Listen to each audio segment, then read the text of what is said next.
Chapter 1262. Miss Yu, you don't have to be so polite. Fashion was planning to return to Nanyang anyway. Sending you to Zhengzhou is just on the way. Back at the Cloud Mountain courtyard, Yi Fashion saw Liu waving his hand to refuse, so he smiled and cupped his fists. After living with the Li family for such a long time, Yi Fashion had more or less heard about little fishy's deeds from Lan. He was very happy to help such an intelligent and righteous little girl. Moreover, sending little Yu to Zhengzhou was just on the way. Yi Fashion had delicate features to begin with, so it was easy for him to gain the favor of others. Furthermore, his gaze was clear and his tone was sincere. Little Yu couldn't bring herself to reject him. Then thank you, sir. Thank you, brother Yi. Although Yi Fashion might not be older than her, she couldn't call him brother right from the start, right? Yi Fashion hurriedly said that she didn't have to thank him. Seeing that there was nothing else for him to do here, he cupped his hands and left to pack his luggage. Little Yu, come find me tomorrow before you set off. I have something to give you. After watching Yi Fashion leave, Li Zixuan was silent for a moment before he instructed. Yes, sir. Although little Yu didn't understand what Li Zixuan wanted to give her, she still agreed. All right, it's getting late. You should go back and prepare. Sir. Little Yu nodded and left. As soon as she left, Han Yushi walked in quietly. Husband, little Yu is leaving the capital? Li Zixuan wasn't surprised that his wife asked this directly. In fact, he had sensed that Han Yushi was dropping outside the door 15 minutes ago, but he didn't say anything. Wife, do you think I'll harm her by agreeing to let her go to Zhengzhou today? Li Zixuan nodded. Han Yushi came over and held Li Zixuan's hand. She said gently, Husband, in this life and the next life, everyone has their own choice. It doesn't matter whether it's right or wrong. But as long as she thinks it's worth it, it's worth it. There's nothing harmful about it. Since little fishy was able to muster up the courage to bid farewell to you, she must have already made up her mind. Husband, you don't have to worry too much. This concubine sees that this child is a person with good fortune. This trip to Zhengzhou is just a small test for her. It won't be that easy for an accident to happen. Upon hearing this, Li Zixuan's brows immediately relaxed. My wife is right. It seems that I have worried too much. Yamacho, I'm coming. The next morning, Li Zixuan had just finished his breakfast and returned from his sword practice on the Cloud Mountain when Yu arrived at the courtyard with a bag in her hand. Yes. Are you ready? Do you have enough travel expenses? Li Zixuan took the handkerchief that Han Yushi handed over and wiped the sweat on his forehead as he said warmly. Yes, I'm ready. I have enough travel expenses too. For some reason, when Han Yushi stood beside Li Zixuan, Yu seemed a little reserved. She put her hands behind her back and replied softly. I guess you're anxious too. Wait here for a while. I'll go get the things for you. My wife. Get someone to inform the monk that it's time for him to leave. Li Zixuan put down the handkerchief and walked into the house as he spoke to Han Yushi. Yes. Husband. Han Yushi replied. The husband and wife went their separate ways, leaving Yu alone in the main hall. Half an hour later, Li Zixuan carried a wooden box to the main hall. Yu was puzzled. She didn't know what Li Zixuan was up to. Li Zixuan handed the wooden box to her with a solemn expression. There's a telegraph machine and a battery to power it. Take it with you. In case of an emergency, you can send a telegram here. I'll leave the other telegraph machine in the Datong Daily editorial office and wait for news from you. Although I don't know if this telegraph machine can send messages back to Chong, and from hundreds of miles away, you should still take it with you. Who knows, it might come in handy. In this era of agriculture, there was no electricity in the entire world. The spatial spectrum was very clean and there was almost no interference. In theory, a few watts of radio frequency power would be enough to connect the entire world. This was the most basic telegraph machine. If he wanted to communicate from Zhengzhou to Chong, and it might not be impossible. Sir, Yu had been in the workshop for so long. How could she not know the preciousness of the telegraph machine? It could be said that this telegraph machine was the most important and precious thing to Li Zixuan so far. She opened her mouth in shock and wanted to refuse, but Li Zixuan interrupted her. I told you to take it, so take it. This telegraph machine won't be of much use to me for the time being. Take it first. If you need it, then it'll be the best use. Yuer bit her lip and hesitated for a moment. She stepped forward and took the wooden box in Li Zixuan's hands and said, Sir, you will never be able to repay your kindness in this lifetime. Haha, you little girl, who asked you to repay me? Li Zixuan laughed. At this moment, Han Yushi walked in with Yi Fashion, followed by Yi Guozhong. Husband, grandfather, and the monk are here. Han Yushi said softly. Cousin, the monk is ready. We can go now. Yi Fashion carried a bag and was still wearing a gray robe. He looked like an otherworldly being. Li Zixuan nodded and then went to Yi Guozhong and said, Grandfather, about the monk, I didn't have time to discuss it with you. It's really… Haha, little Xian, you don't have to be like this. Without waiting for Li Zixuan to finish, Yi Guozhong waved his hand and interrupted. The monk wants to go to the south to seek Taoism and visit the masters everywhere. No matter how much your grandmother and I tried to persuade him, he still insisted on it. It's just that it's been brought forward by a few days. I've thought it through. My children and grandchildren have their own blessings. I'm almost 70 years old. Why do I have to think so much? Let the monk's father and mother worry about it. Haha. Li Zixuan was surprised. He didn't expect the old man to become so open-minded in just a few months. Grandfather is right. Our children and grandchildren have their own blessings. The monk has a firm heart and a steady personality. He will be the leader of Taoism in the future and bring it to greater heights. Li Zixuan said to Yi Guozhong with a faint smile as he looked at Yi Fashion's calm face. To Yi Guozhong it was just a blessing. Only Li Zixuan knew that it was a prophecy. Chapter 1263. In the end, Li Yu left with Yi Fashion. The two children didn't even have lunch. They carried their bags and rode the carriage to the south. Before leaving, Little Fishy gave Li Zixuan a letter, saying that it was for Meng Wenhao, the first good friend she made in Chang'an. Since it was Friday and the students weren't on holiday in the morning, she could only ask Li Zixuan to help her deliver the letter. Grandfather, is the officialdom of Hunan Circuit really so dark? How much influence does the Cui family have in Hunan Circuit? After Little Fishy and Yi Fashion left, Li Zixuan sighed and asked. Yi Guozhong's expression changed. He pursed his lips and didn't say anything. After a while, he sighed and said, The Cui family is the sky in Hunan Circuit. His Majesty is so determined to deal with the Cui family this time. It will definitely cause a violent backlash in Hunan Circuit. Even if Wei Zhuoqing has the imperial edict in hand, I'm afraid it will be difficult for him to completely clean up the officialdom in Hunan Circuit.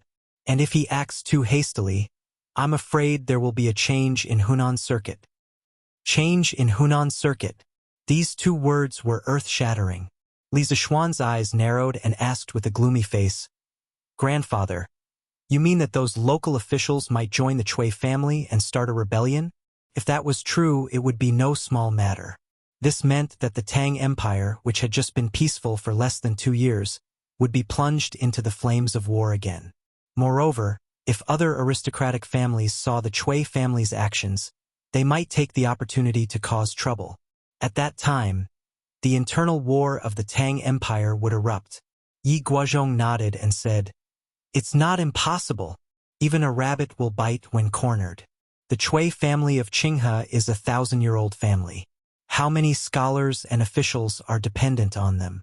Wei Zhang brought the imperial edict to Zhengzhou to clean up the officialdom and destroy the Cui family's foundation. How can the Cui family be trampled on by him? Li Zixuan frowned and said, Then I will go to the palace now and ask His Majesty to take precautions. After saying that, he was about to leave. He didn't know when, but he, who only wanted to be a carefree marquis, began to care about national affairs. Perhaps he had completely integrated into this era, into the identity of a Tang? Yi Guozhong reached out and stopped Li Zixuan. Little Xian, Don't be in a hurry to go.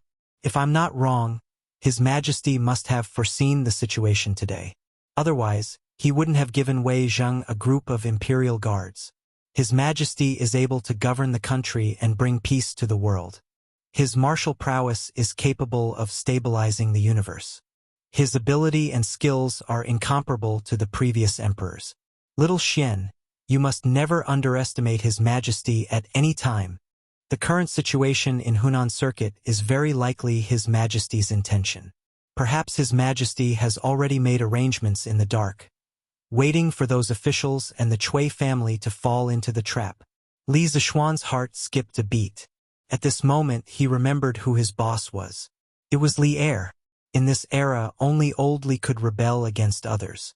In this world, who else could rebel against old Li and succeed in doing so? Even old Li's sons couldn't do it, let alone those clowns in Hunan Circuit. Maybe he was worried for nothing. Grandfather, you are right. I was a little rash. Li Zixuan clasped his hands and said with a look of acknowledgement. It felt good to have such an old fox at home to show him the right way. Here, Wen Hao. This is a letter for you from Little Fishy. In the afternoon, accompanied by the sound of the school bell and drum, the students excitedly swarmed out of the classroom. Some went home while others went back to the dormitory. Li Zixuan stood at the entrance of the academy. When he saw Meng Wenhao walk out, he quickly called him to the side and took out the letter that Little Fishy asked him to pass to Meng Wenhao. He handed it to Meng Wenhao and said, "A letter for me from Little Fishy?" Meng Wenhao murmured in confusion. Then he reacted and hurriedly asked, "Yamacho, you mean Little Fishy has left the workshop? Where did she go?" Li Zixuan pointed at the letter and said, "You'd better read the content of the letter first." Although Meng Wenhao was anxious, he could only do as he was told. He quickly opened the letter, opened the rice paper inside, and read the words on it. "Wenhao, I'm leaving. I'm leaving Chang'an. There's a place that needs me. Although it's far away, I was able to come all the way from Yuezhou to Chang'an. What's the distance now? I'm a reporter from Datang Daily. I'm needed there, so I'm going. But you don't have to worry. Sir sent someone to protect me. I'll be fine. You're the first good friend I made in Chang'an. I envy you. I envy you that you can become Sir's student. I envy you that you can study at Yanhuang College. But as your good friend, I'm very happy for you. Sir is a good person and a great person. Although I'm not his student, I still hope that I can become a person like him in the future. A person who can be remembered by the people all over the world. Wenhao, I hope you can also become a person like Sir. Do you remember the first time we met that day? In order to thank you for your help, I treated you to eggyang chun noodles. In the end, I met a scammer. Not only did I not eat, but I was also almost beaten. This time when I come back from my business, I must treat you to a meal of eggyang chun noodles. At that time, Wenhao, you must do me the honor. Little Fishy." As Meng Wenhao read the letter, he couldn't help but think of all the things that happened when he first met Little Fishy. He couldn't help but feel a sense of loss. In the end, he quickly looked at Li Zixuan and asked, "Yamacho, Little Fishy said in the letter that she was going to a place. Where is she going?" Li Zixuan heard this and shook his head. "Since she didn't tell you, then I can't tell you. But Wenhao, don't worry. I've already sent someone to protect her along the way. When she gets there, there will also be someone to receive and take care of her. I believe there won't be any accidents." When they arrived in Zhengzhou, Little Fishy could seek refuge with Wei Zheng. Although Wei Zheng was now in a difficult situation, it was much safer for Little Fishy to be with Wei Zheng than to be alone. Meng Wenhao felt a little relieved, but deep in his heart, there was still a trace of a bad premonition. He asked again, "Yamacho, what Little Fishy is going to do? Is it dangerous?"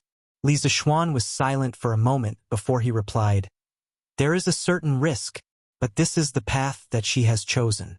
At the same time, this is her responsibility. I have no right to interfere, and I can't interfere. Wenhao, as her good friend, all you can do now is to believe in her and bless her."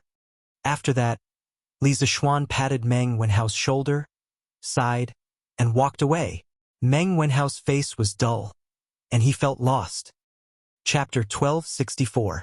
The two little guys left Chang'an and went south to pursue their dreams. In Chang'an, life went on as usual. The popularity of the tickets for the football ranking league did not diminish. For the past few days, there had been countless people queuing outside the two football stadiums to buy tickets. The tickets for the first day of the competition were completely sold out. Everyone wanted to see what this so-called football ranking league was like. Time flew, and in the blink of an eye, it was the 8th of March. It was a sunny day, and the spring breeze was blowing. At 8 o'clock in the morning, the side gates on both sides of the two football stadiums opened at the same time. The guards of the football stadiums divided the audience into 8 groups, and everyone entered the stadium after checking their tickets. Almost everyone knew about the background of the football stadiums and the FIFA, so no one caused trouble before the start of the game. Half an hour later, all the spectators had entered the stadium. For the first match, the occupancy rate of both football stadiums had almost reached 100%.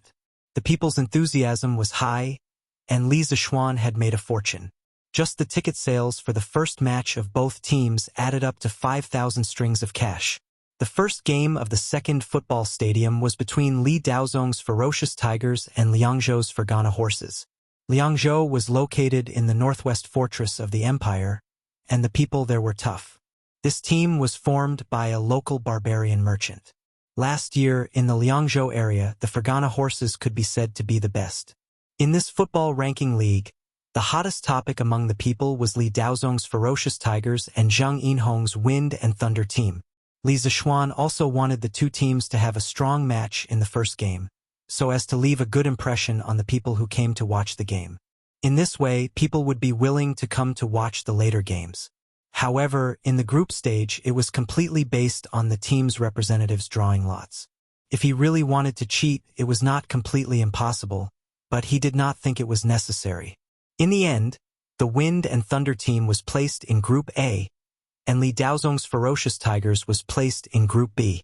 It was destined that the two teams would not meet in the group stage. After the audience entered the stadium and sat down, it was the turn of the players of both teams to play. Without Li Zishuan's guidance, the players of both teams knew to change into tight clothes. In addition, to make it easier to run, they all tied up their hair. At the request of the Great Tang Football Association, the clothes worn by each team member had to be marked with a number. The number had to correspond to the player and be recorded in the FIFA. The team in black was the Ferocious Tigers. The 11 players were all burly men who looked like iron towers. The outline of their bulging muscles could be seen through their clothes. Looking at the way they walked in unison, it was obvious that they had been in the military. However, these people definitely did not know any internal martial arts, because all the players had to be checked by the bearded man before entering the field. If they knew any martial arts, they would have already been marked by the FIFA. The one in red was the Fergana horse team.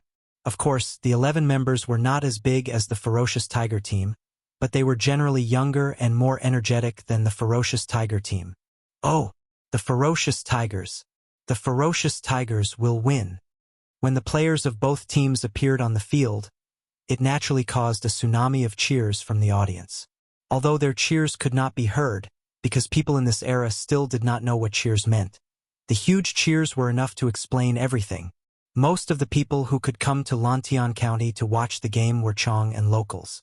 In the face of the Ferocious Tigers versus Fergana horse team, the audience instantly chose a side, which was to cheer for the Ferocious Tiger team. Wow!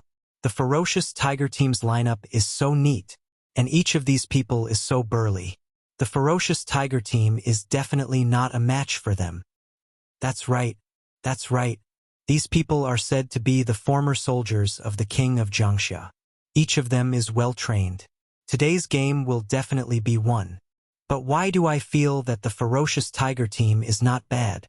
I heard that the strength of this team is top-notch in the Liangzhou area. Bah! Wang Qingyi, whose side are you on exactly? Of course I'm on the Ferocious Tiger team's side, but I was just discussing the matter as it is. Bullsh*T. You're such a busybody. In my opinion, the Ferocious Tiger team will win. Now it's just a matter of how many wins they have. I'm guessing at least 3 goals. Haha, I'm guessing at least 5. There was a lot of discussion in the audience, and it was extraordinarily lively. On the field, after throwing a copper coin, the Ferocious Tiger team obtained the right to pick the side, and the Ferocious Tiger team obtained the right to kick off. According to the rules, the ball needed to be placed on the center of the field when kicking off. All the players had to be in their own half of the field, and the opposing team members should be at least 3 feet away from the ball until the game started. Beep! As the referee on the field let out a long bamboo whistle, the number 1 player of the Ferocious Tiger team gently kicked the ball placed on the center of the field to his number 3 player, and he quickly ran to the opposing team's half of the field. The first game of the Tang Football Association's ranking league officially began. Marquis Yong and what do you think of this Kings team? In the first 15 minutes of the game, both teams fought fiercely, trying to take the lead to score. However, the strength of the center backs of both teams was not to be underestimated. So after 15 minutes, there were a few shots, but not a single goal was scored. Li Daozong, who was in the stands, was not in a hurry. Instead, he asked Li Zishuan beside him with an indifferent expression. Today was the first game of the ranking league, and it was also the Ferocious Tiger team's debut, so Li Zishuan and Li Daozong were both present. Not only that, Li Daozong had even brought Li Shuyan along. The young lady was sitting on Li Daozong's lap. Li Zishuan might have been an otaku in his previous life and had never played football, but he had watched a lot of serious football matches, so he had a good eye for a game. Upon hearing this, he thought for a moment, and instead of answering, he asked, "Your Highness, do you want to hear the truth or a lie?" Li Daozong was first stunned, but then he laughed out loud. "Haha, interesting, interesting. Then this king wants to hear, what's the lie? What's the truth?" Little Shuyan also turned her head at this moment, and shifted her gaze from the field to Li Zishuan. Her big cute eyes blinked, as if they could speak, making her look extremely cute. Li Zishuan could not help but be melted by the little loli's cuteness.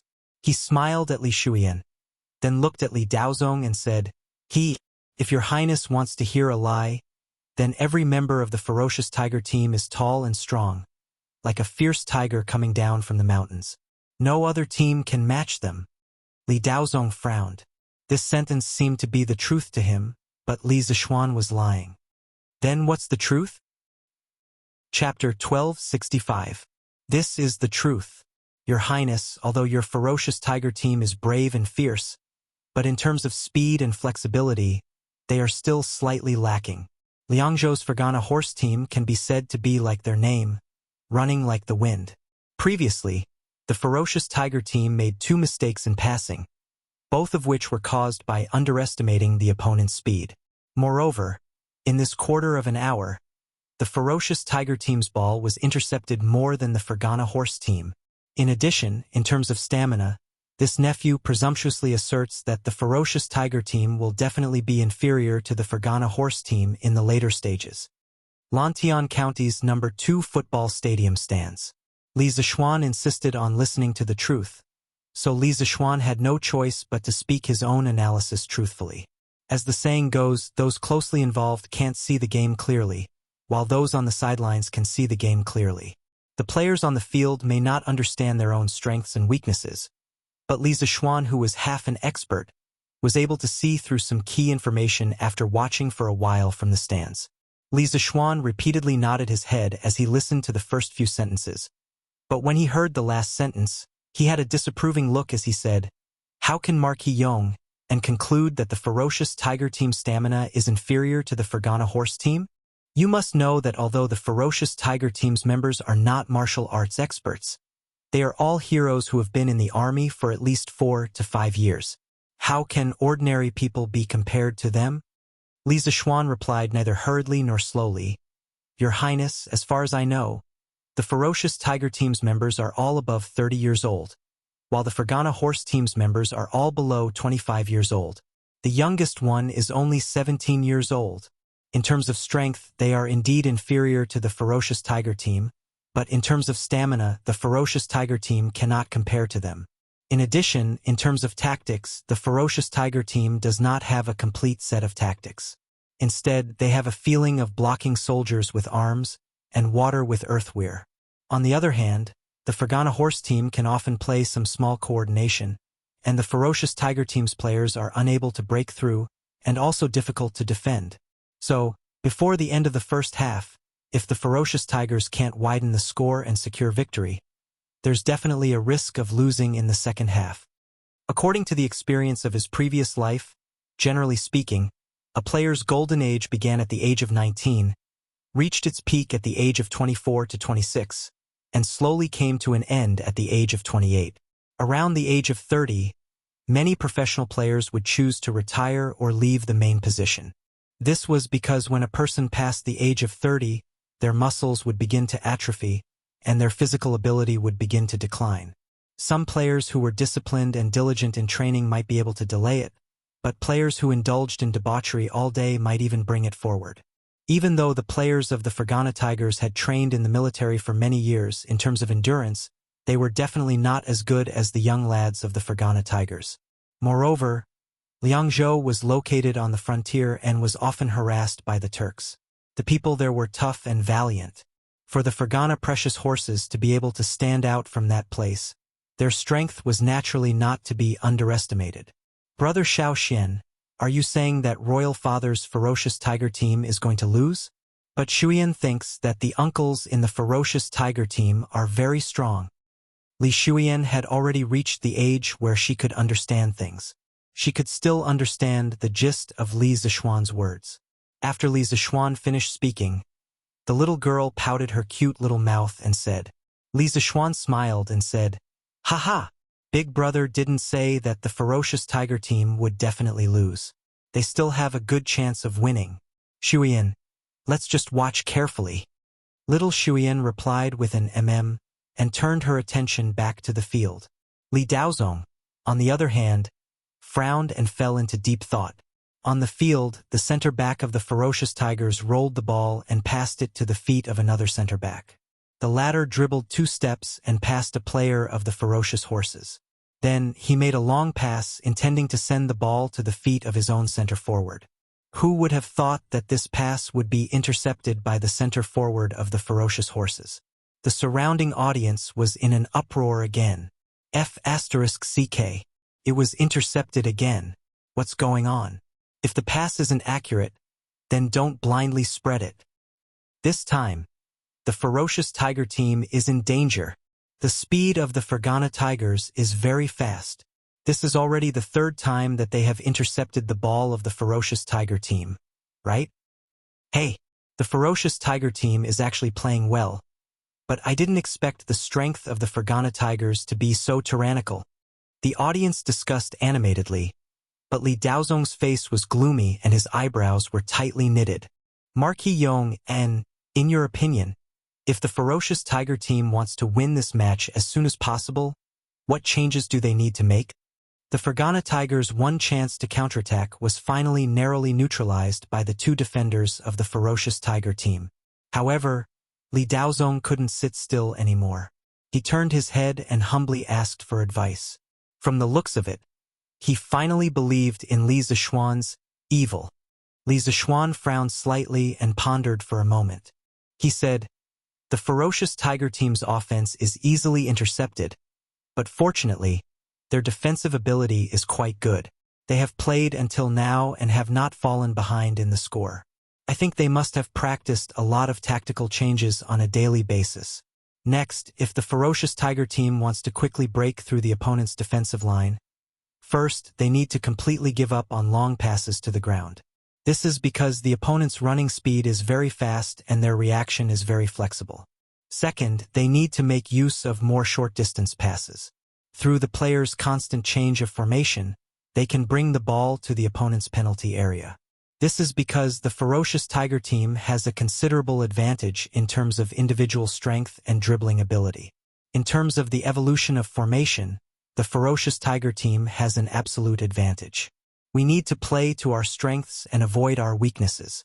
Third, I see that the defensive ability of the 2 defenders of the ferocious tiger team is very outstanding.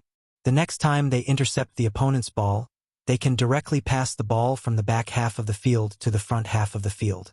Of course, they need to leave a striker in the front half of the field. This move is called defensive counterattack. It can often produce unexpected results. When Li Daozong heard this, his eyes lit up.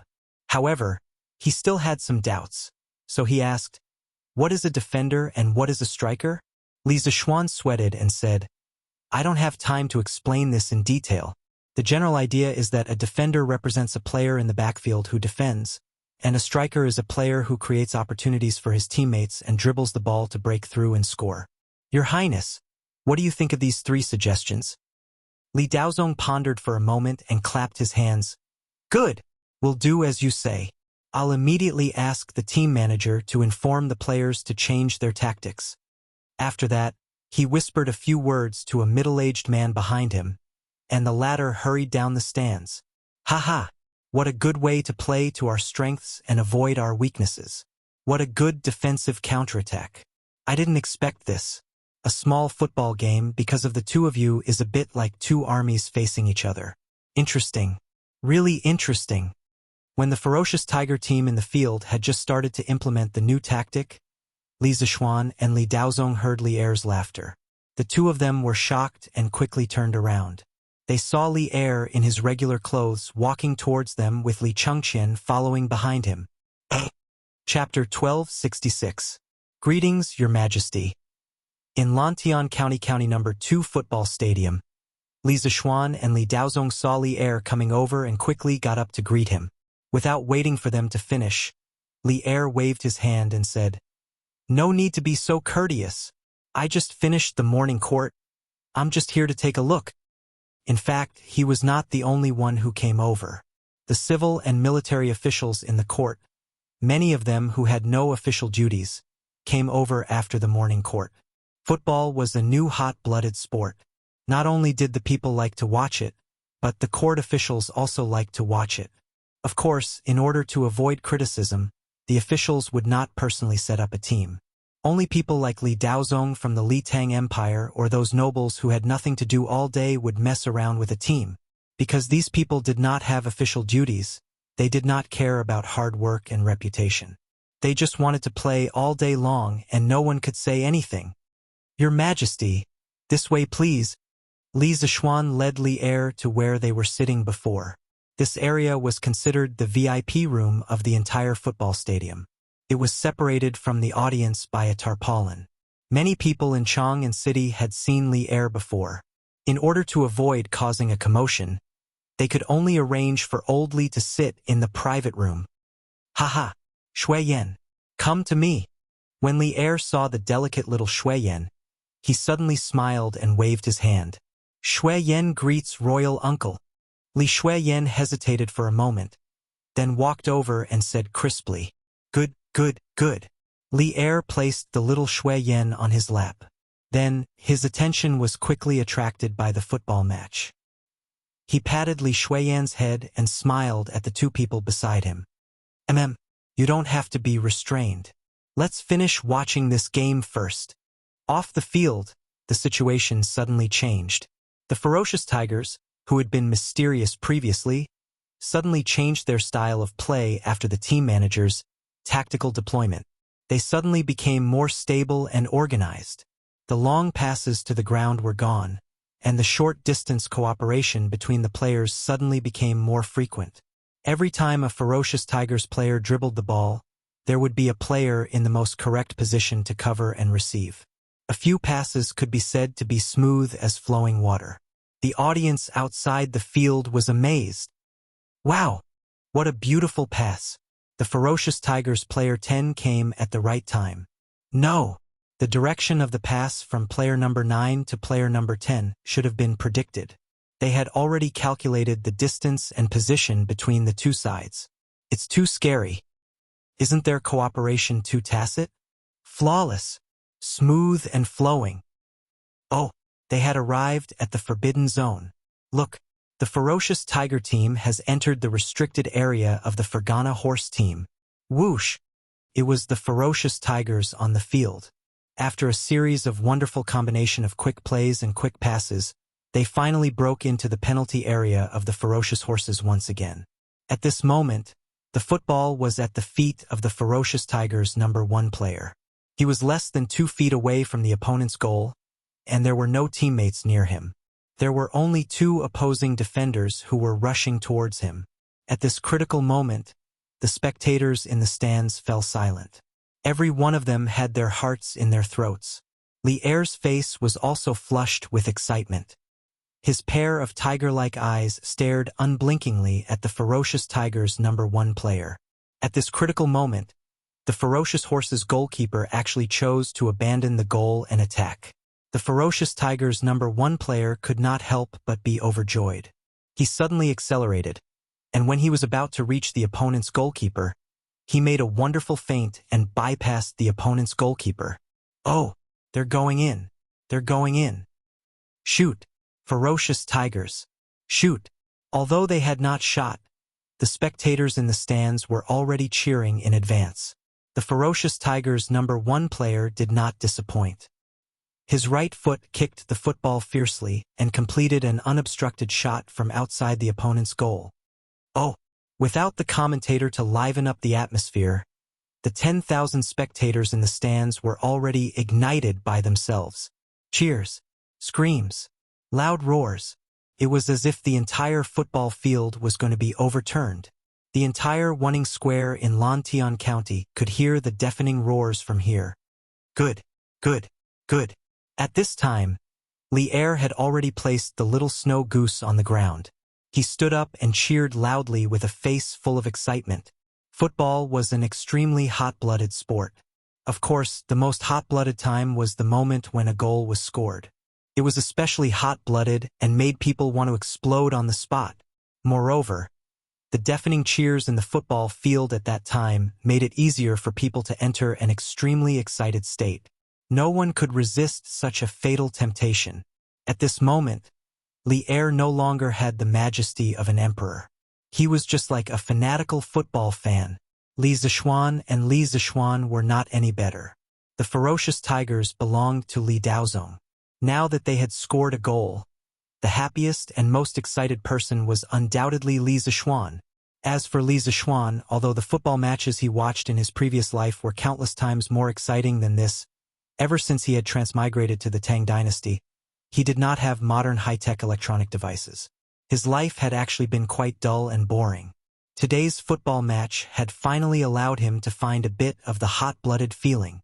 He, too, jumped up from his chair and cheered loudly. Beep! The referee blew a long bamboo whistle and announced that the goal was valid. The match continued. In the next 15 minutes of the first half, the Ferocious Tigers did the same thing and scored another goal. At this time, the first half had just ended. The players from both teams were taking a short break and adjusting their tactics. Li Daozong saw the boss of the Ferocious Horses team with a gloomy face and went back to rest with his players. He could not help but smile and said, "Hee hee, looks like today's match has been decided. The Ferocious Tigers can finally get these 3 points." Li Er smiled and said, "Daozong, your Ferocious Tigers are quite good. Moreover, these people should be from the military, right? Not bad. Not bad. They did not disgrace the Tang dynasty's military. Your Majesty is wise. These players are indeed good players from the military. Although they do not know martial arts, their individual strength is definitely not bad." Li Daozong clasped his hands and said. Li Zishuan at the side frowned and said, "Your Highness, it is still too early to say that the Ferocious Tigers have won. The test for them has just begun." Li Er looked over in confusion. Li Daozong frowned and asked, "Marquis Yongan, why is that?" Li Zishuan said in a deep voice, "Stamina. Stamina has always been the biggest problem that the Ferocious Tigers face. Don't look at their limitless glory in the first half. These 2 goals have already exhausted most of their stamina. On the other hand, the Ferocious Horses team is full of hot-blooded youths. During the break, they will be able to recover more stamina. In the second half, the Ferocious Tigers team's goal will be welcomed by the opponent's continuous and fierce attack." Chapter 1267. Xiao Xian. How should the Ferocious Tigers deal with this? Li Zishuan was now completely convinced by Li Zishuan. He also felt that Li Zishuan's analysis was reasonable. The ferocious tiger's stamina was indeed not as good as the ferocious horse's. Therefore, he did not care about losing face and directly asked Li Zishuan, "Shrink the front line and focus on defense. Changing the formation is the strength of the ferocious tigers. Next, let them build their own half of the field into an iron wall. Strive for everyone to run the shortest route to achieve the best results. Of course, while defending, they also have to wait for an opportunity to counterattack. After all, the best defense in the world is offense. Currently, the ferocious horses are the ones who should be anxious. Your Highness, let the players defend well. They can even pass each other's feet in their own half of the field to stall for time. Wait for the opponent to make a mistake, then give a fatal blow and completely seal the victory." Li Zishuan looked at the backs of the ferocious tigers players and said. Li Zishuan nodded slightly. He, who had experienced hundreds of battles, could naturally see that Li Zishuan's arrangement was the best plan. Li Xiaogong pondered for a moment and nodded. "Okay, thank you."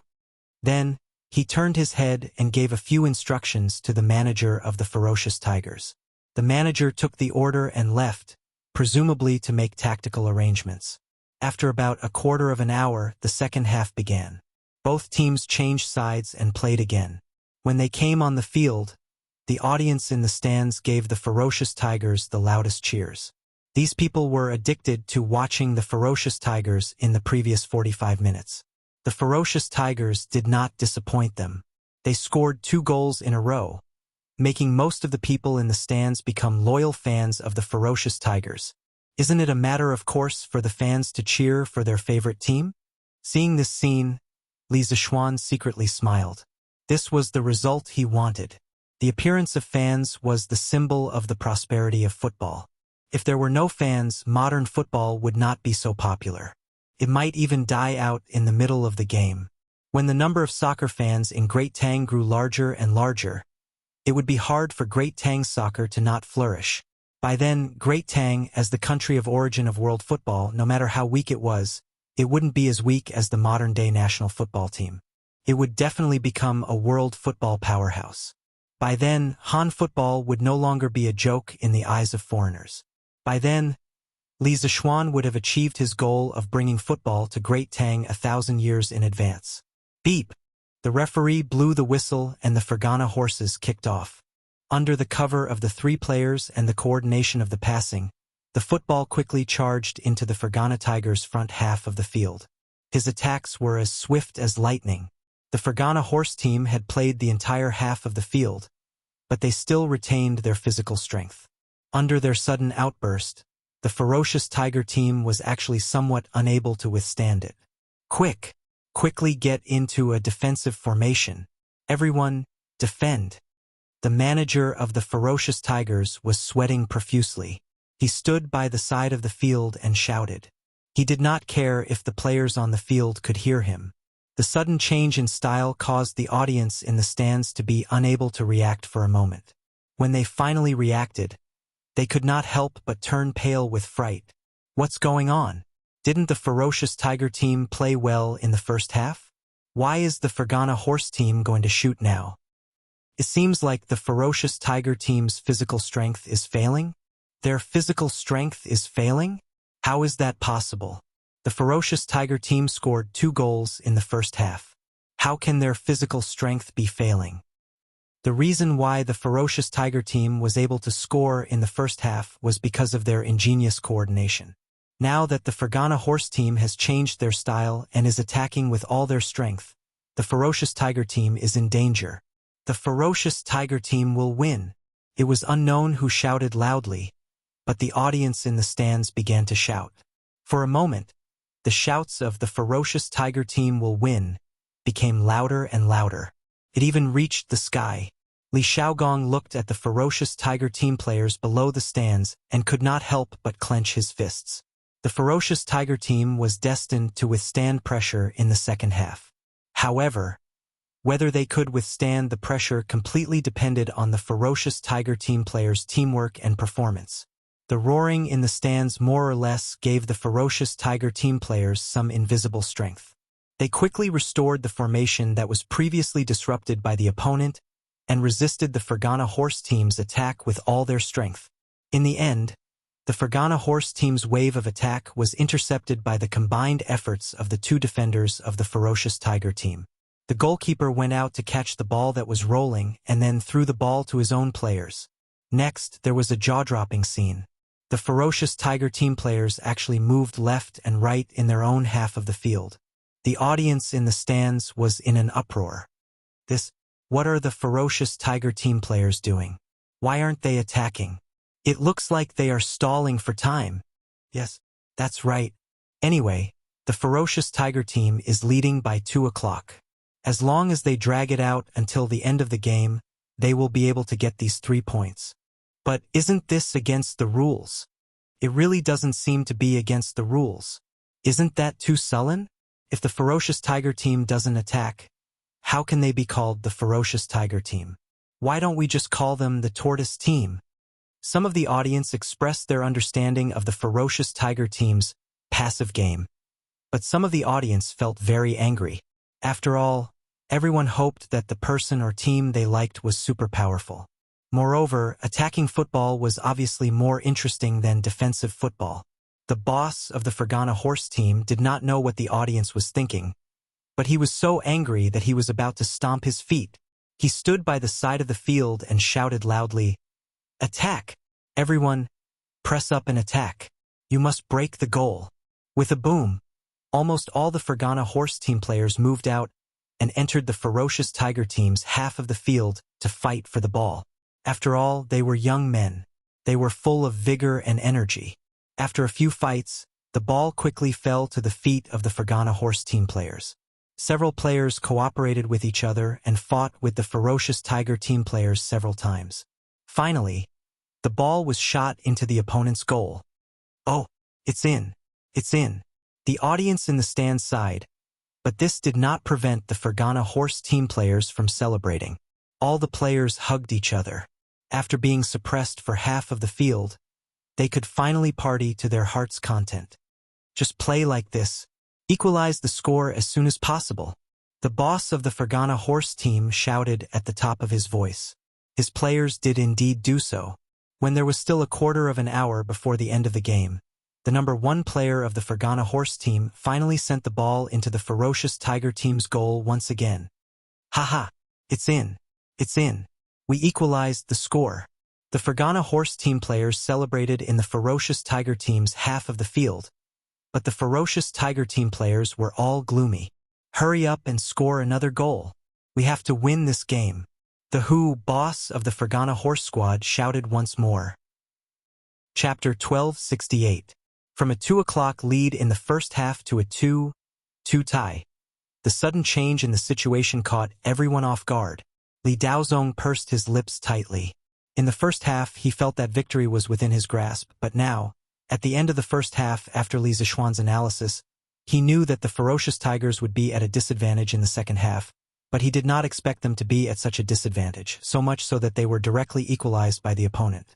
Moreover, according to the current momentum, the ferocious tigers' goal would definitely be broken through again in the following period of time. At that time, not only would the ferocious tigers not get 3 points, they might not even get 1 point. The atmosphere in the stands suddenly became solemn. Although many people were scolding the ferocious tigers players for not living up to expectations and wasting a good situation, they still hoped that the ferocious tigers could win. Perhaps this was the modern national football fans' attitude towards the national football team.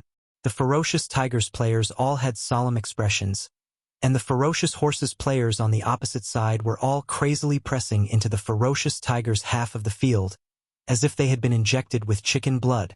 However, the continuous fierce attacks since the start of the second half had consumed more than half of their stamina. On the other hand, although the ferocious tigers had been suppressed in the second half, they had been shrinking and defending in their own half of the field, moving their feet left and right. In comparison, the ferocious tigers players had consumed much less stamina. Therefore, at this time, the physical condition of the players on both sides had basically reached the same level. In fact, the ferocious tigers' condition was even slightly above the ferocious horses. This was a very important detail, but the ferocious horses' boss, who was anxious to let the team take the lead, neglected this detail. For him, nothing was more important than scoring another goal. Attack! Attack! Everyone, attack! The ferocious horse's boss roared crazily on the sidelines. His players were also attacking crazily on the field, but how could they easily break through the ferocious tiger's meticulously built iron bucket formation? The previous 2 goals were only because they used their physical advantage to force a breakthrough. The breakthrough was very difficult. Now, their physical advantage no longer existed. The scales of victory were gradually tilting towards the ferocious tigers. On the field, after the 2 sides fought a few times, seeing that the time left was getting shorter and shorter, the bloodthirsty Fergana horses, who wanted to score another goal, finally stopped holding back. They completely gave up on defense, and the only 2 defensive backs left in their half of the field also rushed to the Fergana Tigers' half of the field to join in the fight. Liao Pengfei, send it to me. At that moment, the football suddenly landed at the feet of one of the Tigers' defenders. Another player roared loudly as he ran out. Bam! The player named Liao Pengfei did not hesitate to do a side pass and sent the football in the direction that the player was heading. At the same time, the number 1 player of the ferocious tigers, who had been pacing back and forth near the midfield, suddenly sped up and dashed madly toward the Fergana horse's goal. His speed was as fast as a cheetah. By the time the Fergana horse's players and the boss realized it, the player was already less than 5 feet away from the goal. Bam! The ferocious tigers player who received the football did not hesitate to kick the football under the ball. The football flew high ahead like a cannonball, and its destination was the direction that the number 1 player was heading. Return to defense. Quickly return to defense. The Fergana horse's boss, who was still in a state of madness, came back to his senses at this moment. He turned pale with fright and hurriedly shouted. In fact, there was no need for him to say anything. The Fergana horse's players had already reacted. They all ran toward their own goal in a panic like a swarm of bees. Whoa! In the stands, the spectators who were already in a state of despair suddenly burst into an uproar. They were first shocked and incredulous. Then, they excitedly stood up from their seats and shouted in unison at the top of their voices. Ferocious tigers! Victory for sure! Ferocious tigers! Victory for sure! Ferocious tigers! Victory for sure! Li Daozong, Li Er, and Li Zixuan also stood up from their seats at this moment. Their eyes stared intently at the field without blinking. They saw that the number 1 player on the field had already received the falling football at this time and had single-handedly charged into a spot 3 feet in front of the goal. He could directly shoot at this distance, or he could play it safe and dribble forward before shooting again. The Fergana horse's goalkeeper did not dare to abandon the goal to attack this time because he had suffered a loss in the first half. He bent his body and stared at the number 1 player of the ferocious tigers with a guarded expression. At the same time, he secretly prayed that his teammate could rush over before the opponent shot. Bam! The number 1 player of the ferocious tigers did not choose to continue dribbling forward because he felt that it was too late. The back of his right foot fiercely knocked against the lower right side of the football. With a bang, the football left behind a series of afterimages in the air and rushed toward the Fergana horse's goal. At this moment, everyone on the field felt as if the world had suddenly quieted down. They could not hear cheers or roars. It was as if they could only hear the sound of their own breathing. The Fergana horse's players who rushed to the backfield to help stopped at this moment. They stared at the football in the sky with wide eyes and prayed frantically in their hearts.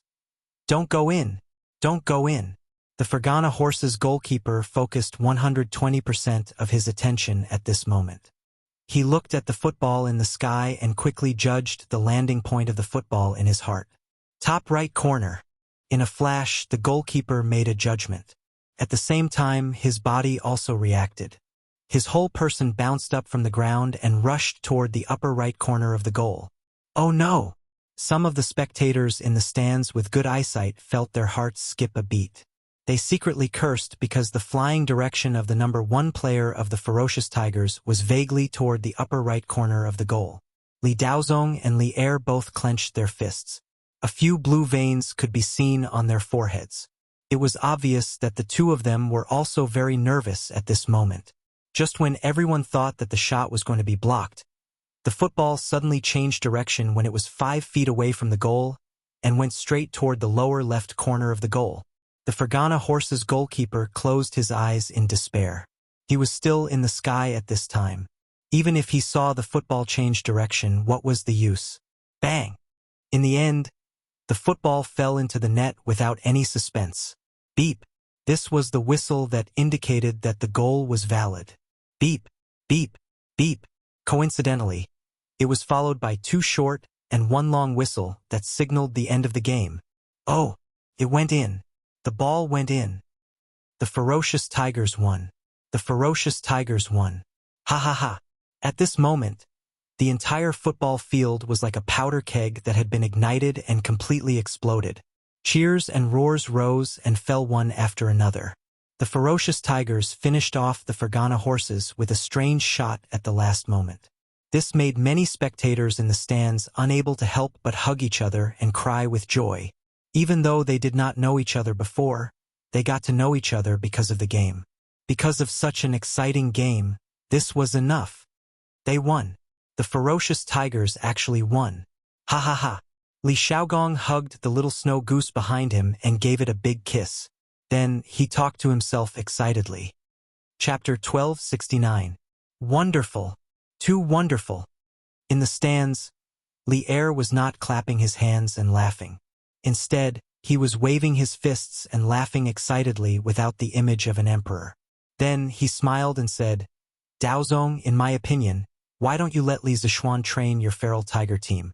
This kid knows more about football than you do. Ha ha. Li Daozong hugged Li Shuyan and turned his head to look at Li Zishuan. With a face full of smiles, he said, Your Majesty, I would like to hire the Marquis of Yong and to coach the team, but firstly, I can't afford the price. Secondly, the Marquis of Yong is usually busy with official business. I'm afraid he has no time to take care of it. Lear laughed. Ha ha ha. It's true that you can't afford it. This kid is the one who doesn't lack money in the whole Tang Empire. Just the money from the tickets for this match should be quite a lot, right? Li Zishuan took 2 steps forward and clasped his hands. He smiled bitterly and said, Your Majesty, the money from the tickets will eventually belong to the Tang Empire Football Association. It will not fall into my personal pocket. No matter how much money I earn, it has nothing to do with me. Since the Tang Empire Football Association was an official organization recognized by the imperial court, Li Zishuan naturally had to distance himself from the association. This was a matter of principle. Li Er praised in his heart. Then, he smiled and said, Ha ha! You brat, you're really clever. But in my opinion, if you can build a team yourself, it will be very interesting. Li Zishuan was speechless. Your Majesty, I will never take the initiative to build a team. How can I be both a referee and an athlete? Li Er was stunned. Although he had never heard of the term athlete, he could roughly guess the meaning from the words. After thinking for a while, he could not help but feel that this sentence was very interesting. Haha, what a good way to be both a referee and an athlete. It's rare that you don't forget to be fair. Li Zishuan smiled. Haha, Your Majesty has handed the Tang Empire Football Association to me.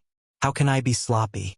Moreover, given this subject's understanding of soccer, if we were to form a team, who in the Great Tang would be a match for us? Li Zishuan's tone was very calm, but the content of his words was full of arrogance. Li Er and Li Daozong were both stunned. They subconsciously sighed in their hearts at Li Zishuan's arrogance. However, after giving it some thought, they knew that Li Zishuan was not boasting. They could tell just by looking at the difference in the performance of the Tigers after they were instructed on the spot. Moreover, Li Zishuan probably had his own unique way of training the team.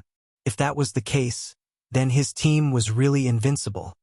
Your Majesty, I heard a few days ago that the officialdom of Hunan province is in chaos. Thieves are everywhere, and it can be described as chaotic. I'm afraid that Wei Zhuoqing is in danger in Zhengzhou. After leaving the football field, Li Zishuan walked with Li Er for a while. Seeing that there was no one around, Li Zishuan asked tentatively. Hearing this, Li Er stopped in his tracks. He frowned and pondered for a moment before saying, I already know about this matter. You don't have to worry about Wei Xuanqing's safety. I have my own plans. However, as far as I know, your cousin Yi Fashion took a girl from your workshop to the south a few days ago. They should be going to Hunan province, right? Li Zishuan was not surprised that Li Er knew that Li Yu and Yi Fashion had left Chong. He cupped his hands and admitted, Your Majesty, the two of them are indeed going to Hunan province. Fashion is going back. There's no need to say more. I don't care where the two of them are going. But now is a critical time. On one hand, they have to pay attention to their safety. On the other hand, don't act recklessly and ruin my plans. After saying that, Li Er did not explain further and left with his two bodyguards. Li Zishuan was left standing in the same place, quietly thinking. The first match of the group stage could be said to be full of ups and downs and wonderful beyond compare. The spectators who were present felt that the trip was not in vain. After Li Zishuan finished watching the game, he secretly breathed a sigh of relief. Because the first game was so exciting, the popularity of football would definitely be completely brought up by this game. With a good start, he was only halfway to success. Next, he could finally put down the affairs of the Football Association at ease and concentrate on the matters of the dam. As for the chaos in Hunan province, through the previous conversation, he knew that old Li must have a rough idea in his heart. Then, there was no need for him to worry about it. At noon, the second match of the two football stadiums ended at the same time. Tens of thousands of spectators left the stadium one after another. After the burning atmosphere in the stadium, they were now all fired up. They were about to bring this craze to Lantian County and Chang'an City. Haha! The Ferocious Tigers game this morning was so F***ing exciting. Especially the last goal. At that time, my hair stood on end. Haha! Me too. The last goal was so F***ing beautiful. Who the F***ck would have thought that the football could turn in the sky? The number one player of the Ferocious Tigers is too amazing. What's his name again? Who knows? I want to be sworn brothers with him. That person is called Lu Changfeng, but you want to be sworn brothers. Are you worthy? If he wants to be sworn brothers, he should be sworn brothers like me. F***ck. Lu Shixiang, what right do you have to say that I'm not worthy? Hey, because you're not as tall as me. It was 5 o'clock in the afternoon. It was lunchtime. In all the restaurants in Lantian County, there were discussions about this morning's game. Of course, there were even more discussions about the Ferocious Tigers vs Ferocious Horses game. Many people even became die-hard followers of the number one player of the Ferocious Tigers, Lu Changfeng, who scored twice on the field. The direction of public opinion was developing in the direction that Li Zishuan expected, and it was getting more and more intense. The next day, the Ferocious Tigers defeated the Ferocious Horses 3-2 at the last minute, became the headline of Datong Daily. People could be heard talking about yesterday's game everywhere in Chang'an City. The ranking league had completely become the hottest topic among the people. Hey, did you hear? Yesterday, the Ferocious Tigers of the King of Jiangxia defeated the Ferocious Horses of Liangzhou at the last minute.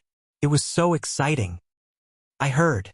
Unfortunately, I didn't go to watch it yesterday. Brother Zhang, did you go yesterday? I didn't go either. Then how did you know that the game was exciting? Of course, I heard it from others and saw it in the newspaper, but I plan to watch today's game. Brother Zhao, do you want to go with me? I want to go. I have to go. Let's hurry to the football stadium in Lantian County and see if there are any tickets left. Chapter 1270. The Ferocious Tigers' comeback became a hot topic in Chang'an and the surrounding counties. This directly led to the tickets for the next day's game being sold out. The two football stadiums were full again. Many people who came late couldn't even buy tickets, so they could only listen to the cheers from outside the football stadiums. As for Li Zishuan, he didn't care about the league anymore, because the dam that had been prepared for a long time had officially started construction. On the 9th day of the 3rd month of the 2nd year of Jingguan, Li Zishuan, Mo Zhong, Yan Shaoning, Faubert, and county magistrate, he led the newly recruited more than 20,000 craftsmen to the bank of the Murky River and officially started construction. The management style of the entire construction team was exactly the same as the management style of the army during the construction of Yanhuang College. The construction team was divided into 5 regiments. There were teams in the regiments and groups in the regiments. The specific tasks were given by the HQ, and in the end it was assigned to everyone. Of course, the most important thing was that there was a complete set of rewards and punishments. This was the best way to motivate the craftsmen and workers to work. This time, many of the people in the construction team had participated in the construction of Yanhuang College last year. The news spread like wildfire. Those who participated in Li Zishuan's construction for the first time knew that as long as they worked hard, they could become rich and completely turn their lives around. Gu Xiaomao, who opened a supermarket in Yanhuang College, was the most typical example of someone who became rich by participating in Li Zishuan's construction team. It was said that the Gu family now had a supermarket branch in Chang'an City, and their business was booming. Based on that, Li Zishuan did not need to say any inspiring words at all during the groundbreaking ceremony. More than 20,000 craftsmen and workers were already rubbing their fists and rubbing their hands impatiently. They were all full of motivation. Why would Li Zishuan need to motivate them? With a command, more than 20,000 people started to dig the canal, quarry the stone, pull the soil, and transport the cement. The murky river outside Plum Village became lively all of a sudden. As far as I know, Lantian County hasn't been this lively for many years.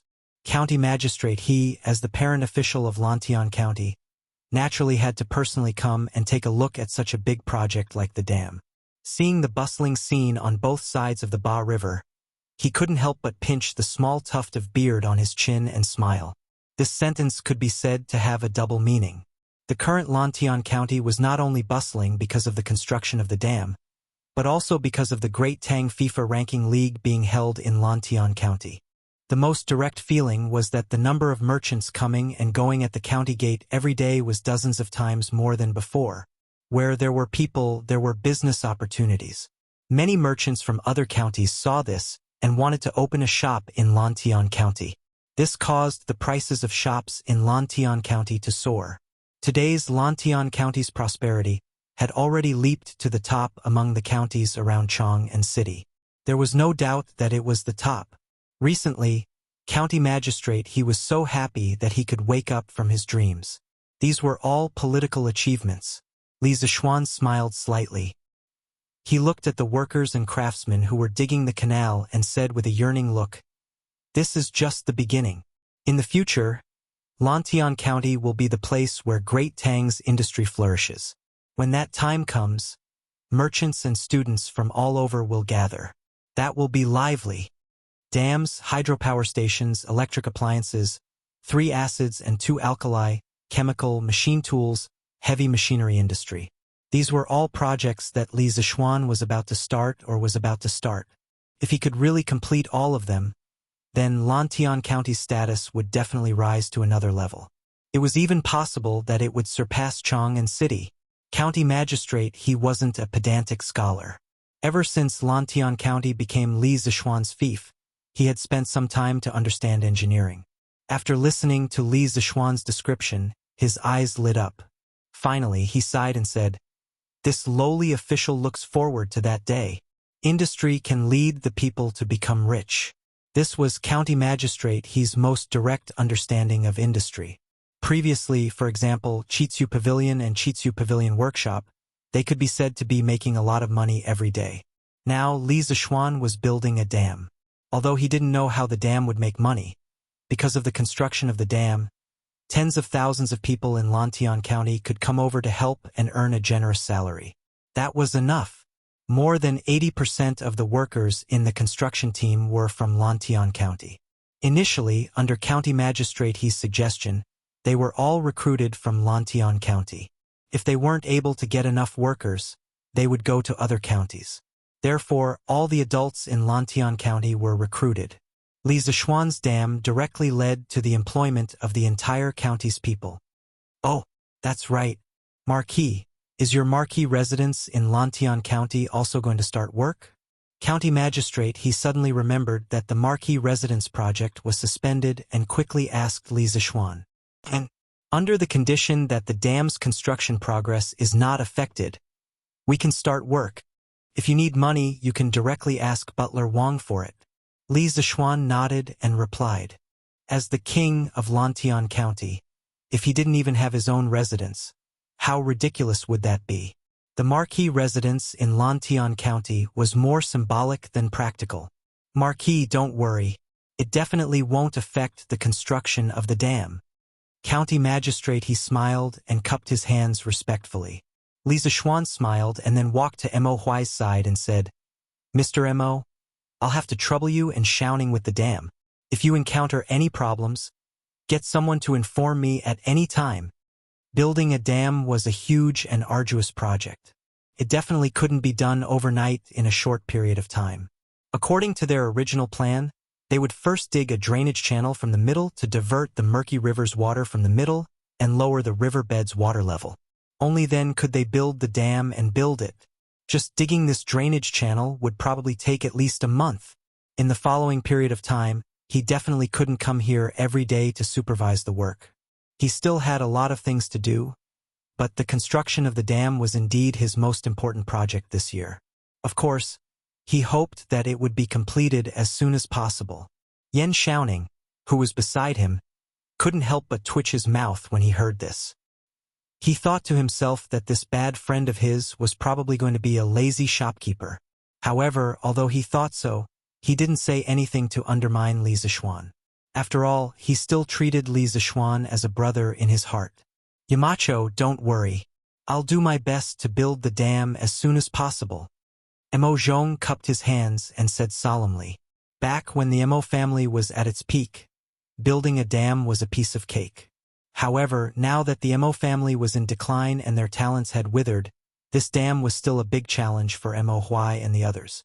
There were many technical difficulties that needed to be overcome. Good. I'll celebrate with all of you when the time comes. Li Zixuan laughed heartily. Chapter 1271. The bigger the fief, the more things changed, because Li Zixuan wanted to lead more people to become rich. In addition, he also had many other positions on his shoulders, such as the president of the Tang Football Association, the general manager of the Yanhuang Bank, and so on. He was busy every day. At this time, he deeply felt the importance of talents. If he had talents in related fields, he could completely unload a part of the heavy burden on his shoulders and hand it to others, while he himself could focus on developing engineering.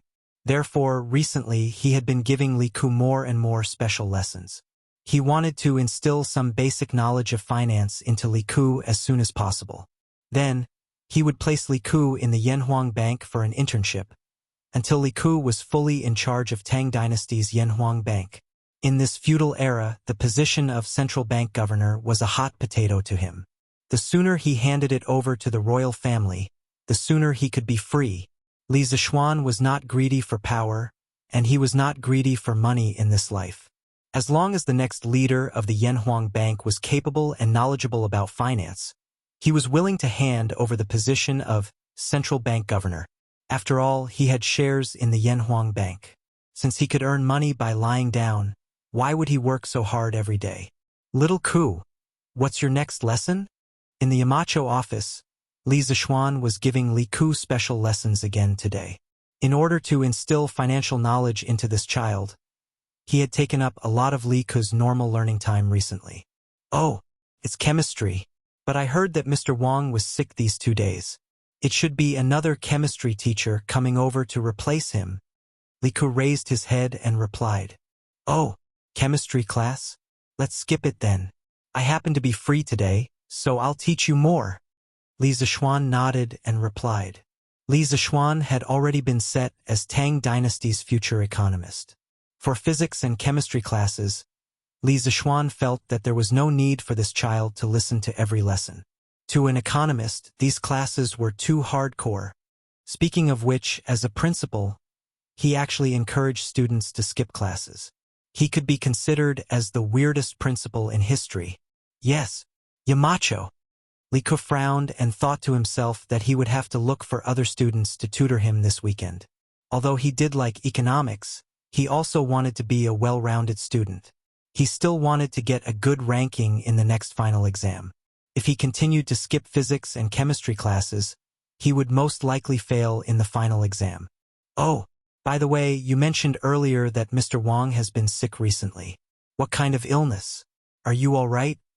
Only now did Li Zixuan notice another piece of information in Li Ke's words. Every single one of the professors of the academy was a treasure. Losing any one of them would be a great loss to the academy. He had no choice but to take them seriously. Li Ke scratched his head and recalled, I think it's abdominal pain. I heard that Dao's son has already taken a look at Mr. Wang. It shouldn't be a big problem. Li Zixuan frowned slightly. Abdominal pain could be serious. After all, there were many organs in the human abdomen. You can rest for a quarter of an hour first. We won't rest for the next 2 periods. We'll go straight to school. Li Zixuan made up his mind to ask Sun Simiao about it in the afternoon. He then turned to Li Ke and said, Yes, Yamacho. Young master, you're here? In the afternoon, Li Zixuan went to Sun Simiao's courtyard after lunch. In the courtyard, who was actually using a medicine roller to grind herbs. After noticing Li Zixuan's arrival, who quickly stood up and greeted him. Yes, you're actually grinding herbs. Li Zixuan glanced at the medicine roller on the ground and said with a friendly smile, Yes, master has used up a few herbs here. He needs to replenish them as soon as possible. Young master, are you here to look for master? Who replied with a smile. This girl's smile was very beautiful. It was like a spring breeze caressing one's face. It made people feel very comfortable. In modern terms, her smile was called a healing smile. Since Sun Simiao brought her back to Chang'an last year, the master and disciple had been living in Yunshan. Not only did Hu help Sun Simiao treat illnesses, but she also took care of Sun Simiao's daily needs. It was as if she treated Sun Simiao as her own elder. The villagers were the most simple people. A drop of water should be repaid with a gushing spring. What's more, healing her eyes and allowing her to see again was a great kindness. That's right. Is priest Sun here? Li Zixuan was happy from the bottom of his heart when he saw that the melancholic girl from before was now living so happily. He nodded and asked, Master is in the house. Dr. Qin and Dr. Wang are also here. Young master, you can go in directly. Hu looked around the room and said to Li Zixuan with a smile, Yes, then I'll go in first. Li Zixuan made a sound of acknowledgement and walked towards the inner room. Oh, Yamacho is here. The commotion in the courtyard could be heard in the house. Li Zixuan had just walked to the door when Sun Simiao, Dr. Qin, and Dr. Wang came out to welcome him. Haha, let's go in and talk, Li Zixuan said with a smile. They entered the house and exchanged greetings. Li Zixuan asked about Wang Ji's illness. Sun Simiao pondered for a moment and stroked his beard. Mr. Wang's illness is in the spleen and stomach. He likes warmth and dislikes cold. Recently, he has been having abdominal pain. In my opinion, it's very likely that it's because of long-term alcohol abuse, causing his spleen and stomach to be weak. Recently, he's been overworked or suffering from the cold, causing his abdominal pain to be particularly severe. I've already given him a few prescriptions to warm his spleen and relieve his stomach pain. They'll take effect in 1 day and he'll recover in 3 days. Shaoxian, you don't have to worry. Li Zixuan breathed a sigh of relief. At the same time, he wondered if he should find a way to make Wang Ji quit drinking. One had to know that drinking was the most harmful to the stomach. Although the bearded man was also a heavy drinker, his internal energy was strong, and he naturally didn't care about this little loss. Wang Ji was different. This old man was just a weak scholar after all. If he continued drinking like this, he probably wouldn't live past 60 years old. Besides, looking at the history of those scholars who were addicted to alcohol, how many of them lived long? Thank you, Master Sun. Li Zixuan sincerely bowed to Sun Simiao and said. Sun Simiao waved his hand and said, Haha, it's just a small matter. Don't worry about it. At this time, Dr. Qin next to him laughed and said, Yamacho, before you came, Brother Wang and I were discussing with Dr. Sun about the medical school of Yanhuang College. Since you're here, you can also give us some ideas. The medical school was the condition that Li Zixuan promised last year in order to tie Sun Simiao's heart. In addition, there was also the joint medical center of Tang Dynasty. These were all going to be started this year. Li Zixuan said with a smile. Dr. Qin, you three can decide on the medical school's matters yourselves. After the medical school is established, we can first give all the teachers in the college a physical examination. Those who are sick should be treated quickly, and those who have hidden diseases should be treated regularly. Chapter 1272. At the end of July, the medical school's entrance exam will begin. I will ask Mr. Ma to publicize the medical school in advance on Datong Daily. On the one hand, we will recruit some doctors with noble medical ethics and excellent medical skills to be teachers. On the other hand, we will recruit students who are interested in medicine. In the courtyard, Li Zixuan looked at Dr. Qin, Dr. Wang, and Sun Simiao, the three future elders of the medical school, and said, the medical school was different from the current Yanhuang College's teaching system. According to the modern university education model, the current Yanhuang College couldn't even be considered as a college in a university. At most, it could be considered as an ordinary middle school, because it only taught students the most basic mathematical, physical, and chemical knowledge.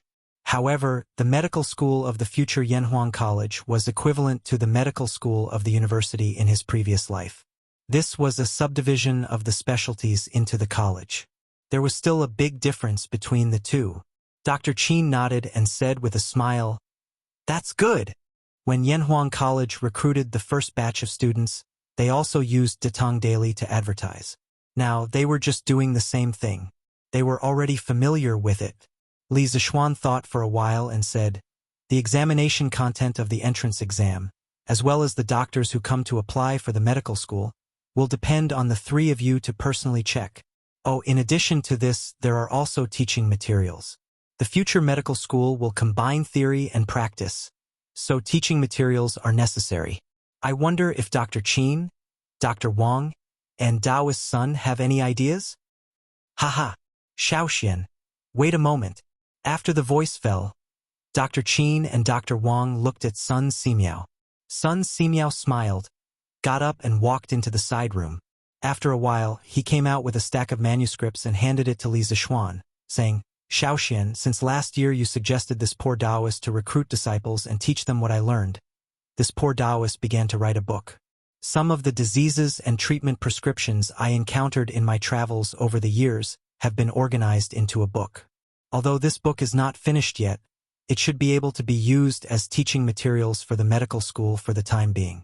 In the future, this poor Taoist will continue to expand and perfect this book. A prescription for 1,000 gold pieces. Li Zixuan took the stack of manuscripts and saw the words priceless prescription on the front page. He couldn't help but be lost in thought.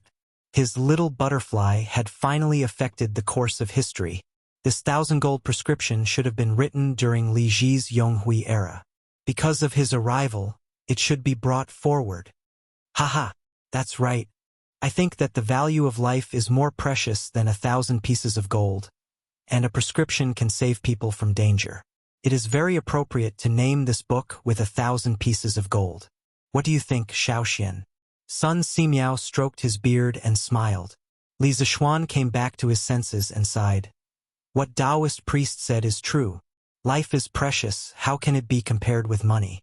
This priceless prescription is the result of Taoist priest Sun's hard work. If it can be used as a teaching material for medical schools, thousands of doctors and thousands of patients in the future will be grateful for Taoist priest Sun's kindness. When Dr. Qin and Dr. Wang saw Sun Simiao come out with a stack of manuscripts, they were slightly moved. This time, they gathered around Li Zixuan, wanting to see what was recorded in this book. After all, the author of this book was a divine doctor recognized by the Tang Empire. As doctors, they had to read it no matter what. Sun Simiao shook his head and laughed. Haha, Xiaoxian, you are also well-versed in medicine. Help this poor Taoist take a look at the contents of this book. Since it is a teaching material, it should be strict. As a Yamacho, you have to check it first. Li Zixuan was shocked. Is there a mistake? He is facing the king of medicine, Sun Simiao. His masterpiece actually needs me to check it? He hurriedly said, Taoist priest son, you are asking too much of me. With my insignificant medical skills, I am not qualified to check it for you. In my opinion, why don't we let Dr. Qin and Dr. Wang take a look? When Dr. Qin and Dr. Wang heard this, they waved their hands and said, Yamacho, you must be joking. Our medical skills are not as good as Dr. Sun's. We are not qualified to comment. When a person was slightly stronger than you might still have thoughts of competing with them. But when a person was several times or even dozens of times stronger than you, the only thing left in your heart was to look up to them. Dr. Qin and Dr. Wang were in this situation. Why don't we read it together? In the end, Dr. Wang couldn't hold back the loneliness in his heart. Oh no, it was curiosity. Swordsmen would want to try out a famous sword with their own hands. Doctors would also want to read a great medical book or two. That's great. Li Zixuan nodded. In this life, he didn't know nothing about traditional Chinese medicine. He also wanted to read Sun Simiao's Priceless Prescriptions. Sun Simiao's Priceless Prescriptions only had 10 volumes. Volume 1 was the general theory of medicine, herbal medicine, and so on. Volumes 2 to 4 were gynecological diseases. Volume 5 was pediatric diseases. Volume 6 was 7 orifice diseases. Volume 7 to 10 was wind diseases, beriberi, typhoid, and so on. In total, it recorded more than 1,400 prescriptions. According to the official history, Priceless Prescriptions had 30 volumes, a total of 233 prescriptions, and more than 5,300 prescriptions. Obviously, the current Priceless Prescriptions was still incomplete. It would continue to be expanded and perfected.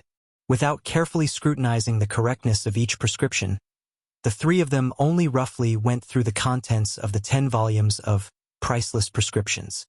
It took them nearly an hour. During this time, the three of them couldn't help but exclaim at the descriptions of pathology and treatment methods in the book. When they flipped to the last page, they were shocked to find that they had finished reading it. This book contains a wide range of classics, and we can see Dr. Sun's rich medical experience from it. It's simply an excellent teaching material for medical school. I'm really glad for the future medical school teachers and students. Thank you for teaching me, Dr. Sun. After savoring it for a moment, Dr. Qin clasped his hands solemnly and said to Sun Simiao. Dr. Wang echoed, Dr. Qin's words are very good. I admire Dr. Sun's medical skills.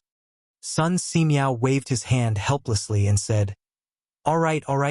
I asked you to help me find mistakes, so stop praising me. Everyone was speechless. They thought that other people's medical books might have mistakes, but you are Sun Simiao. How could your medical books have mistakes? Li Zixuan smiled and said, Priest son, you don't have to be so humble. The medical school will use this Priceless Prescriptions as teaching material first. Later on, priest son, you will bring Dr. Qin, Dr. Wang, and the other teachers of the medical school to complete the Priceless Prescriptions together. Other than studying, the medical school students will also have to go to the Tang Empire Joint Medical Center regularly to try to treat patients. From next month onwards, we can build a Tang Empire Joint Medical Center in Lantian County and Chang and City respectively. Chapter 1273. Medical practitioners should practice. People who practice medicine must have rich experience in treating illnesses and saving lives. Yamacho is using the Tang Empire's Joint Medical Center to complement the medical school's teaching. Wonderful. Wonderful. Dr. Wang clapped and sighed. Actually, in addition to prescriptions of 1,000 gold, I think Priest Sun and the two of you can consider compiling a medical reference book on the medicinal properties of herbs for students to refer to in the future. After handing the prescriptions of 1,000 gold to Sun Simiao, Li Zixuan suddenly had another idea in his mind.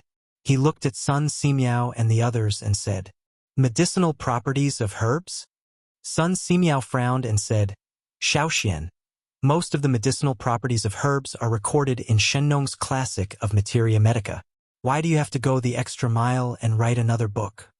Shennong's classic of Materia Medica also known as Materia Medica or Materia Medica, was one of the 4 classics of Chinese medicine. It was the earliest Chinese medicine book in China. It originated from Shennong and was passed down orally from generation to generation. It was compiled into a book during the Eastern Han Dynasty.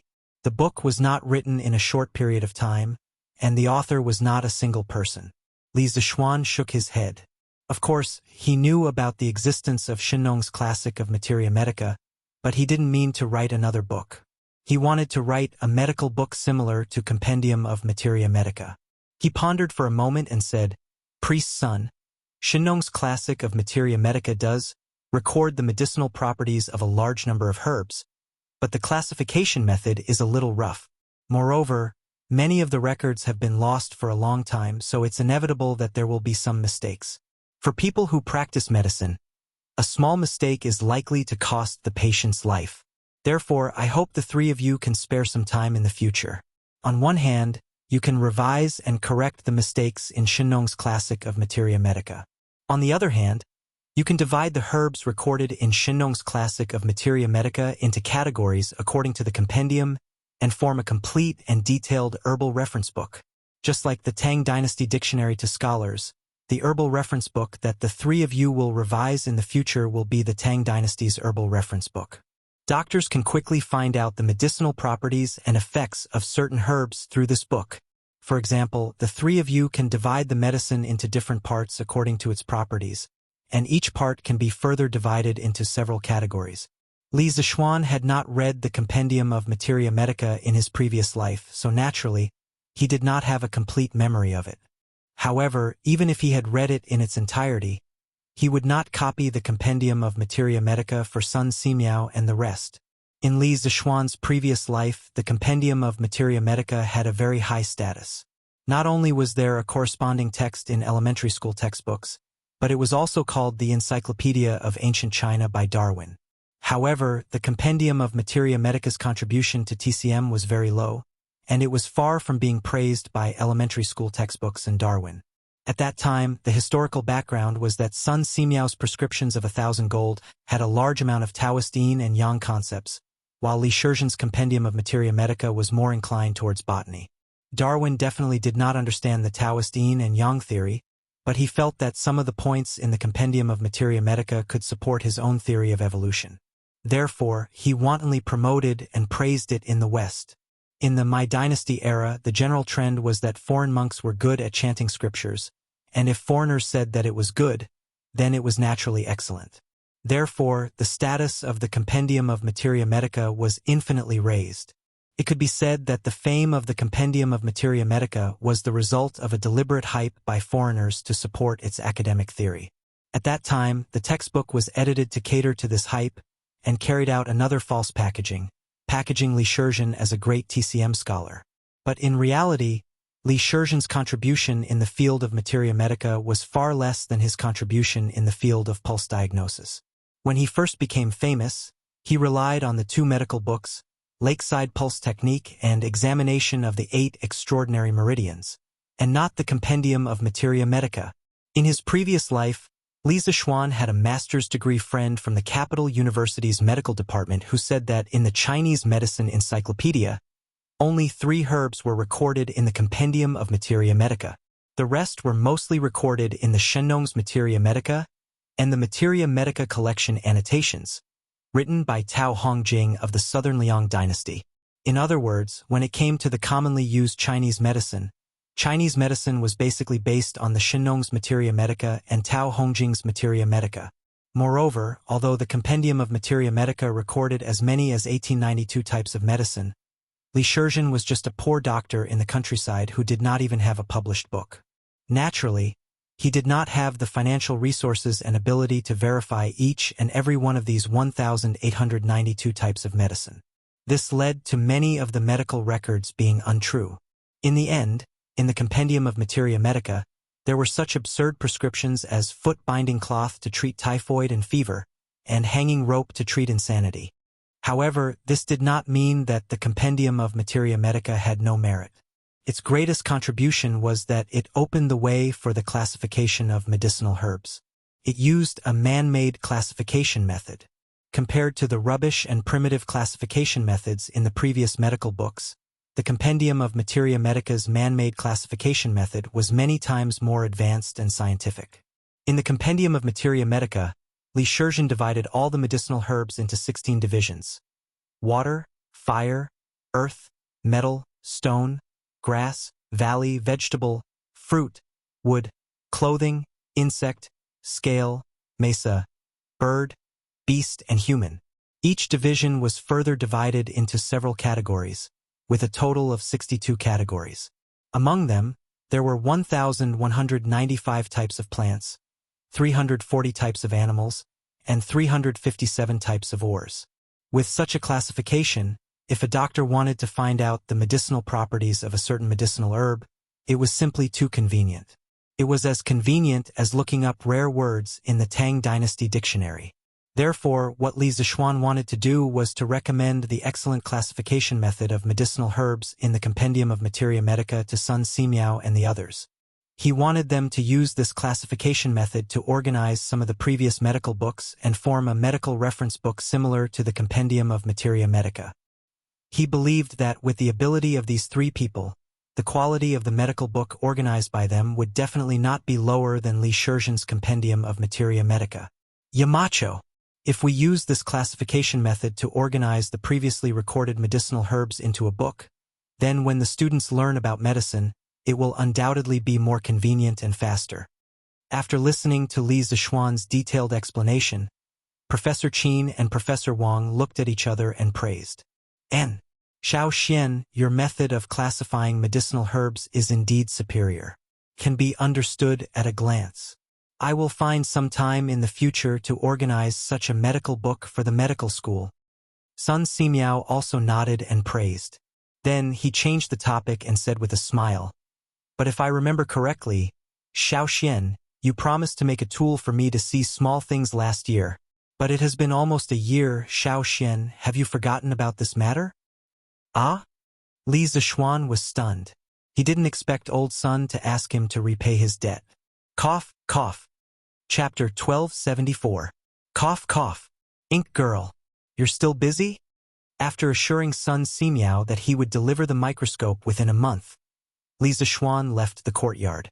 He wanted to go to another courtyard to look for Mo Lingwei, but he was informed by the servants that Mo Lingwei was in the workshop. Li Zixuan had no choice but to leave Yunshan and go to the workshop.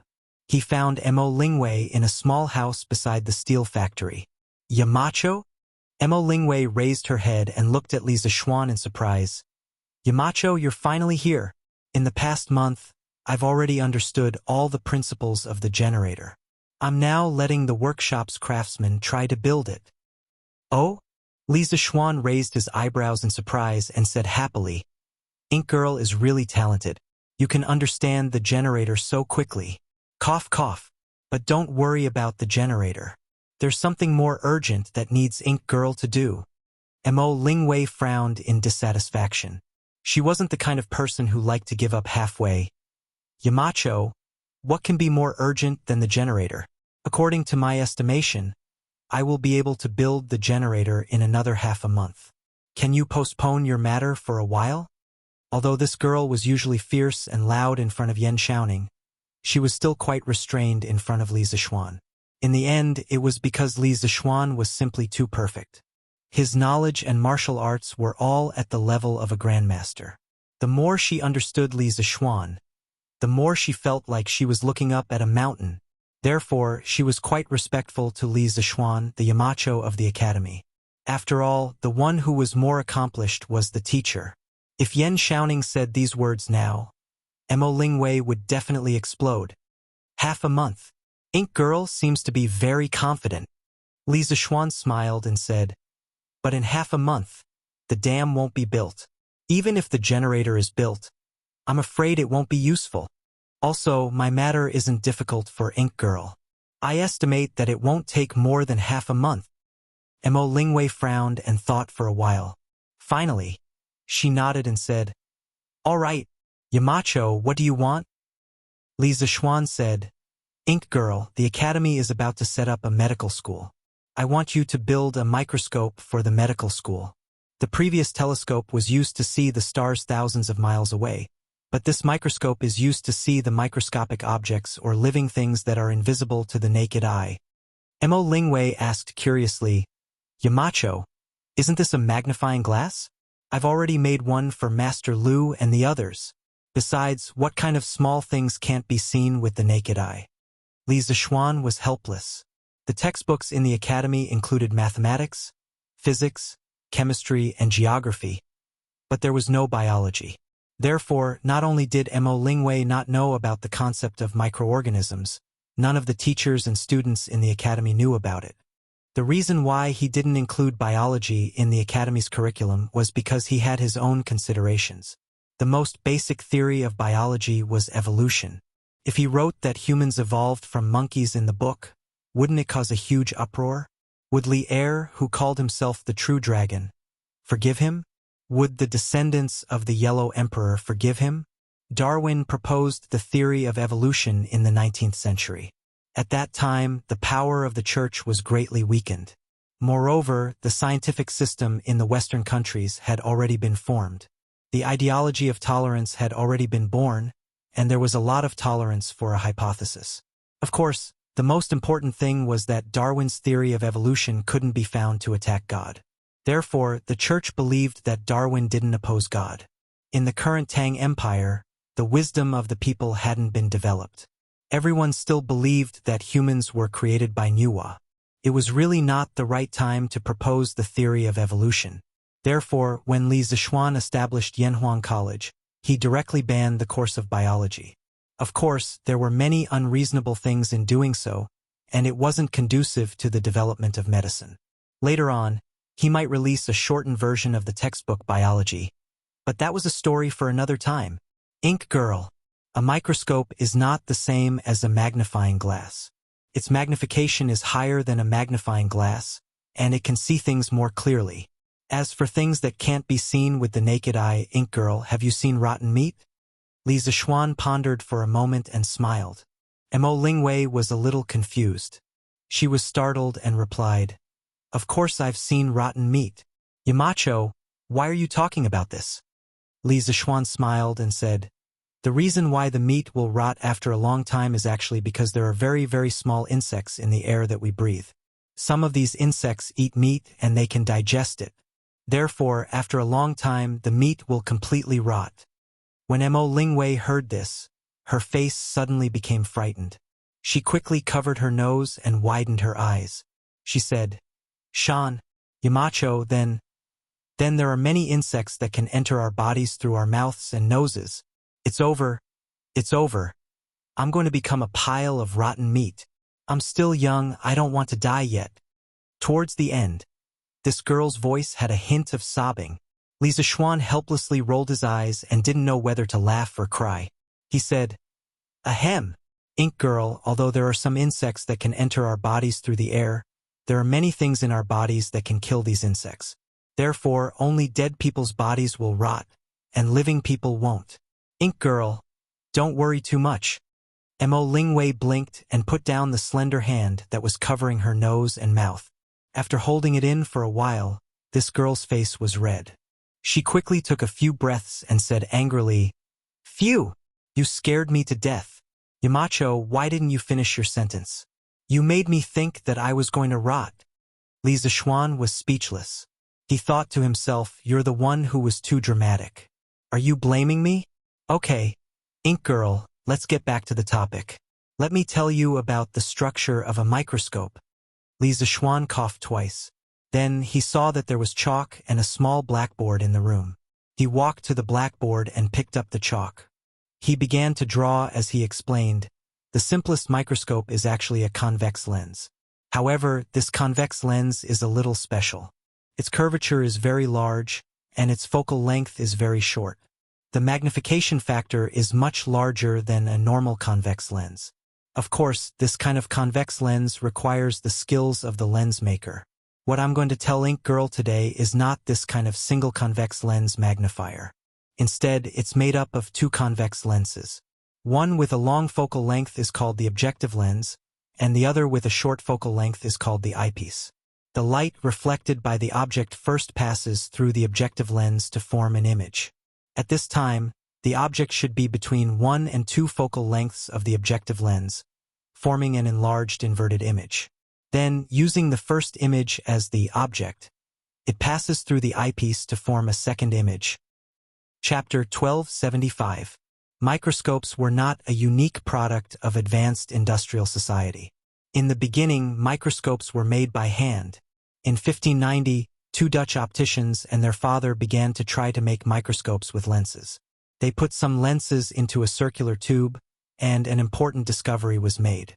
Objects near the bottom of the tube were magnified, and the magnification was much higher than that of any single magnifying lens. To a large extent, their first microscope could be considered an innovation. It could not be used as a scientific instrument because the magnification was only 9 times, and the image was somewhat blurry.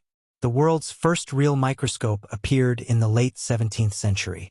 The inventor was Leeuwenhoek, a Dutch cloth merchant and pioneer of microscopes. He made a simple microscope by himself. It only had one lens that could be held in the hand for observation. Leeuwenhoek made greater achievements than his contemporaries by making lenses in an innovative way. He made a lens out of a small glass ball, and the magnification reached 270 times. At that time, the magnification of other microscopes was only 50 times. He used this lens to make the world's first practical microscope. Currently, Li Zixuan's workshop had no shortage of opticians who knew how to polish lenses. Mo Lingwei also knew how to polish lenses. However, the most difficult part of a biconvex microscope was not the lens, but a series of fine adjustment devices. Li Zixuan planned to imitate Leeuwenhoek's microscope.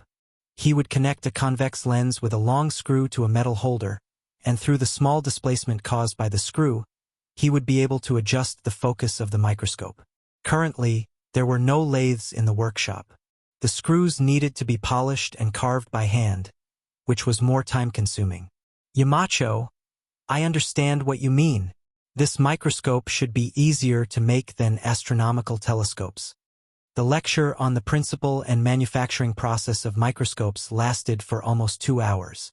The small blackboard was full of light circuit diagrams and formulas. At this time, Mo Lingwei said excitedly. Li Zixuan nodded slightly and said, "Generally speaking, microscopes are simpler than astronomical telescopes. After all, Ink Girl, you are very experienced in polishing lenses." Mo Lingwei immediately frowned and said, "Yamacho, polishing lenses is very troublesome. Look at my hands. They used to be smooth, but now they are a bit rough. How can I get married in the future? How about I ask Xiao Ning to help me polish lenses?" Looking at Mo Lingwei's white and flawless slender hands, Li Zixuan was speechless. How was it rough? Wasn't she lying through her teeth? Ink Girl, Xiao Ning has been busy building dams recently. How can he have time? But what you said is not unreasonable. How about this? I will ask someone to make some skin protection treasures in the future. How about I give you some? Speaking of cucumber masks not only on the face but also on the hands, Li Zixuan thought silently in his heart. Mo Lingwei's eyes lit up. Now everyone had a consensus that Li Zixuan's products must be the best. Although she didn't know what could protect her skin, it didn't stop her from ordering one from Li Zixuan. Okay, Yamacho. Then it's settled. Helplessly, Li Zixuan walked out of the workshop. He cursed in his heart. If Yan Xiaoning married Mo Lingwei, the Yan family would be lively in the future. This girl is lively and interesting, but sometimes she is very noisy. Husband. Dad wrote a letter. When he returned to the Yunshan residence, Han Yushi greeted him as soon as he entered the courtyard. Oh? What did father-in-law say in the letter? How is he doing over there? Li Zixuan held his wife's slender waist and asked with a smile. Han Yushi struggled but couldn't break free, so she gave up. She turned her head to look at Li Zixuan and replied, "Father said that he bought 3 farmsteads over there and has already dug the sewage treatment pond near the mine. It's already in use. He asked someone to buy a lot of curved plows from the workshop and rented them for free to the people who don't have plows. The spring plowing over there has already started a few days ago. Father even let the commoners drink boiled water. He said that if anyone was found to drink unboiled water, their rent would increase by 5%. Now, Father's manners were the manners in Yifang County that loved to drink boiled water the most. County Magistrate Wang of Yifang County has praised them many times. Oh, Dad also asked you in the letter. Now that the sewage treatment pond is done and the water quality of the river beside the villages has also improved, what else should be done? Li Zishuan nodded slightly. It seemed like Han Tianhu wanted to move the Han family village's development model over there. He pondered for a moment and said, since there is a sewage treatment pond, the next step is to plant trees. Plant trees beside the river. Once there are more trees, not only will the water in the river become cleaner, but the air will also become fresher. Lan Province was rich in water sources. Not only did the Yellow River flow through the western part of Lan Province, but there were also small rivers like the Lan River, Lan Yi River, and Weifan River. Rich water sources meant that there was a variety of crops, so the people in this area lived a very happy life. It was also because of this reason that the political and economic centers of the dynasties before the Song dynasty were all in the north. However, after the population expansion of the Sui and Tang dynasties, as well as the chaos at the end of the Tang dynasty, serious soil erosion would occur in the Lus Plateau, causing the water source to be polluted and even dry up. At that time, this land would no longer be a livable land, and China's political and economic center would gradually move southward. The most direct and effective way to control soil erosion and water pollution was to plant trees. Not only did they plant trees in Yifang County, Li Zishuan also wanted to suggest Li Er to plant trees in the waters near Chang, and on a large scale. Chang'an was currently the largest city in the world, with a population of over 1 million. At its peak, the population exceeded 2 million. Even though Chang'an was surrounded by 8 rivers now, behind the prosperity of Chang'an was a serious drain on its natural resources and ecological environment. It was destined to not last long. The modern Chang'an had always been lukewarm among all the provincial cities in the country, and one of the most important reasons was the lack of water. Yes, the modern Chang'an lacked water. The Tang dynasty's 8 rivers around Chang'an had no water left in the modern era. If not for the Heihe River Diversion Project, who knew what would happen to Chang'an? If Tang dynasty wanted to stand at the top of the world forever, and if Chang'an wanted to continue to prosper and expand, then the Forest Protection Project had to be started now. Han Tianhu's letter gave Li Zishuan the idea of promoting Tree Planting Day in Tang dynasty. If the momentum was good, it might really work. The main thing was to think of a way to convince Li Er. Chapter 1276. Arbor Day? Ha! Guanin's servant. Do you think this kid has nothing better to do? He wants to plant trees? 2 days later, in the evening, Li Er was reading memorials in the Hall of Nectar. He saw strange memorials and couldn't help but laugh at Empress Zhangsun, who was beside him. At this time, Li Zishuan spent an entire day organizing a memorials that suggested Li Er to promote Arbor Day and to encourage the people of the Yellow River region to build more protective forests. During this time, he also went to the Yanhuang College Library to look up a lot of ancient books. Oh, it was worth mentioning that since the day the library of Yanhuang Academy was built, Li Gang had been working hard to expand the number of books inside. Many of the unique books that even the nobles could not get their hands on were all obtained by old Mr. After the printing department of the workshop made copies, they would be sent to the Academy's Red Tower to expand the library. Today, the Yanhuang College Library could be considered the second largest collection of books in the vicinity of Chang'an City. As for the first place, it would definitely belong to the royal family. However, based on this trend, it would only be a matter of time before the Yanhuang College Library's collection surpassed that of the royal family. However, even though Li Zishuan spent a lot of effort on this memorials, Li Er's first reaction when he saw it was to sneer. This couldn't be blamed on old Li. Throughout history, the emperors only cared about the people and their own country. Who would be so free as to care about the environment and planting trees? In the entire ancient China, no one would have such a concept. Planting trees? Your Majesty, whose memorials is this? Could it be from the Marquis of Yong'an? Empress Zhangsun heard this and asked with a smile. With her intelligence, she didn't need Li Er to remind her to guess who the author of this strange memorials was. Other than Li Zixuan, there was probably no one else in the imperial court who could think so wildly. Yes, Guanin's servant is indeed smart. It was written by Li Zixuan. This kid, his writing is quite interesting. Li Er laughed as he watched. Suddenly, he couldn't laugh anymore. His face revealed a look of surprise. Empress Zhongsun was surprised. She calmly turned her body to the side and cast her gaze on the memorial in front of Li Er. Gradually, the disdainful sneers in the hall disappeared. Instead, a solemn atmosphere gradually filled the hall. After a quarter of an hour, Li Er stood up and walked 2 steps with his hands behind his back. He then instructed Zhao Song in the hall, "After the morning assembly tomorrow, have Fang Xianling, Du Ruhui, Zhang Sun Wuji, Xiao Yu, and Yan Lide stay behind to discuss matters. Also, summon Li Zixuan to the palace tomorrow to wait for the emperor." Zhao Song's eyebrows twitched. He hurriedly stepped forward and cupped his fist solemnly. "This old servant obeys. Husband, do you think His Majesty will listen to what you say?" After dinner, Han Yushi came to the study room with a cup of hot water. Seeing Li Zixuan reading a book, she couldn't help but ask. Obviously, she had also read the contents of the memorial. Li Zixuan raised his head and said with a smile, "Haha, wife, there's a saying that goes, 'Do your best and know your destiny.' This memorial is already the best your husband can do. Furthermore, I've asked Li Gang and Ma Zhou to help me check it out. If His Majesty can listen to these words, it will naturally benefit the future generations.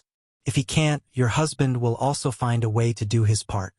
After all, I don't want our future generations to not even have a mouthful of clean water to drink."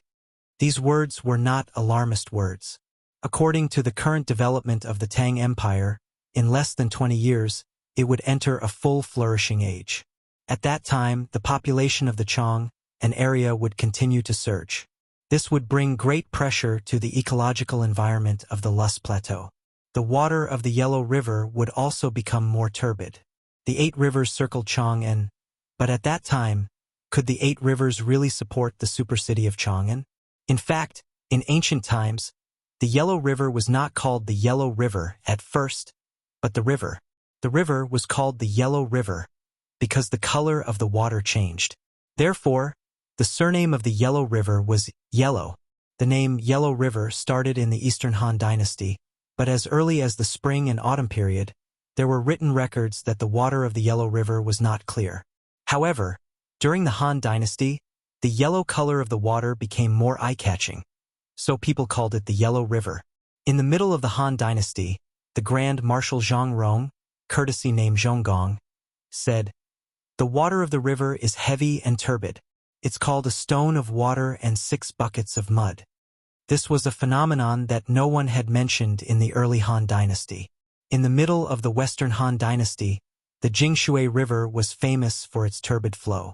During the time of Emperor Wu of the Han Dynasty, the Jingshui River was used to irrigate the farmland and improve the soil. The Jingshui River and the Wei River Basin were the earliest areas of agricultural development in the Lus Plateau. With this kind of development, the original vegetation was destroyed and soil erosion increased, causing the water of the Yellow River to become more and more turbid. It probably developed in the Eastern Han Dynasty and became conspicuous, hence the name Yellow River. As the Tang Empire entered a full flourishing state, the Lus Plateau would have to support more people. At that time, a lot of farmland would be exploited and the soil erosion in the Yellow River Basin would become more serious. Li Zixuan said that his children and grandchildren would not be able to drink clean water in a few years was completely possible. Children and grandchildren.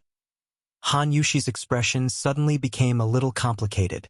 She muttered in a low voice, "Husband, when can we have our own children?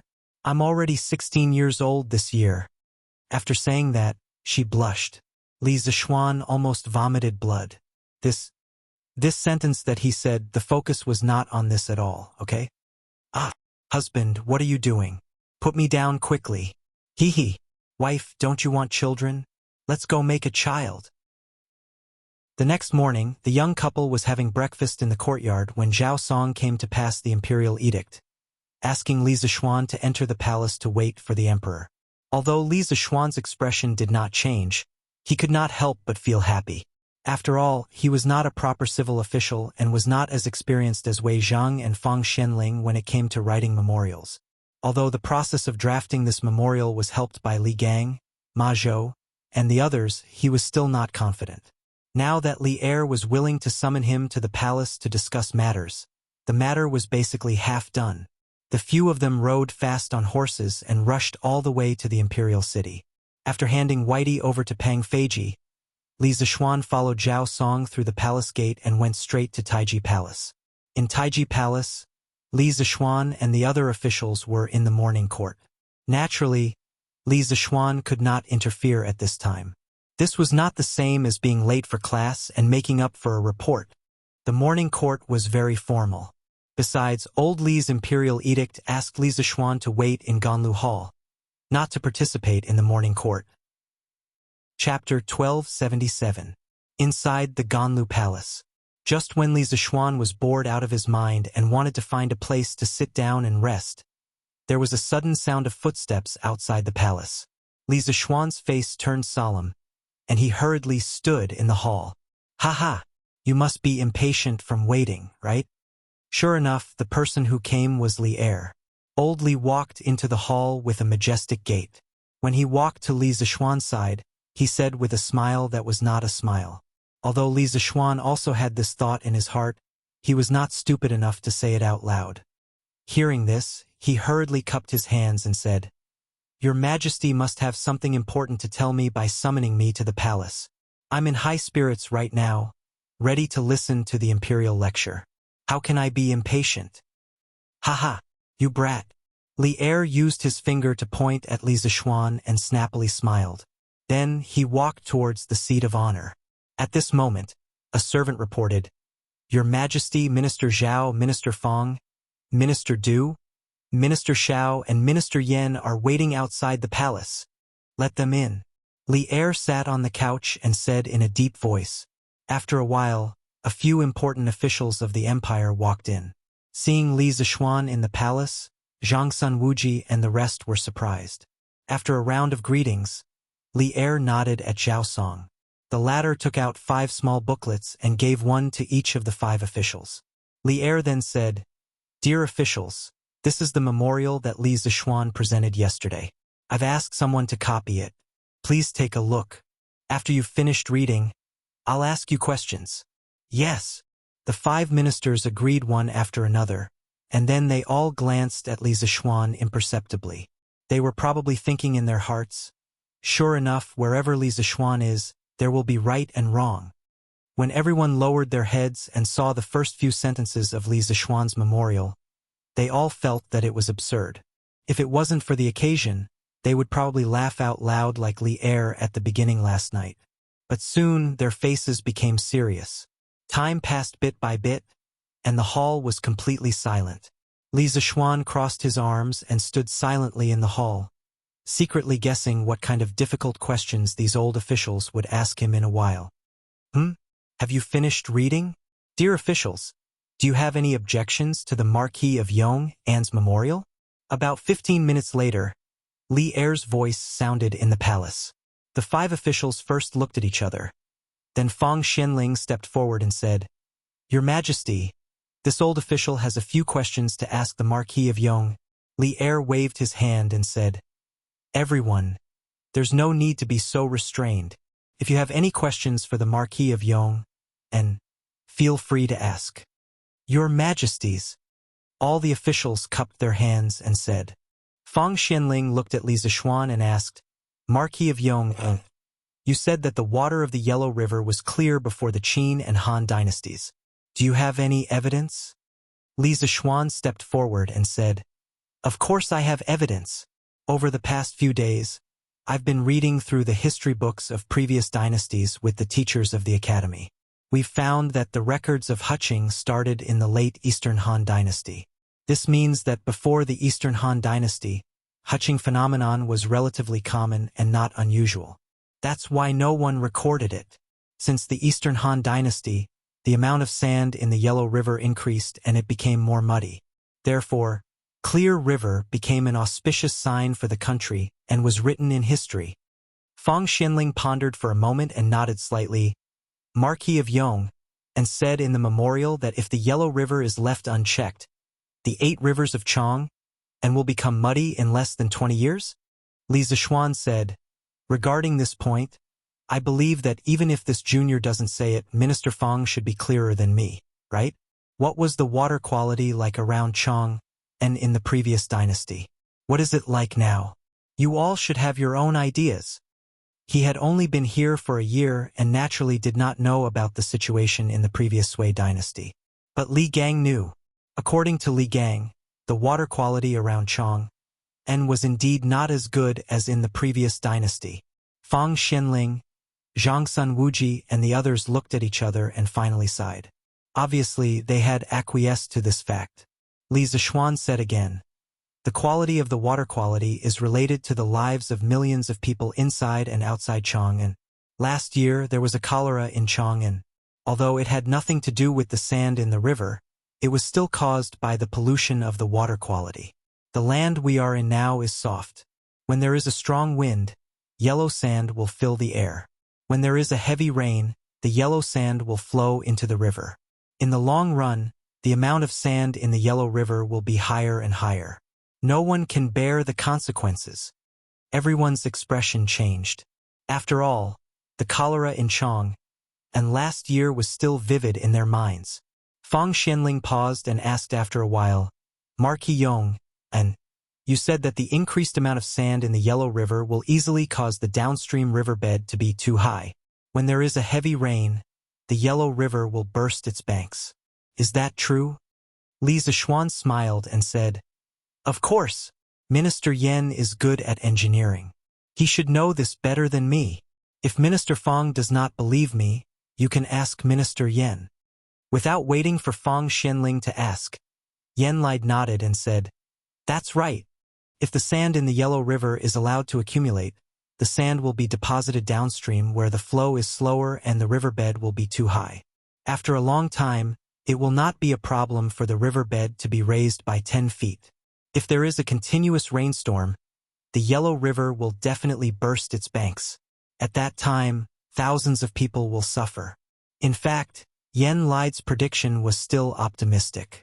In modern times, the Yellow River's water level was more than 70 meters higher than the sea level of Kaifeng City. It was a veritable floating river. Xiao Chua asked in a low voice, Marquis Yong, you mean that if the imperial court does not adopt your plan, the flood in the lower reaches of the Yellow River will become more and more serious?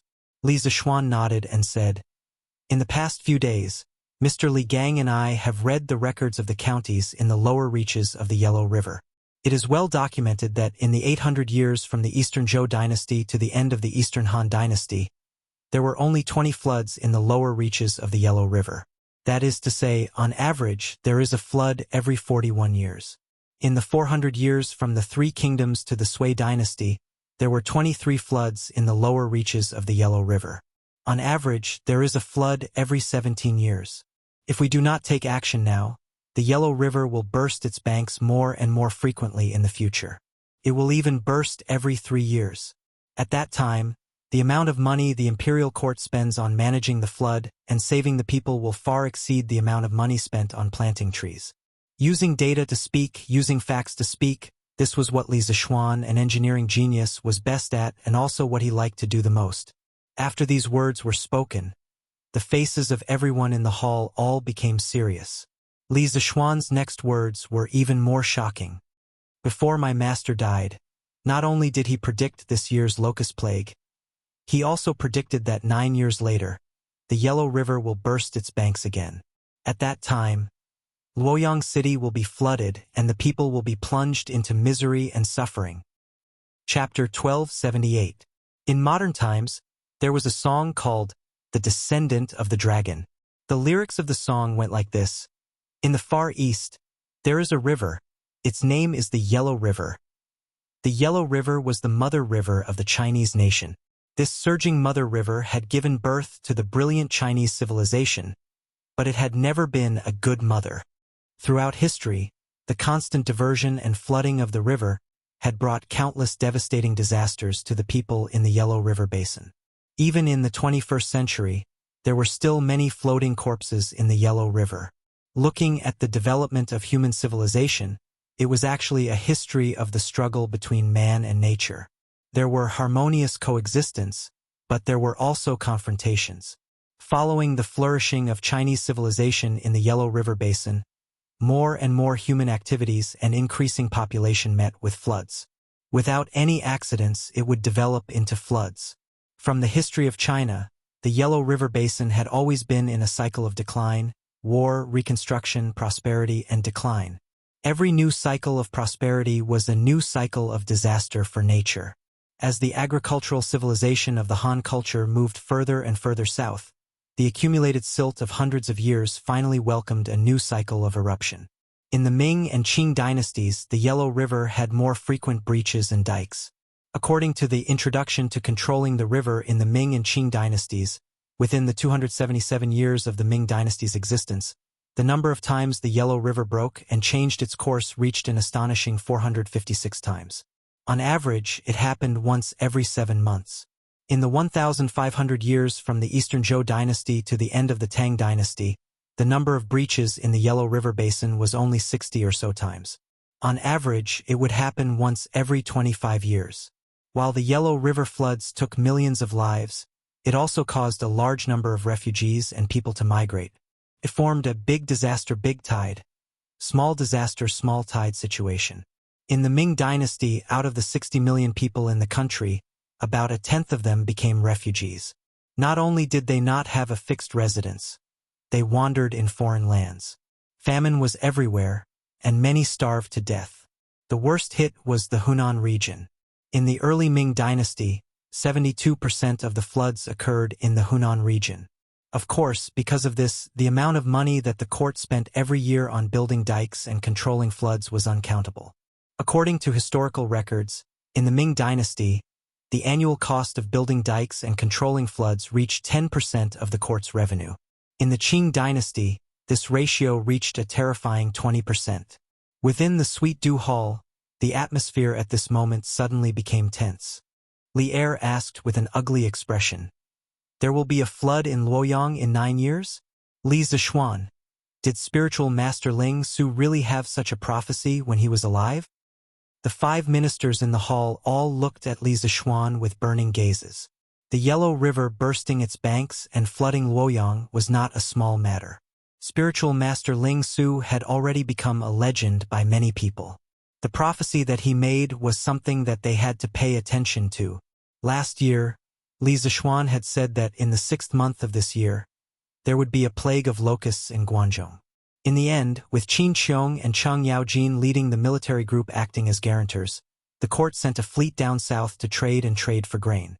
At that time, Zhang Sun Wuji and the rest of the civil officials felt that even if the locust plague didn't happen as scheduled, the imperial court wouldn't lose out by exchanging so much food from a small country like Nanyang at such a low price.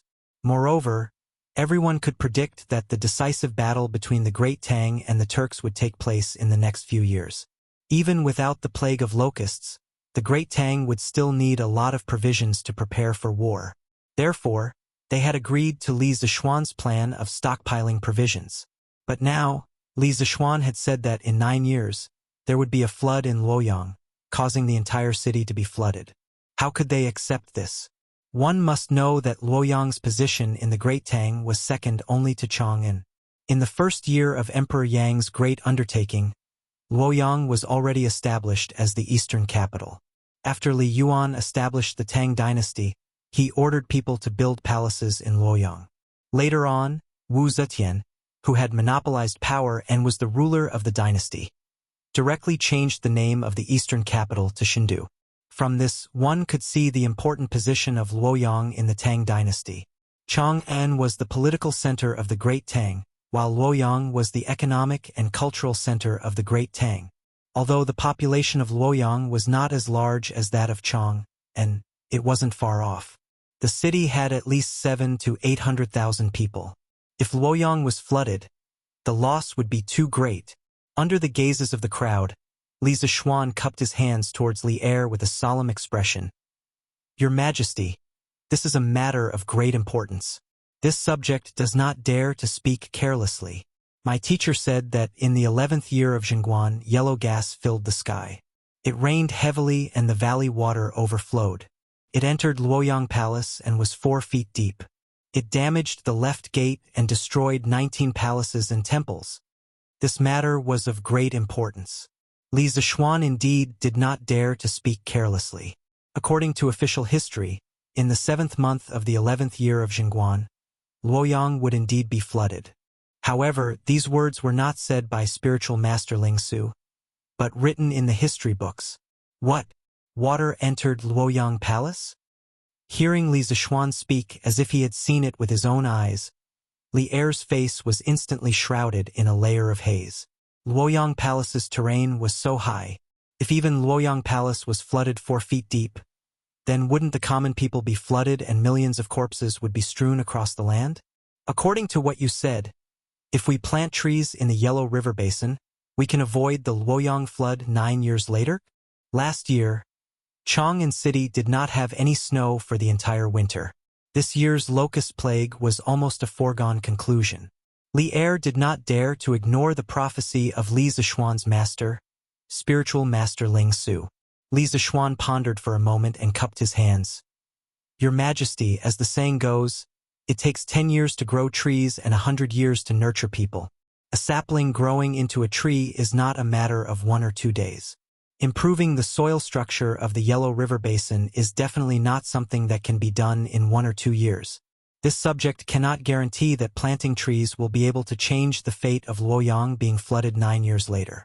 However, compared to building dams and disaster relief, planting trees is definitely the most effective and cheapest way to control the Yellow River. Once there is a large-scale shelter forest in the Yellow River Basin, the amount of sand in the Yellow River will be greatly reduced. At that time, even if we cannot avoid the Luoyang flood 9 years later, the overhanging rivers and dams that may appear 10 or 20 years later will definitely not appear so easily. This is a matter that will benefit the current generation and the future generations. Your Majesty is wise and has great ambitions. This subject hopes that Your Majesty can make a careful decision. Although the Tang dynasty's Yellow River floods were more frequent than the previous dynasties, compared to the Song dynasty, Ming dynasty, and Qing dynasty, the Tang dynasty's floods could be said to be less frequent and less serious. However, Li Zishuan was a descendant of the Yellow Emperor and a transmigrator who knew about the future.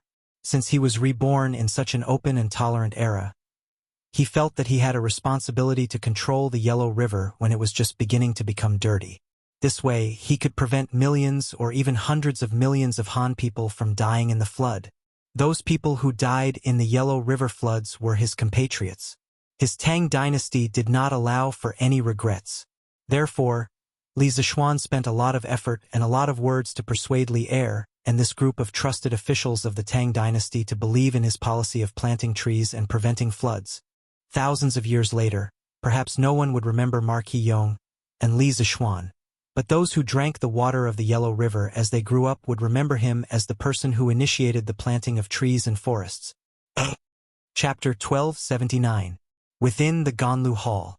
After Li Zishuan said that, Li Er frowned and fell into deep thought. The 5 ministers in the hall were no longer as casual and indifferent as when they had first entered. They all lowered their heads, silently digesting Li Zishuan's words in their hearts. A moment later, Xiao Yu stepped forward and cupped his hands. Your Majesty, the words of the Marquis of Yong and make sense.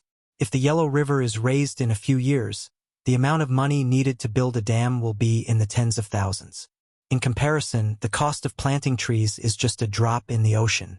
I suggest we return to the old system and re-establish the positions of Shan Yu and Lin Heng.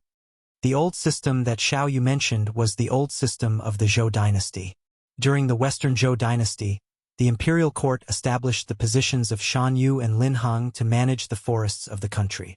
In the rights of Zhou, there was a clear description of these 2 positions.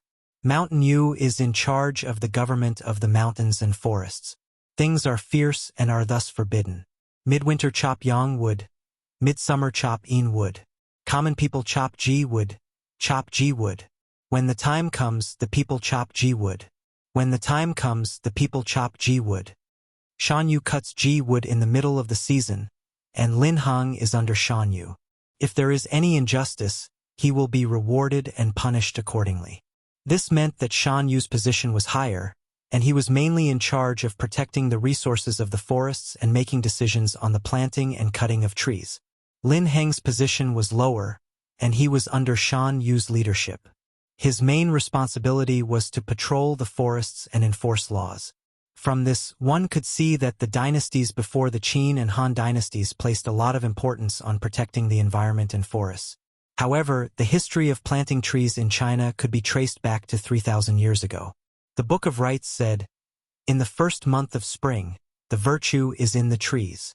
This meant that planting trees in the spring was the greatest moral act. As early as the Yushun era in the later period of the patrilineal clan society, there was an official in charge of the forest called Yuguan. During the Western Zhou dynasty, the imperial court established Shan Yu, which evolved from Yuguan. This was the earliest minister of forestry in China's history. During the time of Wuxia, there were also administrative regulations to protect the forest.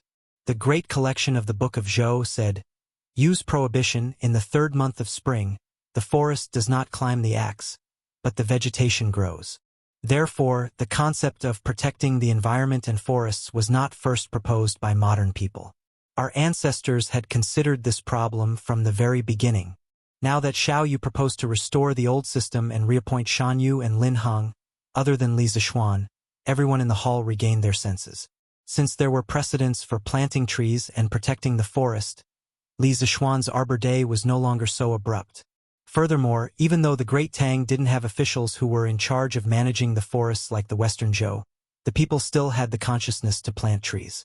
It was just that they didn't plant trees by the Yellow River, but on the ridges of their own fields. In the Tang dynasty, every Yongye field would have a certain number of trees planted around it. This was called the farmland shelter forest. Marquis Yong An, have you estimated how much it would cost to build a shelter forest in the Yellow River Basin? Li Er stood up and paced in front of the dragon table. Then he looked at Li Zixuan and asked in a deep voice.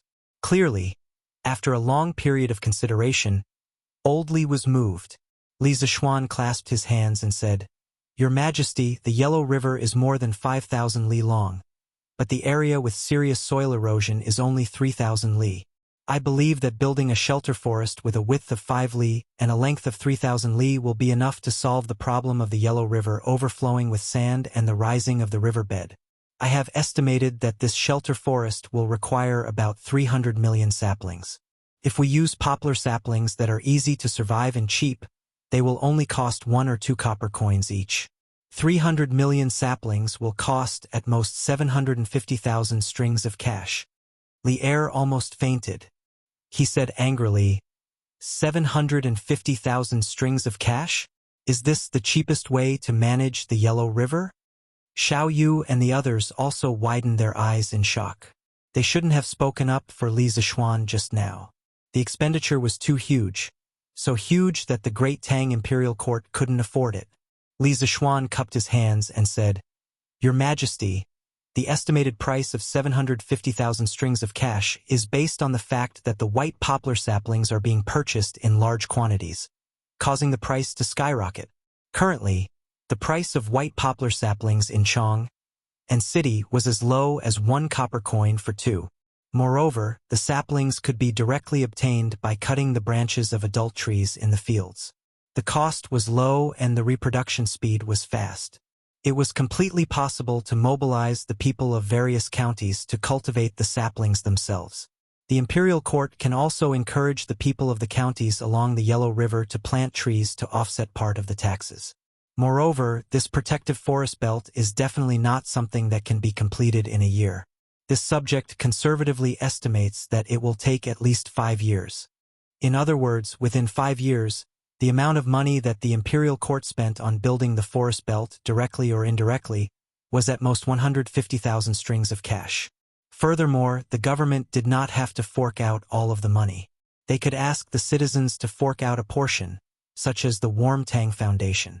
Based on this calculation, the imperial court would spend at most 70,000 to 80,000 strings of cash to build the forest belt, and the actual amount of money needed would be much lower than this. Li Er's expression softened slightly. He frowned and said, 70,000 to 80,000 strings of cash is not a small amount. Li Zishuan clasped his hands and said, Your Majesty, each year is at most 70 to 80,000 strings of cash for a total of 5 years. Ideally, the imperial court's investment in these 5 years should be able to solve the problem of the Yellow River once and for all. Otherwise, the Great Tang will frequently face the risk of the Yellow River bursting its banks. Your Majesty, think about it. Every time the Yellow River bursts its banks, the imperial court would have to repair the banks and open up the warehouses to provide relief. How much money would be spent on this? It can be said that the losses that a large-scale flood would bring to the Tang Empire would be comparable to the cost of building the forest belt. Therefore, this subject believes that instead of frequently repairing the banks and opening up the warehouses to provide relief in the future, it would be better to start building the forest belt on both sides of the Yellow River. Furthermore, the imperial court can set up a day as Tree Planting Day and encourage the people to plant trees on that day. The more people there are, the more strength there is. This can reduce the financial burden on the imperial court. Hearing this, Li Er closed his eyes and pondered for a long time. Finally, he said, All right, I'll believe you this time. We'll do as you say. We'll restore the old system and reappoint Shan Yu and Lin Heng. We'll build the forest belt on both sides of the Yellow River. From now on, the 20th of March will be Tree Planting Day. As for Shan Yu and Lin Heng, do any of you have suitable candidates in mind? Everyone looked at each other and finally looked at Li Zishuan. Li Zishuan was dumbfounded. He quickly waved his hands and said, Your Majesty, you can't. You can't. This subject has too much work to do. I really don't have the energy to take on the roles of Shan Yu and Lin Heng. Your Majesty, please find someone else. Chapter 1280. In modern times, China's Arbor Day was proposed by the foresters Han En and Ling Daoyang. It was initially set on April 5th, Qingming Day. In 1928, Arbor Day was changed to March 12th to commemorate the 3rd anniversary of Sun Yat-sen's death. Li Zishuan did not know why Li Er decided to set Arbor Day on the 20th of March, but he did not mind. It was better than nothing.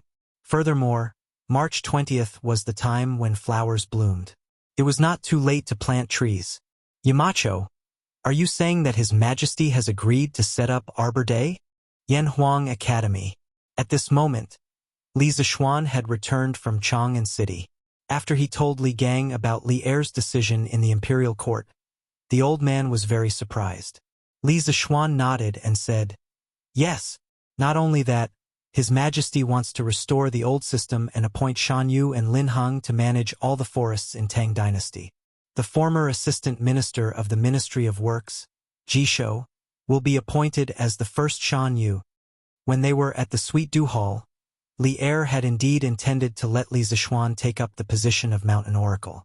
After all, this matter was brought up by Li Zishuan. No one was more suitable for this position than him. However, Li Zishuan currently held too many positions. If he were to give this position to him, he would definitely be too busy. Hence, after much consideration, Li Er finally gave the position of Mountain Oracle to someone else. Jishou. Li Gang's eyes flashed with surprise. He stroked his beard and laughed. Ha ha! His Majesty is wise to assign Jishou to the position of Shan Yu. He is making the best use of him. Li Zishuan was stunned. When Li Er announced that Jishou would be the first Shan Yu, he let out a sigh of relief. He did not have the time to think about who Jishou was. From his point of view, the basic plan for the Yellow River Forest Belt was already set. It did not matter who was the Shan Yu as long as they followed the plan to the letter. However, Li Gang's reaction showed that Jishou was not someone to be trifled with. Teacher Wenji, who is this Jishou? Why do you have such a big reaction? Li Zishuan asked curiously. Li Gang chuckled and replied, Yamacho, you may not know this, but Jishou is the 13th grandson of Jihan. Back then, Jihan could be considered a famous scholar in the Wei and Jin dynasties. However, He was not willing to climb up the social ladder and was only interested in studying exotic flowers and plants. While he was alive, he had compiled a book called Southern Flora, which could be considered a wondrous book. Later, it was passed down from generation to generation in the Ji family. Although this old man has read thousands of books, I have never seen this book with my own eyes. The current assistant minister Ji Shoqing had inherited the style of the Ji family's ancestor and was very knowledgeable in the Tao of plants. Therefore, I believe that Ji Shou is making the best use of his talents by taking over the position of Mountain Yu. What Li Zixuan didn't know was that Southern Flora was the world's earliest flora, more than 1,000 years earlier than the Western botanical monographs. Therefore, to say that Ji Han was the world's first botanist was fully deserving of the title. Although Li Zixuan didn't know the historical position of Southern flora and fauna, he was quite surprised when he heard that there were people in ancient times who especially liked to study exotic flowers and plants. Oh, if that's the case, Ji Shou is very suitable for the position of Mountain Yu. Your Majesty's talent in using people is far better than even Qin Huang and Han Wu. This praise was truly from the bottom of Li Zixuan's heart. The reason the Great Tang Imperial Court was able to operate so efficiently was inseparable from Li Er's ability to make the best use of people and resources. From this perspective, Old Li was a very qualified leader. After getting Arbor Day from Old Li, Li Zixuan didn't slack off. On the same day, he asked Ma Zhou to instruct all the editors of Datong Daily to promote the Yellow River Forest Protection Belt and promote the upcoming Arbor Day. He wanted to use Datong Daily to let everyone know the importance and significance of the Yellow River Forest Protection Belt. Since he could convince Li Er and Zhangsun Wuji, Li Zixuan believed that he could convince the people of Tang Dynasty. He wrote down the contents of his memorial word for word and handed it to the editors of Datong Daily. At the same time, he also wrote down the conversation between the emperor and the official in the imperial court and handed it to the editors. Of course, he deleted the part about Xinguan's prophecy about the Luoyang flood. After all, if this was announced in advance, wouldn't the world fall into chaos? As for the following matters, it would all depend on the editors of the editorial department. After a year of training by Ma Zhou, the editors of the editorial department had already broken away from the ranks of corrupt scholars. Their thinking could be said to be the most advanced in the entire Tang dynasty. The next day, His Majesty rearranges Mountain Yu and Lin Heng's positions. Every year, the 20th of March will be Arbor Day, planting trees to end the flood of the Yellow River for thousands of years. Starting today, His Majesty wishes to plant trees by the Yellow River 30 miles east of Chong and City on Arbor Day, planting trees to benefit the present and the future generations, discussing the importance of planting trees. Without any warning, the front page of today's Tang Dynasty Daily was almost entirely filled with articles related to planting trees. At first glance, the commoners were somewhat confused. Mountain Yu and Lin Heng? What positions are these? How would I know? Scholar Su, do you know? You are all ignorant and incompetent. Mountain Yu and Lin Heng were officials in charge of the forests during the Western Zhou dynasty. Looks like His Majesty wants to restore the old system. Ah? Restore the old system? What's the use of having these two officials? Oh, there's a Arbor Day? What kind of day is that? As the name suggests, Arbor Day means that everyone is supposed to plant trees on that day. Plant trees? Then why do we need to plant trees? You, Huang Jinzhou, can't you read the newspapers? Do you need to ask about everything? Hee hee. Scholar Su, isn't it because you're well-read? Why don't you read it to us illiterate people? That's right. Scholar Su, you're the star of literature. If you don't read it to us, who will? What the newspapers are saying is that the reason why the Yellow River has become muddy in recent years is because the soil on both sides of the river is loose and flowing into the river. Duke Yong and believes that if the soil on both sides of the river is allowed to erode, in the long run, the lower reaches of the river will be raised by a few feet. When that happens, there will be a suspended river in the lower reaches of the river. Once there's a storm, the river will burst its banks. When that happens, the people will be plunged into misery and suffering. That's why Duke Yong and wrote to His Majesty, and suggested building a 3,000-mile-long shelter forest on both sides of the river to prevent the river from becoming muddy. Chapter 1281. What? Planting trees can prevent the flooding of the Yellow River? Is this a joke? The entire front page of Tang Daily was filled with topics related to tree planting and afforestation. After learning that planting trees could solve the problem of the Yellow River flooding that had plagued the people in the north for hundreds of years, everyone was shocked. Heh! Even the emperor is going to plant trees himself. How can it be fake? Furthermore, these words came from the Duke of Yong, and so it must be true. That's right. How can the Duke of Yong's words be fake? It will be the 20th of March in another 2 to 3 days. By then, I will be planting trees by the Yellow River in the east of the city. I will go too. The saplings beside my Yongya field are all ready-made. I will go plant a few trees too. When the Yellow River clears up and there are no more floods, I, Cho-san, will have a part to play.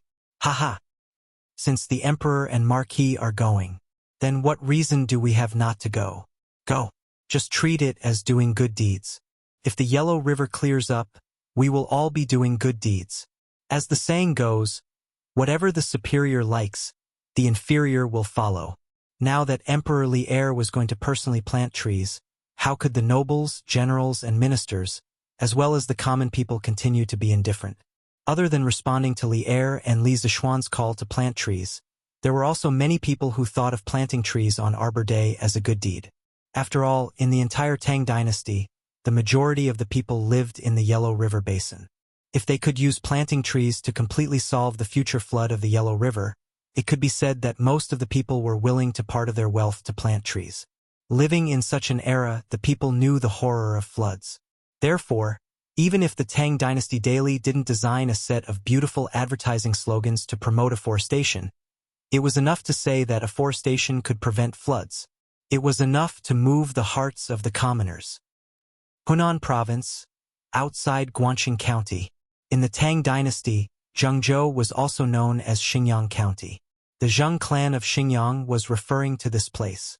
Zhengzhou's administrative center was located within Guangxing County. As the administrative center of the state, Guangxing County's city walls were lofty and towering. Outside the city walls, there was even a moat. When Qin Wang Li Shimin fought Wang Shichong in Luoyang, he had planned to replenish Guangxing County's provisions. As the saying goes, those who wish to conquer the world must first conquer the Central Plains. Hunan is the most central province in China. During the Tang Dynasty, the Yellow River was still an important waterway and irrigation hub. At this time, Hunan's agricultural and economic development was at the forefront of the country, but at the same time it was also targeted by many people. Correspondingly, Zhengzhou could be considered as a battleground since ancient times. It was understandable that the city walls were built higher and sturdier. Brother Fa Shan, thank you so much for escorting me all the way here. Now that I've arrived at Zhengzhou City Guan, you should hurry and attend to your own matters. Outside the city gate of Guangxing County, a 13 to 14-year-old boy and girl were saying goodbye to each other in an open space not far from the city. Taking a closer look, who else could they be but little Fishy and Yi Fashion? Along the way, the two of them did not encounter any danger. They did not even meet any bandits. Who knows if it was because the security of the various prefectures along the way was too good, or if it was because these two newbies were too lucky. However, along the way they did meet a few scammers. Fortunately, between the two of them, one of them was much more mature than his peers, while the other was mischievous and experienced in surviving in society. Normal scammers would not be able to scam them of their money. Along the way, it could be said that there was no danger. It's nothing. It was just on the way. Yi Fashion shook his head. He raised his head and looked towards the city gate not far away. Suddenly, he frowned and asked suspiciously, "The city gate of Guangxing County seems different today. Miss Liu, please be careful." Liu instinctively asked, "What difference could there be?" "Haha, Fa Shan, aren't you making a fuss over nothing?" Yi Fashion observed for a while more before retracting his gaze. With a serious face, he said to Liu, "Miss Liu, look, the number of soldiers guarding the city gate of Guangxing County is much more than the number of soldiers outside Chang'an City. Moreover, there are very few commoners entering the city. It's only 7 in the morning now. This should be the time of the day when most people enter the city. But now, there are only about 10 people queuing outside the city to enter the city. What's even more unusual is that there are only commoners entering the city, but no commoners leaving the city. Isn't this unusual? Hearing this, Li Yu's face turned serious. The little girl looked towards the city gate and asked, Fa Shan, was Guangxing County like this in the past? Yi Fashion shook his head and said, Definitely not. Although Guangxing County is not as prosperous as Luoyang, there are still many rich families here. Every day, there is an endless stream of merchants. How could it be so quiet? There must be something fishy about this. It's even better if there's something fishy. I'm just afraid that there's nothing fishy about it. My mission this time is to find out what's fishy about Zhengzhou. Little Yu suddenly smiled and said to Yi Fashion, Fa Shan, go back to Nanyang. I'll be fine here alone. I won't hold you up any longer. I hope that you can find the way to the south soon. She tightened the bag on her body and was about to walk towards the city gate. Hey, Miss Li Yu, wait. Just as Li Yu was about to walk, Yi Fashion's voice came from behind her. Little Yu paused and said, Fa Shan, what's wrong? There must be danger in the city. I can feel it. Are you really determined to enter the city? Yi Fashion walked in front of Li Yu and said with a serious face. When Li Yu heard this, the scene of Li Zixuan persuading her not to come to Zhengzhou appeared in her mind. Of course, there was also her bold words. I want to go. I have to go. After thinking for a while, Li Yu nodded vigorously at Yi Fashion. After saying that, she let out a sigh of relief. She was smart and eccentric. How could she not see that there was something wrong in Guangxing County? However, she came all the way from Chang'an to Zhengzhou with a mission. How could she be afraid before the battle and run away? All right then, I'll go with you into the city. Yi Fashion sighed silently in his heart and suddenly said, Fa Shan, aren't you going back to Nanyang's ancestral home? Also, you're going to the south to search for Dao. Why do you want to go with me into the city? Little Yu asked curiously. Yi Fashion said seriously, Cousin asked me to take care of you on the way. Now that you're going to risk your life alone, how can I just sit back and watch and leave alone? Let's go. Let's go into the city. Chapter 1282. Stop. Where are you from? What are you doing in Guangxing County? At the entrance of Guangxing County, Little Yu Yi Fashion, and their group of young men and women were stopped by the city guards. The leading black-armored man questioned them fiercely. He couldn't be blamed for asking. The carriage behind Li Yu's group was the Don't Touch Me carriage from Strange Interest Pavilion. Those who owned such a carriage were definitely from the top families. He had seen all the young masters and young ladies from the big families around Zhengzhou before. However, the two people in front of him were unfamiliar. They must be from a foreign country. Little Yu timidly took 2 steps back. Just as she was about to say something, Yi Fashion stepped forward and said, General, my sister and I have come from Bianzhou to Zhengzhou to visit our relatives. I hope you can make it convenient for us. The black-armored soldier let out an imperceptible sigh of relief and said, Visit your relatives? What relatives do you have in Guangxing County? Little Yu's eyes flashed with a trace of panic. She didn't expect the soldier to ask such a detailed question. What if Yi Fashion made up a name and the soldier didn't recognize it? Wouldn't they be exposed? Thinking of this, she calmly looked at Yi Fashion. Yi Fashion's face was calm and relaxed. He calmly cupped his hands towards the soldier and said, This one's second uncle, Yi Minglei, is currently working in Guangxing County. I haven't seen him for many years, so I specially brought my sister to pay a visit. You are the nephew of Deputy Yi? The black-armored man's eyes darkened slightly as he asked in a low voice. Yi Fashion cupped his hands and said, Yes. If you don't believe me, you can send someone to escort my sister and me to Guangxing County. You will know the truth then. Hearing this, the black-armored man's face became gentler. He grinned and said, Seeing this young master's extraordinary bearing, I am sure he wouldn't use this kind of thing to deceive me. However, Zhengzhou is now in a special period. In order to ensure your safety, I will send 2 people to escort you and this young lady to the county office. What do you think, young master? Although it was said to be an escort, who didn't know that this was surveillance? In the end, the black-armored man was still suspicious of Yi Fashion and Little Yu Er's origins. Little Yu Er's face turned slightly pale. She thought to herself that this was bad. She had to think of a way to send away the soldiers who were escorting them. Yi Fashion smiled and cupped his hands. Thank you for your kind intentions, General. I haven't been to Guangqing County for many years, so I can't remember where the county office is. I'll have to trouble General's subordinate to lead the way for us. Humph! The muscular man in black armor snorted and called 2 guards over. He whispered to them first and then said loudly, You 2 escort this young master and young lady to the county government. You must send them to County Deputy Yi personally. Do you understand? Understood. The 2 soldiers hurriedly cupped their fists and answered loudly. Then, one of them led the way in front while the other helped to pull the carriage from behind. They led Yi Fashion and Little Fishy into the city. In order to prevent Li Yu and Yi Fashion from jumping off midway, the 2 soldiers didn't even let them sit in the carriage. Along the way, Little Yu wanted to discuss countermeasures with Yi Fashion. However, the pair of eyes behind them kept staring at them, so she didn't dare to make any moves. This was because, from the moment they entered the city, she realized that there was something unusual in the city. Every street was patrolled by soldiers. There were very few pedestrians and peddlers on the streets. The entire county gave her a bleak and austere feeling. Oh no, we're almost there. At this moment, at the end of the street, there was a solemn government office. It was obviously the county office of Guangqing County.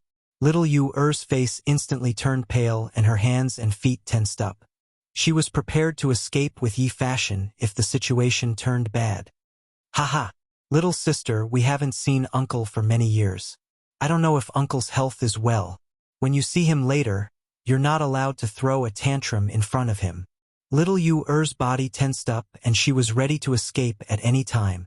Her toes were clenched tightly. However, Yi Fashion was calm and relaxed. Along the way, he was still chatting with Li Yu about daily life. Li Yu gritted her teeth. In order to not let anyone see through her, she could only continue to accompany Yi Fashion in acting. Brother, when have I ever thrown a tantrum in front of Uncle? You're talking nonsense again. Humph. Needless to say, this girl's anger was the best performance of the role of a spoiled young lady. She was a living drama queen. No one would be able to see through her act. Haha, you. Yi Fashion pointed at Li Yu with a doting look. At this moment, the leading soldier cupped his fist and said, Young master, we've reached the county office. I'll go in to report. Please wait outside for a moment. Yi Fashion nodded and said, Thank you for your trouble. When they were about to reach the county office, the leading soldier went in to report. The other soldier followed Li Yu and Yi Fashion to wait outside. Li Yu's palms were sweating. She had no choice but to step forward and pull Yi Fashion's sleeve lightly. She prayed that he would understand her meaning and think of a way to escape together. Little sister, what's wrong with you? Could it be that you're hungry after walking for so long? Don't worry. When you see Uncle later, do you think you'll be short of food and drink? Who knew? Yi Fashion felt someone pulling him from behind. He turned his head and said with a smile, Eat your head. Little Yu roared in her heart in exasperation. However, she said, Brother, I'm not hungry. I'm just a little tired. However, why did it sound like she was gnashing her teeth when she said this? You're saying that my nephew is here? Where is he? At this moment, a middle-aged man's voice was heard from the county office. There were also sounds of footsteps. District Deputy Yi, he's just outside.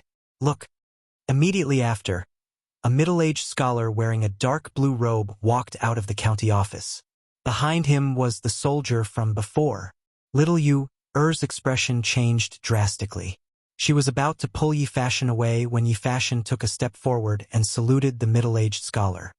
Fashion greets uncle. At this moment, the air seemed to have frozen. Little Fishy did not even have the time to retract her foot that had stepped out. Her entire body froze on the spot. The two soldiers who had brought them here suddenly loosened their grip on the weapons at their waists. Then, the two of them turned their gazes to the middle-aged scholar, wanting to see how he would react. Yo! So it's Fashion who's here. Come over quickly and let Uncle have a look. Yo! You've grown so tall. What's wrong? Did you come alone? The middle-aged scholar's face was first filled with surprise, then joy. He took 2 steps forward and looked at Yi Fashion from head to toe. Then he asked with concern. Uncle, other than me, little sister is here to see you too. Come over quickly and greet Uncle? Chapter 1283. In front of the Guanqing County Yamen. When the middle-aged man shouted Fashion, no matter how stupid little Yu was, she understood that Yi Fashion had a relative who was a deputy in the Guanqing County Yamen. At this moment, the little girl stepped forward and bowed to the middle-aged man with a smile. He was Yi Fashion's second uncle, Yi Minglei. She said sweetly, Little Yu greets second uncle. Yi Minglei's eyes were filled with confusion, but it was quickly concealed.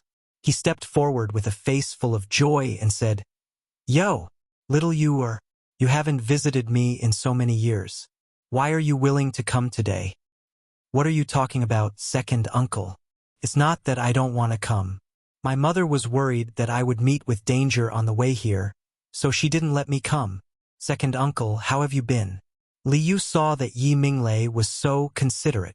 She went forward and tugged at Yi Minglei's sleeve. Yi Fashion's eyebrows twitched slightly. If one looked closely, they could see that his cheeks were twitching. Haha, Fashion. Let's talk when we get back. We'll talk when we get back.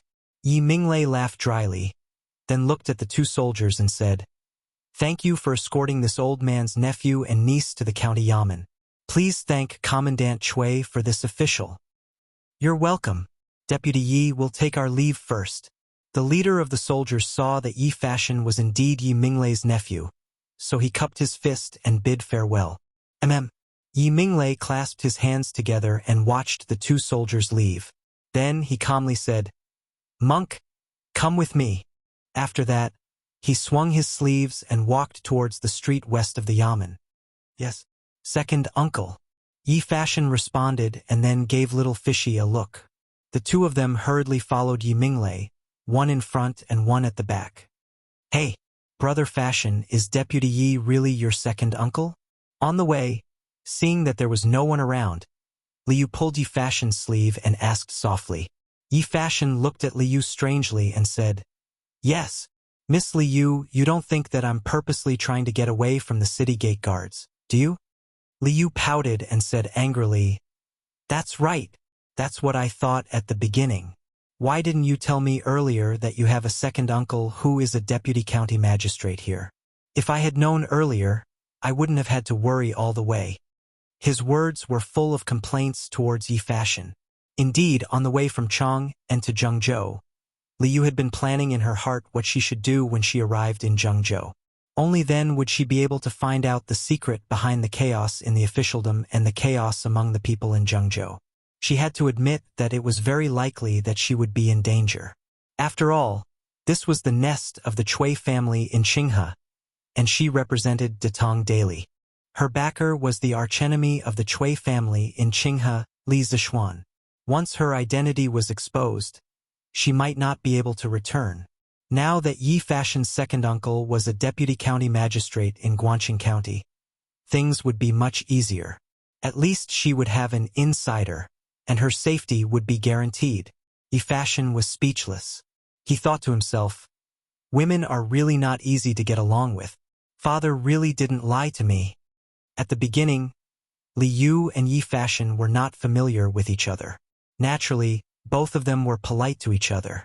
However, along the way, they became familiar with each other and Li Yu treated Yi Fashion as a good friend. Since they were good friends, there was no need to be polite to each other. Miss Li Yu, this is my distant uncle. He has been an official in Guanqing County for a few years. If you don't want to be discovered in Guanqing County, It's best that you don't tell anyone that you're from Chang'e. When we entered the city just now, I realized that the soldiers here are very strict with foreigners. It's best that we be careful. Yi Fashion thought for a while and whispered to Liu. Liu stuck out her tongue. She was very dissatisfied with Yi Fashion's perfunctory attitude, but she also knew that it was not the time to throw a tantrum. She nodded and replied, "Oh, I got it." Yi Fashion nodded. Then he quickened his pace and caught up with Yi Minglei. He asked casually, "Second uncle, the two soldiers just now should be soldiers from the state government, right?" Yi Minglei paused and coughed lightly. "Fashion, how did you know?" Yi Fashion smiled and said, "I guessed, but second uncle's reaction, it seems like it's true?" Yi Minglei's face turned red. He did not expect that a man in his 40s would be tricked by a teenager. He nodded helplessly and said, "They are indeed soldiers from the Guangqing County. Those are indeed soldiers from the state capital. Now, the entire Guangqing County has been taken over by the state capital's army. The citizens outside are only allowed to enter and not leave." Little Yu Er's face changed.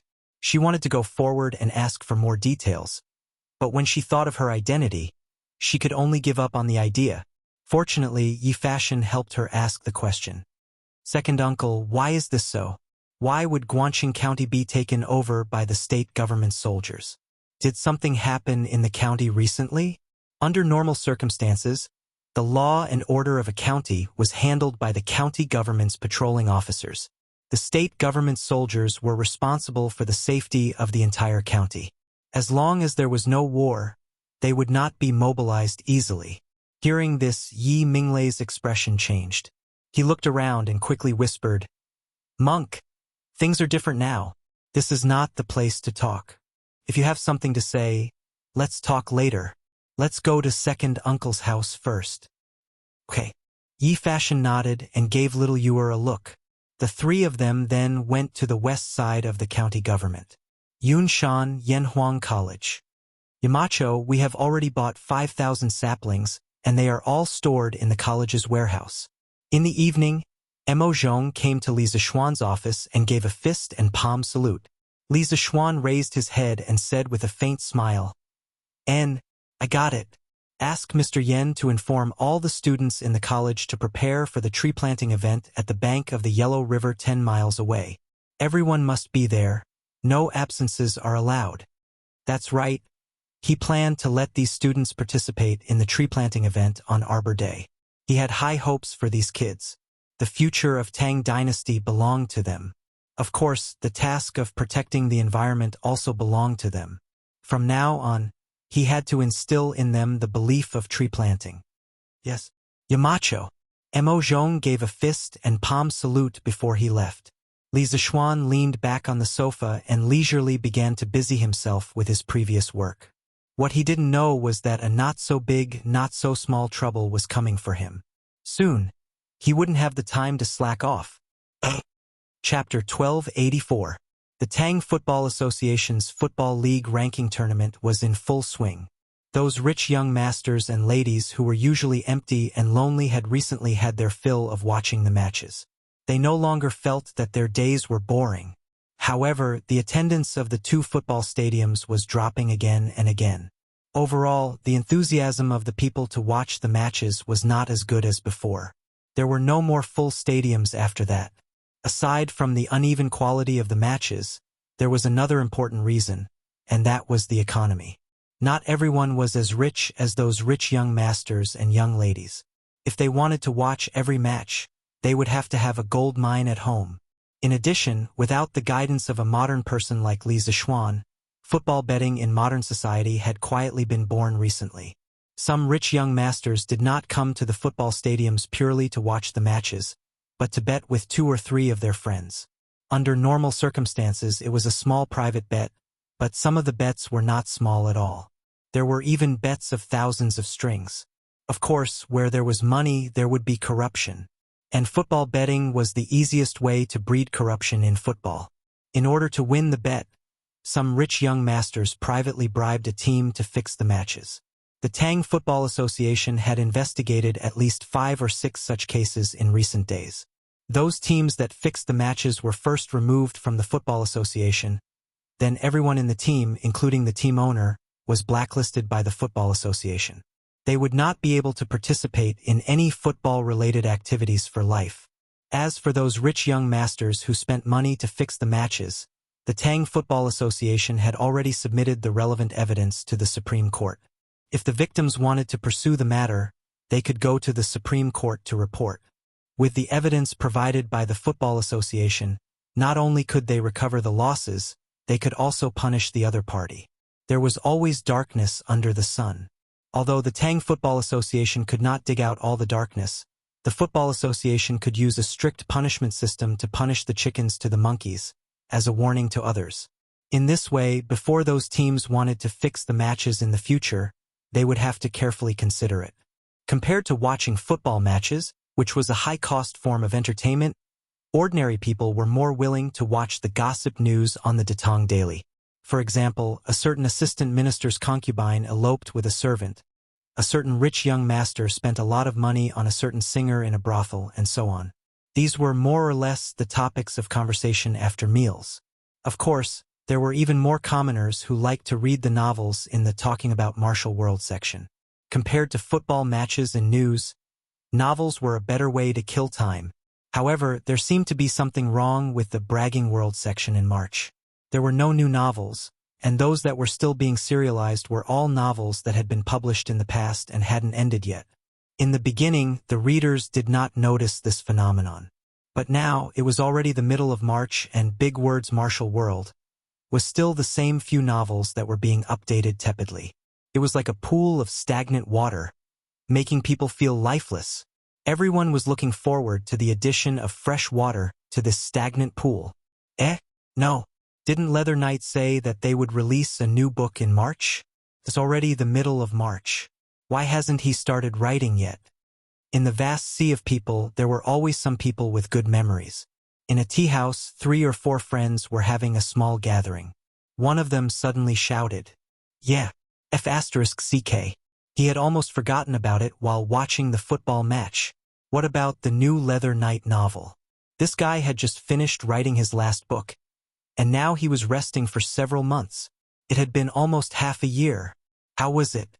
Did the newspaper publish his short story? I want to see it. Publish my ass. It's all his previous novels. Speaking of which, he couldn't have forgotten about releasing a new book in March, right? F***CK. You don't say. It's really possible. If we can forget that he is releasing a new novel because we are watching the football match, then it's very likely that he will forget to write a new novel because he is busy watching the match. Ah? You're saying that Leather Knight also likes to watch football matches? Isn't that obvious? Football matches are so interesting. As long as you have money, who wouldn't like to watch it? And Leather Knight definitely doesn't lack money. This guy might be watching football matches every day. Yes. Let's go find him. Let him quickly write a new book. Hey, Brother Yang, wait. We have never seen Leather Knight before. Even if he is really watching football matches, we won't know which one is him. Oh, Brother Wu, you're right. Then how do we find Leather Knight? Let's go to Datong Daily's editorial office. There must be someone there who knows Leather Knight's true identity. Ask them to pressure Leather Knight and get him to release a new book quickly. That's right. Let's go to Datong Daily's editorial office. But with just the few of us, I'm afraid we are a little weak. Haha, what are you afraid of? I'll go to the Imperial College and the Hongwen Library later and call some friends. There will be at least 20 to 30 people in total. Let's go together. Okay, then let's go now. Let's go. The young people were in high spirits and sometimes left as soon as they said they would. The group of people left the tea house and headed straight for the Imperial College. Half an hour later, more than 50 young people walked together on Vermilion Bird Avenue. They shouted, "March is already here. Why hasn't Leather Knight released a new book yet?" As they marched toward the eastern city of Chang.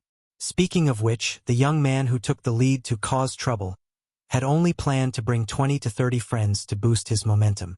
He never expected that after the others heard the news, they would rather skip class and follow along. What was even more unexpected was that the size of their group grew as they walked. Before they reached the eastern city gate, there were already more than 100 people. After all, they were not the only ones who had been waiting for Leather Knight's new book for the past 6 months. Young master, there are so many scholars outside who are clamoring to cause trouble at the Datong Daily's editorial office. It's so lively. South of Chong and City, Lin family mansion. Maid Xiao Shi hurried to the backyard and reported to Lin Hao, who was immersed in his studies. "'Cause trouble? What trouble are they causing?" After half a year of studying wholeheartedly, Lin Hao's temperament had changed a lot.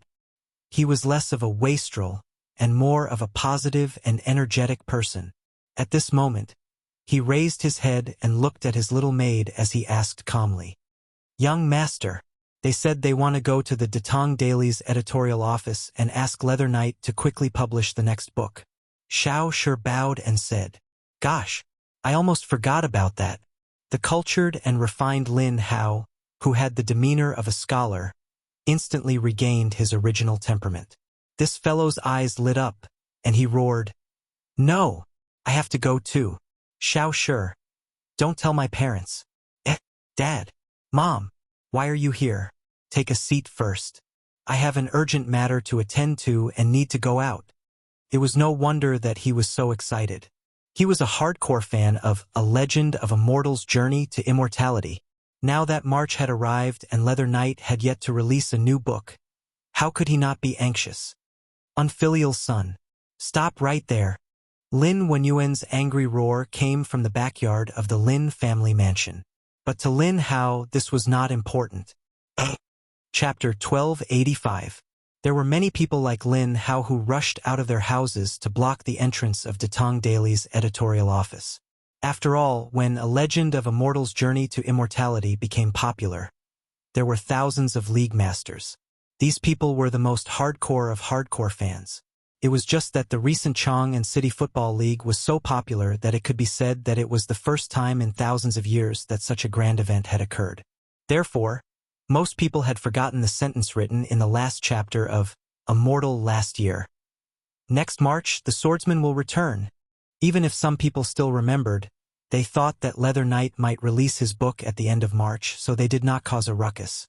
Now that someone was leading the uprising, the followers were of course a sea of people. At this moment, those hardcore fans of Immortal, who had nothing to do at home, all ran out and went straight to the Datong Daily's editorial office in the new workshop outside the city. Therefore, on the cement road to Plum Village, there was such a spectacle. Although the thousands of people did not walk in a very orderly manner, the slogan that everyone shouted together sounded quite imposing. Some of the villagers who were rushing into the city saw this scene and could not help but be stunned. To them, who were always rushing about to make a living, the actions of these young people on the road were completely out of their minds. What novel was more important than filling one's stomach? Manager Fu. Not good. Not good. A lot of people are coming to our workshop. In the new workshop, Song Xiaoxi rushed to Faubert's office and said breathlessly, "A lot of people? How many people exactly? What are they doing in the workshop?" Fu Bo didn't panic. Firstly, there were guards from the Marquis estate inside the workshop. Secondly, there were imperial guards sent by Second Li to look after the workshop. Ordinary people with evil intentions wouldn't be able to easily enter the workshop. Song Xiaoxi panted and quickly replied, There are thousands of people. Manager Fu, these people seem to be looking for Leather Knight. They said that they want him to release his new book quickly, or they will break his legs." Thousands of people? They want to break Leather Knight's legs? Cough, cough. Faubert had just calmly taken a sip of water, but upon hearing this, he immediately spat out the water in his mouth, causing him to choke and roll his eyes. Although he didn't know that The Legend of a Mortal's Journey to Immortality was written by Li Zixuan, The Legend of a Mortal had been serialized on Datong Daily for several months. How could he not have heard anything about it? Therefore, when he heard that these people wanted to break Leather Knight's legs, Faubert inexplicably wanted to laugh. Please forgive this old man for taking pleasure in other people's misfortune at this time. Ahem. Quickly go to the Cloud Mountain and ask Mr. Ma to come back. Only he can handle this matter. Faubert calmed himself down and hurriedly gave the order with a serious face. After all, the people who came to block the door were hardcore supporters of The Legend of a Mortal's Journey to Immortality. They were also considered customers of the workshop. Since they were doing business, there was no reason to treat customers as enemies. Therefore, he added, "Tell Commander Liu outside the workshop that as long as these people don't offend the workshop, they won't do anything. Go, go, go." Speaking of which, if the Imperial Army really treated these true fans who urged him to release the novel as troublemakers and arrested them, it would be a big problem. Not only would it hurt the customers' feelings, but it would also smear Li Zixuan's reputation. "Yes, Manager Fu," Song Xiaoxi responded. He didn't even have time to take a sip of water before he ran out again. It's already March. Why hasn't Leather Knight released a new novel yet? Did he go to watch football matches every day and forget to write a novel? Hand over Leather Knight. Tell him to hurry up and write a novel. Yes. Hand him over and we'll break his legs. Tell him to write 10 chapters a day for us. How can 10 chapters be enough? He needs to write 100 chapters a day. Hand over Leather Knight. Hand over Leather Knight. Not long after Song Xiaoxi ran out of the workshop, the army of urging from Chong and arrived at the entrance of the workshop. Everyone shouted at the closed door of the workshop one after another. When they saw that no one except for the guards of the workshop came out, everyone shouted in unison, "Master, Master, Master, Master, Master, Master, Master. Hand over Leather Knight." In the forest a few hundred feet away, a group of Imperial Army soldiers who had been lying in ambush were all dumbfounded when they saw this scene. "General, are we going to attack or not?" A soldier swallowed his saliva and asked the man who was leading the group. The man was clad in black armor, but he gave off a scholarly and dignified aura. Looking closely at his face, he was rather handsome, comparable to Dugu Xian and Dugu Feiying. "Stay put. These are just some young masters from Chang'an City, not thieves who are here to steal the secrets of the workshop. The workshop's guards are enough to deal with them, but we have to keep our eyes open. If they force their way into the workshop, we will rush out immediately. But don't hurt anyone." The man in black waved his hand to stop them. "Yes, General." Inside the workshop, Faubert walked back and forth anxiously with his hands behind his back. The louder the people outside shouted, the more panicked he felt. It was not that he did not want to go out and take charge of the situation and calm the soldiers, but he was too old and had been obsessed with technology all his life. In the face of such a situation, he was really powerless. "Godfather Ma is back. Godfather Ma is back." Song Xiaoxi, the clever boy, sneaked in from the back door of the workshop and said to Faubert while panting. Behind him, a person was walking quickly. Who else could it be other than Ma Zhou? Faubert's eyes lit up. He walked up to him and said, "Mr. Ma, the people outside the workshop are all." Without waiting for him to finish, Ma Zhou waved his hand and said, "Manager Fu, Little Fourth Prince has already informed me. I will take care of the matters outside. Manager Fu, you can go back and rest at ease." Faubert was old, so Ma Zhou knew how to be considerate of the elderly. Good. Thank you, Mr. Ma." Faubert was very confident in Ma Zhou's ability. He replied with a smile and walked to the backyard. "Xiaoxi, open the door." After watching Faubert leave, Ma Zhou took a deep breath and ordered Song Xiaoxi. "Yes, Godfather Ma." Without any hesitation, Song Xiaoxi carried out the order because he trusted Ma Zhou. "Wow, the door is open. The door is open. Who is that?" "It's the head editor of the editorial department, Ma Zhou. He is also a professor at Yanhuang College." "Wow, a professor at Yanhuang College. That's amazing. Who cares if he's a professor or not? Whoever comes has to hand over the Leather Knight. If they don't, I won't leave today. Yes, hand over the Leather Knight." When Ma Zhou walked out, the crowd outside started to discuss among themselves. Then they shouted in unison, Ma Zhou looked at these crazy fans indifferently. Although he did not show it on his face, his heart was full of envy. These people were here for Li Zishuan's new book. These fans could not be more loyal. When would he, Ma Zhou, have so many supporters? Ahem. Ma Zhou collected his thoughts and coughed twice. Then he pressed his hand down. After a long time, the crowd finally quieted down. Mainly because there were too many people. Unless one had Li Zishuan's lion's roar skill to make them all quiet down at once. Everyone, please allow me to say a few words. After the crowd quieted down, Ma Zhou quickly took the opportunity to speak loudly. First of all, on behalf of everyone at Datong Daily, I would like to thank everyone for their continuous support. Secondly, I have good news to tell you about your request today.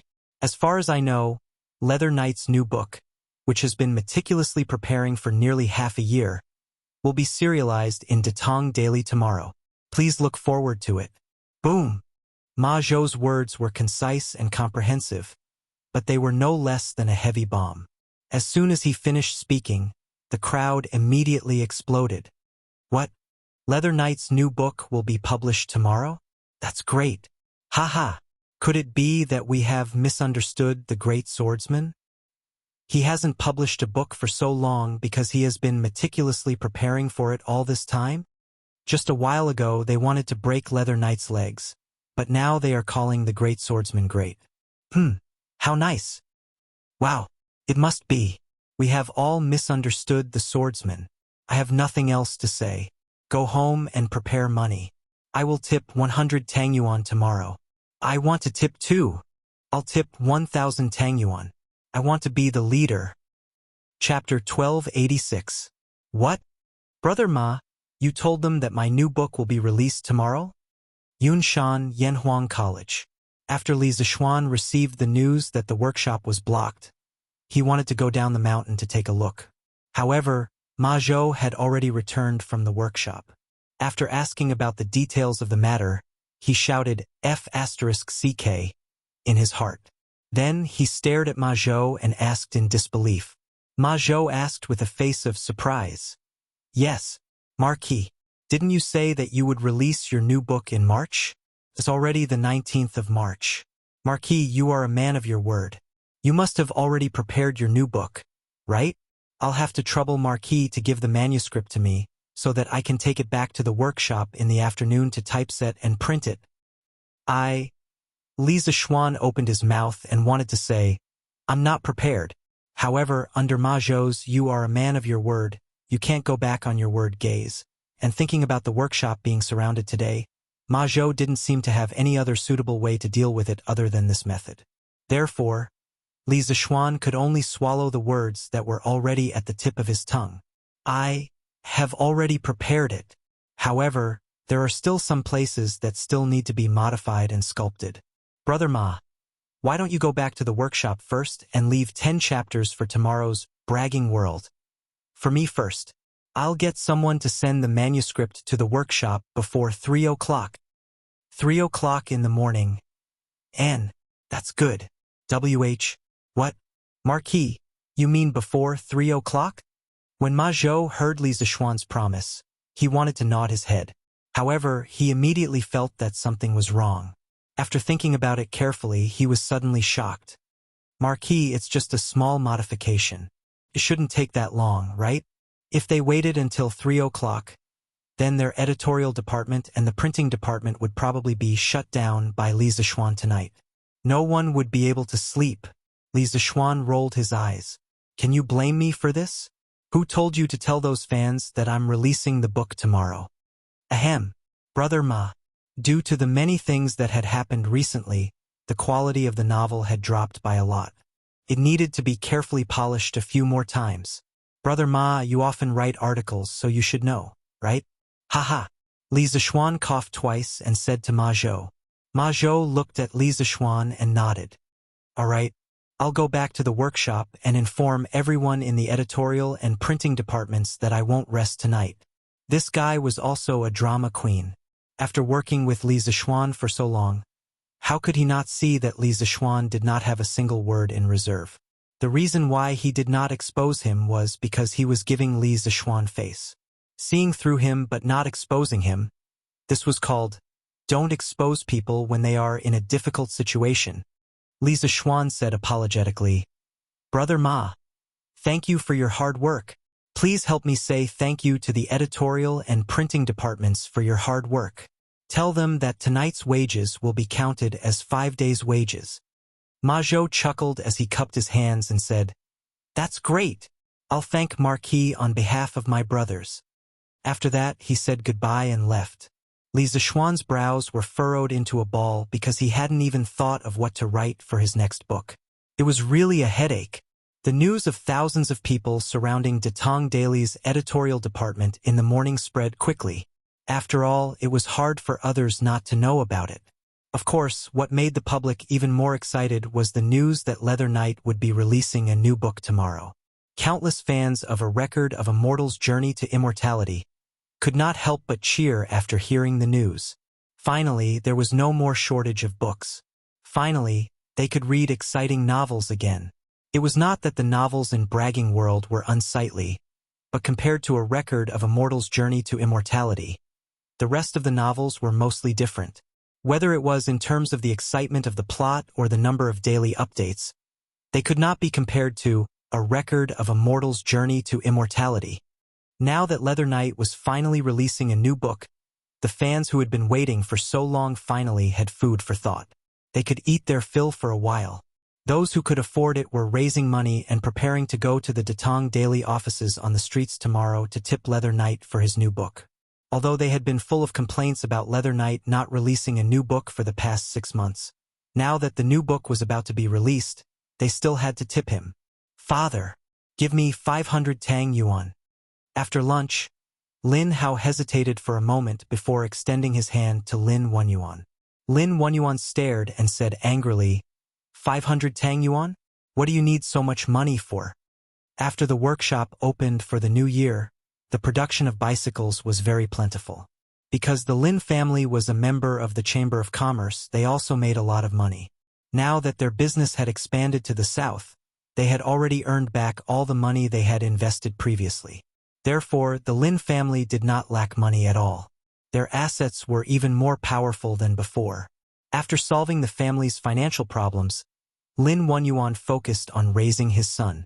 According to the country's laws, the sons of merchants were not allowed to take part in the imperial examinations. If Lin Hao wanted to succeed in the future, it seemed that the only way was to get into Yanhuang College. Therefore, under his coercion, Lin Hao could be considered to have gone into seclusion to study for more than half a year. Lin Hao shrunk his neck and said, Father, I have my own uses. Don't worry, I will not mess around. I will stay at home and prepare for the examinations. Lin Wenyuan blew his beard and stared at him. Humph, you think I don't know what you want to do? You followed those troublemakers to the workshop in Plum Village this morning and blocked the door. I haven't even settled the score with you yet. Now you have the face to ask me for money? No way. Not only that, you are not allowed to go out for a while, and you are not allowed to read Datong Daily's novels. In another 3 months, Yanhuang Academy's entrance exam will begin. You'd better study hard for this old man. If you get in, everything will be fine. If you don't, humph. Father Lin snorted angrily and left with a flick of his sleeves. Lin Hao rolled his eyes at his father's back and muttered, Humph! If you don't want to give, then don't give. Why are you so fierce? Aren't you going to give your family business to me in the future? Mother Lin saw this and could not help but smile. She took out a few notes from her sleeve and said with a smile, Your father is doing this for your own good. Yanhuang College is a sacred place for learning that everyone wants to go to. If you can get in, your father and mother will be proud. This is 800 Tang Yuan. Take it first. If it's not enough, ask me for more. But there's one thing I have to say. You are not allowed to delay your studies. I know you like to read Datong Daily's novels, but Yanhuang College's entrance exam is equally important. You must put aside everything else and focus on preparing for the exam. If you get in, your father and I will not scold you no matter how you read novels.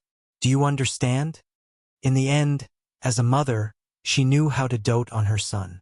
If he wanted 500, she would give him 800. Lin Hao nodded and said, "Thank you, mother. I know what's important." After that, he took the money from Mother Lin and ran out like a wisp of smoke. "Xiao Shi, go to my room and get another 200 Tang Yuan. Adding this 800, that's 1,000 Tang Yuan. First thing in the morning tomorrow, you'll go help me give this money to Paixia as a reward. For the next few months, save up all the newspapers for me. When I'm done with the exam, take them out for me to read. Do you understand?" Lin Wenhao returned from a rewarding journey. Once he returned to his backyard, he loudly ordered his servant. "Yes, young master." Chapter 1287. Have you heard? Leather Knight is releasing a new book tomorrow. Haha. Yanhuang College, cafeteria, lunchtime. Damn. I almost forgot that this guy said he would release a new book in March. I didn't expect that he would release it only when March is almost over. What a scammer. Hey, Yanfu, is this news reliable? Leather Knight is really releasing a new book tomorrow? Hey, how can it be fake? I heard that early this morning, more than 1,000 people came from Chang'an City to urge Leather Knight to release a new book. They blocked the Datong Daily's editorial department. In the end, Professor Ma stepped in and calmed them down. Most importantly, Professor Ma said that Leather Knight's new book would be released tomorrow. Ah, haha, that's great. I've been waiting for his new book for half a year. But it's a pity that we have to plant trees with Yamacho tomorrow morning. We won't have time to buy newspapers. What a pity. Hee. Brother Zhangsun, don't worry. My page boy will buy it for us in advance. When we come back from planting trees, we can go to the academy after picking up the newspapers. Haha. Yanfu, you're so thoughtful. That's a good idea. In the cafeteria, Zhang Sunchong, Chu Yanfu, and the others were eating while discussing what happened at the workshop in the morning. When they were talking about something exciting, their laughter could cover the other noises in the cafeteria. As the saying goes, the speaker may not mean much, but the listener will. After hearing what they were talking about, a group of people immediately gathered around. Xiaochong, did you just say that Leather Knight is releasing a new book? Is that true? Chang Chumo came over and said excitedly. Of course it's true. It's Yanfu's news. How can it be false? Haha. Then what's the name of Leather Knight's next book? Chu Yanfu replied, I'm not sure, but Professor Ma will definitely know. Chang Chumo scratched his head and said hesitantly, Forget it. I won't ask. Anyway, everything will be clear when it comes tomorrow. He was still a little scared to look for Ma Zhou, the leader of the economics department, not far away in a corner. After hearing the discussion, the three students looked at each other, put down their bowls and chopsticks, and walked out of the cafeteria together. Tianhua Hongyi, did you hear that? They said that Leather Knight will be releasing a new book tomorrow. Sai, what's meant to come will come. Speaking of which, there's basically no new novel appearing in Big Word's world this month. Everyone's just making way for Leather Knight. As the three of them walked out of the canteen, a young man with a medium build said. The person who spoke was Liao Feichen, one of the so-called heroes of Jin Yu. Chun Tianhua wasn't as pessimistic as Liao Feichen. He smiled and said, Feichen, you don't have to say such depressing words. Although Leather Knight's influence in Bragging World was huge, if he released a new book, it would also greatly boost the popularity of the entire Bragging World. When that time comes, our readers might also gradually increase. Besides, aren't you curious about what kind of book Leather Knight will be releasing this time? For us, this is also an excellent learning opportunity. Hua Hongyi laughed loudly and said, Haha, Feichen is right. I'm also very curious about what kind of book Leather Knight will be releasing this time. Of course, more importantly, I finally have a chance to compete with him on the same stage and determine who's better. Haha. In the afternoon, I'm going to take a break from class and go to Datong Daily's editorial department.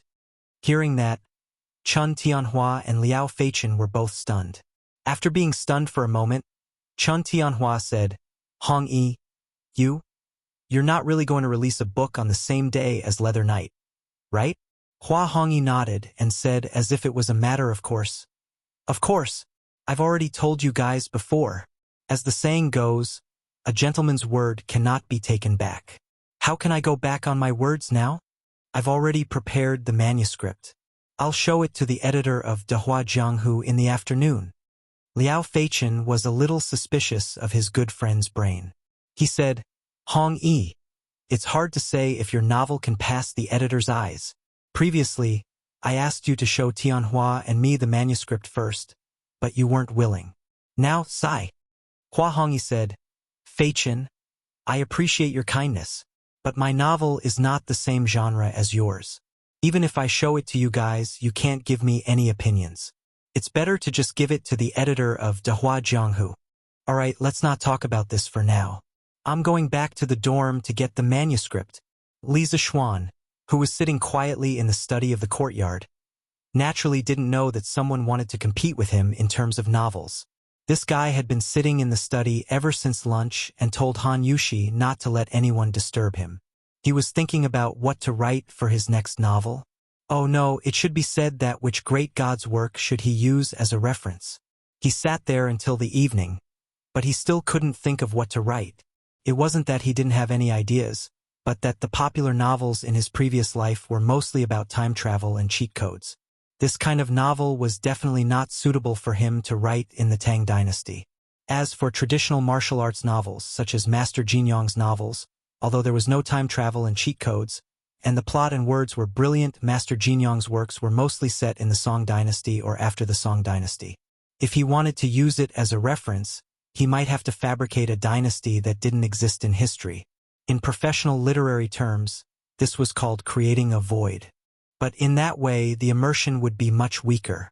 After all, Master Jinyong's works didn't only show the wonderful Jianghu conflicts, but more importantly, it was to show the noble feelings of a great hero serving the country and the people. If the dynasty was created as a void, it would be very difficult for people to integrate into that kind of feelings.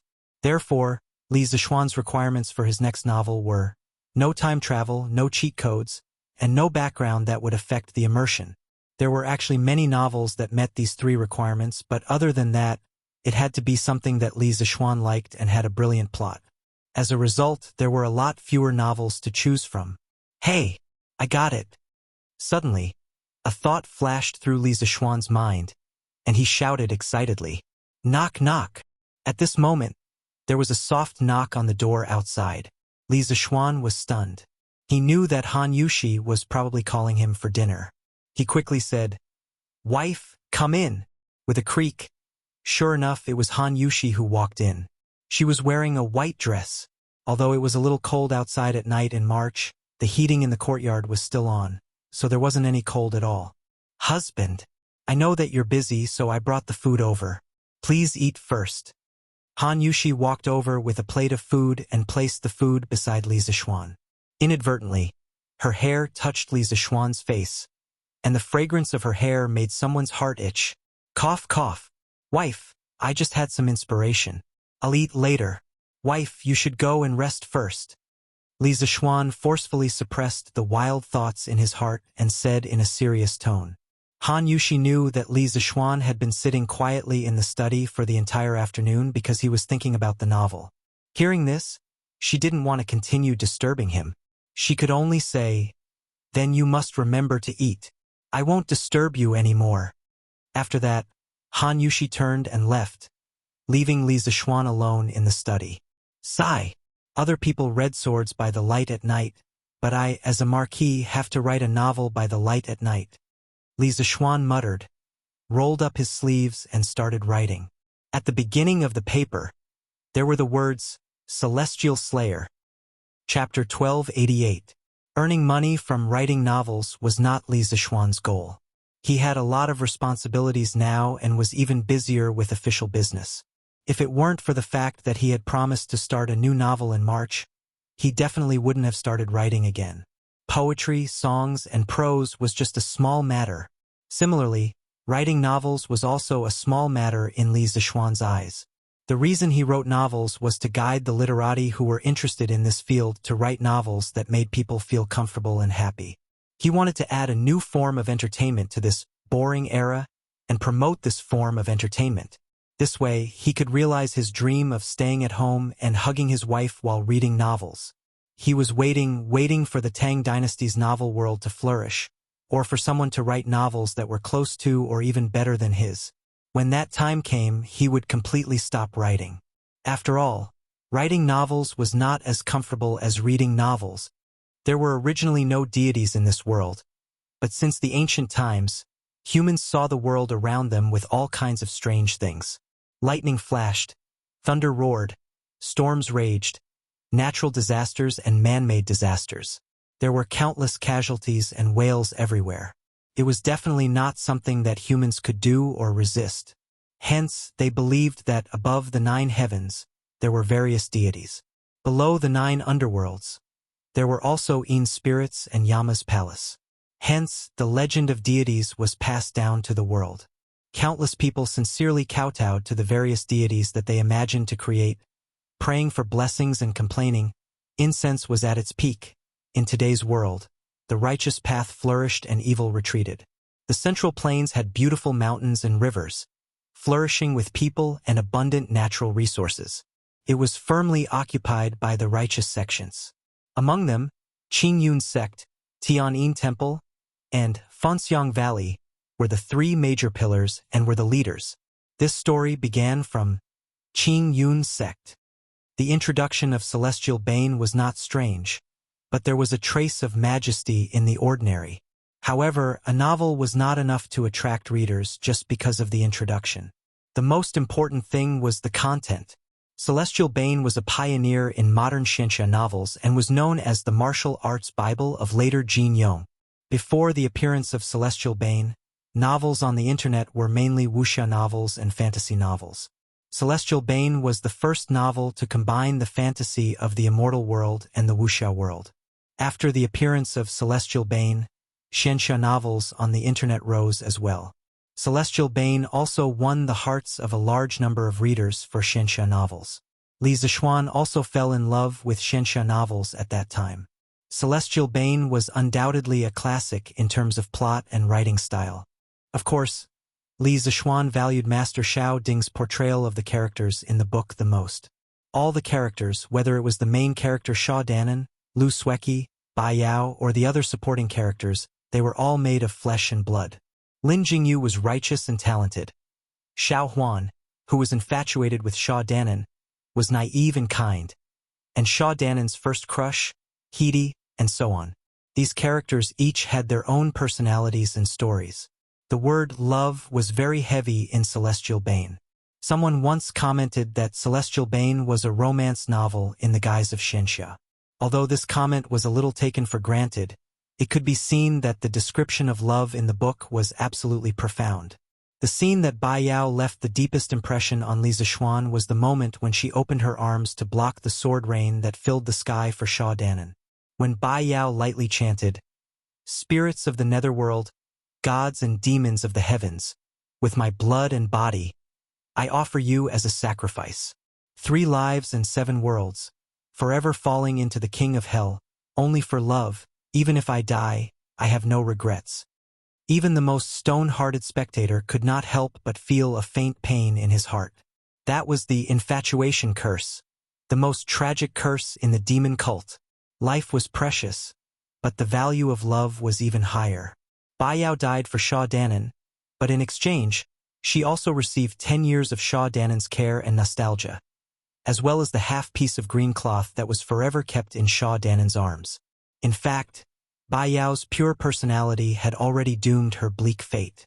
Even if life could be restarted, even if time could be reversed, Bai Yao would still block the fatal attack for Sha Danan, and she would never regret it. "I am a demon, so what? If you are in danger, even if I have to exchange my life for yours, I am willing to do so." This was Bai Yao. She dared to love and hate. She was infatuated with love and loyalty. With the sound of pencil rubbing against paper, Li Zixuan gradually immersed himself in the poignant xianxia world. Outside the house, the moon was bright and the stars were sparse.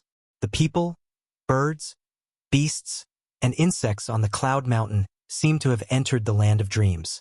Only Li Zixuan's courtyard was still lit by candles. At midnight, Li Zixuan stretched, walked out of the study, and came to the front yard. Feiji, quickly send these manuscripts to the workshop and pass them to Mr. Ma. Tell him that these are 50 chapters of content. Other than the 10 chapters on the first day, we will send 5 chapters every day. In the front yard, Li Zixuan passed a thick stack of manuscripts to Pang Feiji and ordered. This was the hand speed of a grandmaster. How could an ordinary person compare to it? Yes. Marquis. Pang Feiji saluted with his fists and left the mountain with the manuscripts. This was the advantage of living on the Cloud Mountain. They could move around at night, unlike in Chang, and where they were restricted by the curfew at night. The next day, the 20th of March, was the first tree planting day in Tang Dynasty. After breakfast, the students of Yanhuang College were called to gather at the field. Each of them received a bundle of saplings. Under Li Zixuan's command, each of the students took a shovel and carried a bundle of saplings. They went down the Cloud Mountain and headed to the east of Plum Village. They were going to plant trees at the intersection of the Ba River and the Yellow River. Walking on the cement road of Plum Village, the students were all staring in the direction of the workshop. They all knew that the newspaper that would be delivered today would have Pai Xiao's new book on it. Too bad they couldn't go and buy it now. However, the people in Chang and did not have such a problem. At 7 in the morning, the Datong daily offices in every square and street officially opened to sell newspapers. The small newspaper boys also began to take newspapers and scooter to every street and alley. Selling newspapers. Selling newspapers. The freshly published Tang Dynasty Daily. After a legend of a mortal's journey to immortality, Leather Knight's new book, Celestial Bane, reappears in the world. The shouting of newspaper sellers caused an uproar in the morning in Chang'an City. Leather Knight's new novel is called Celestial Bane? Hey, quick, give me 2 copies of today's Big Talk World. I want 5 copies. 5 copies of today's Big Talk World. Give me 10 copies. Ever since the editorial department received more novels, the Big Talk World section was separated from Datong Daily and became a separate book. Therefore, many fans of Immortal only bought Big Talk World and did not buy Datong Daily. Oh, Chapter 1289. Celestial Bane? That name sounds very domineering. It should be the same genre as Immortal's Journey to Immortality, right? That's great. Last time I didn't get enough of Immortal, and other cultivator novels were boring. This time, I can finally feast my eyes. At the foot of Mount Qingyun, 50 miles northwest of the big city Heong, there's a small village called Grass Temple Village. There are more than 40 families living here. The villagers are simple and honest. Most of the villagers collect firewood in the mountains and exchange it for some money to live on. TSK. If I'm not wrong, the main character should be in Grass Temple Village. Wow, the sentences in this novel seem more poetic than Immortal's Journey to Immortality. Looks like Leather Knight's writing has improved. That's right. It's very comfortable to read. I hope the plot will be more exciting. The fans of Mortals in Chang and City bought the latest issue of Bragging World that they had been dreaming of early in the morning. After they finished reading the prologue and the first page of Celestial Bane, the fans could not help but discuss among themselves. Many people couldn't help but compare Celestial Bane to Immortal's Journey to Immortality.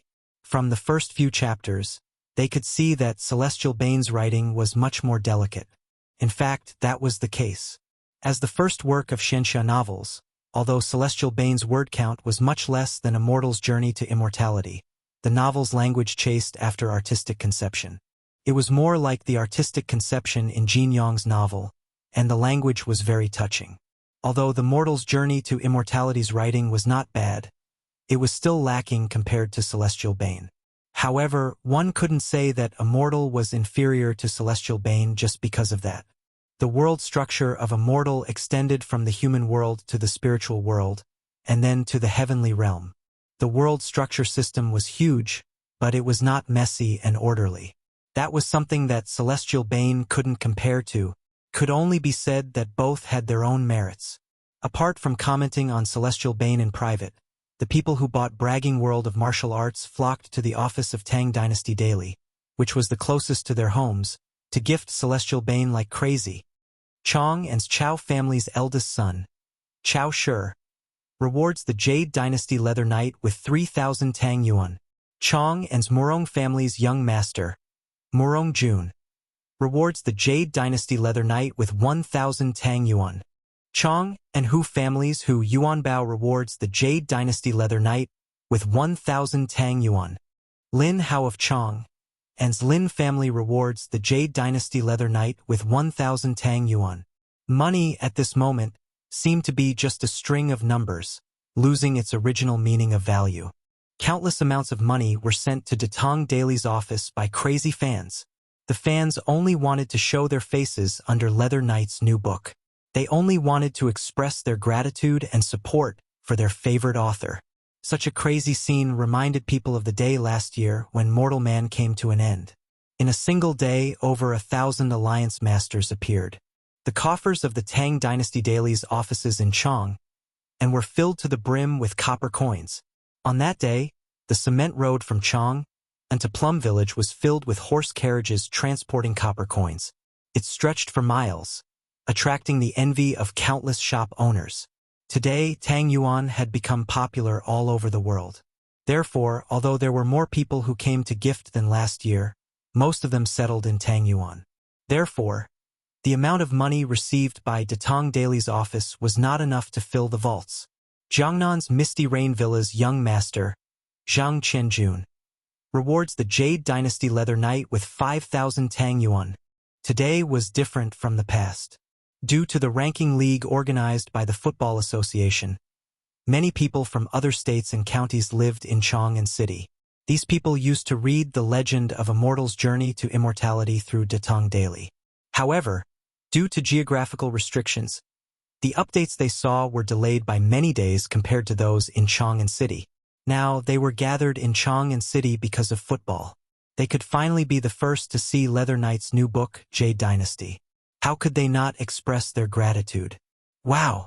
5,000 Tang Yuan. Misty Rain Villa's young master?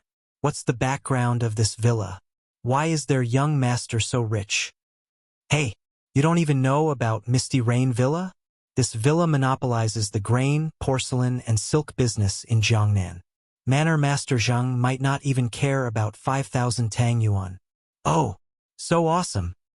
I heard that the boss of Team Tempest in this ranking league is Misty Rain Villa's old Manor Master Zhang. Yo! Team Tempest has won 10 matches in Group A recently. They are in the limelight. Old Manor Master Zhang's team is indeed awesome. Haha, that's right. Other than Team Tempest's young master who came over to reward Jade Dynasty, other teams more or less sent people over to reward. This scene was even better than the end of Mortal's journey last year. Hurry up. Get the masters to move faster. Badges, badges, let's make the League Masters badge first. As for the rest, we'll owe them first. Let the readers who rewarded us receive their badges in 2 days with the note issued by Datong Daily's office. The people in Chong'an City were frantically rewarding.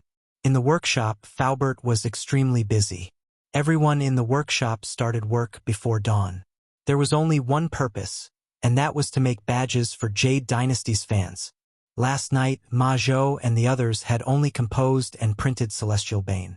The number of copies for this issue of Bragging World was 5 times more than the previous ones. Therefore, they did not have the time to arrange for people to make badges. After the novel was printed, Ma Zhou thought of the badges and immediately asked Song Xiaoxi to inform all the craftsmen to start work ahead of time.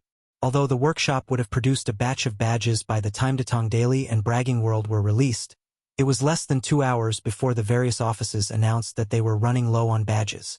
Left with no other choice, Uncle Fu could only come up with this plan. He ordered the craftsmen to make a batch of Celestial Bane's leader badges as soon as possible. After all, relatively speaking, the number of leader badges was still much lower.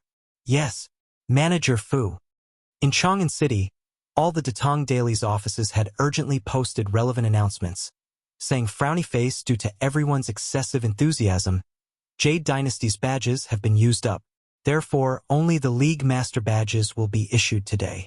As for the rest of the badges, everyone can use the credentials issued by Datong Daily to redeem them tomorrow or the day after. Datong Daily's editorial department was not prepared this time. We sincerely apologize to all the readers of Jade Dynasty. We will urge Leather Knight to quickly update later to compensate all the readers. Haha, this Datong Daily is so interesting. As long as you can urge Leather Knight to update a few more chapters every day, I don't care if you give me my League Master badge a few days later. Yes, yes, yes. I've read the first 10 chapters of Jade Dynasty. It's very exciting. I look forward to Leather Knight's update as soon as possible. I feel the same way. After reading the first 10 chapters, I feel that Jade Dynasty is as exciting as a record of a mortal's journey to immortality. Chapter 1290. Tens of thousands of citizens in Chong and were obsessed with the first 10 chapters of Celestial Bane. However, something big was happening in the palace. After the morning assembly, Li Er did not announce the end of the assembly as usual. Instead, he led all the officials out of the palace. Outside the palace, hundreds of war horses were prepared. Tang Empire was founded on martial arts. Even the officials knew how to ride a horse. Li Er took the lead and mounted his horse. Crown Prince Li Chengqian, Prince Li Ku, Li Yu and the others accompanied him. Li Ku and Li Tai were still studying in Yanhuang Academy and could not make it in time. The Empress and the Princess chariots followed closely behind. As for the civil and military officials and imperial guards, they followed behind the chariots. This group of people at the top of the Tang Empire headed toward the east gate of Chong, and in a mighty manner.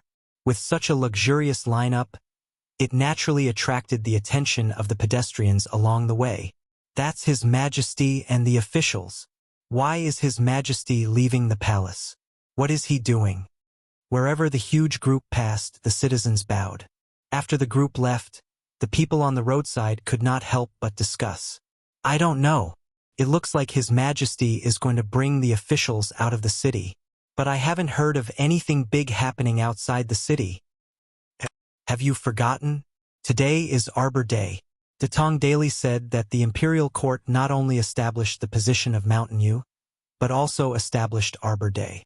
It's today. I heard that His Majesty is going to plant trees by the Yellow River. I heard that the Duke of Yong and brought all the students from Yanhuang College to plant trees early in the morning. Whoa, I almost forgot about that. Since His Majesty and the Duke of Yong and are going to plant trees, how can I be idle?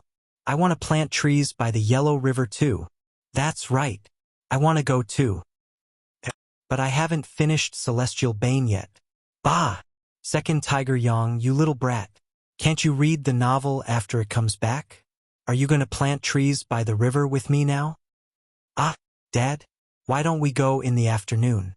Bulsh asterisk T. Come home with me to plant trees now.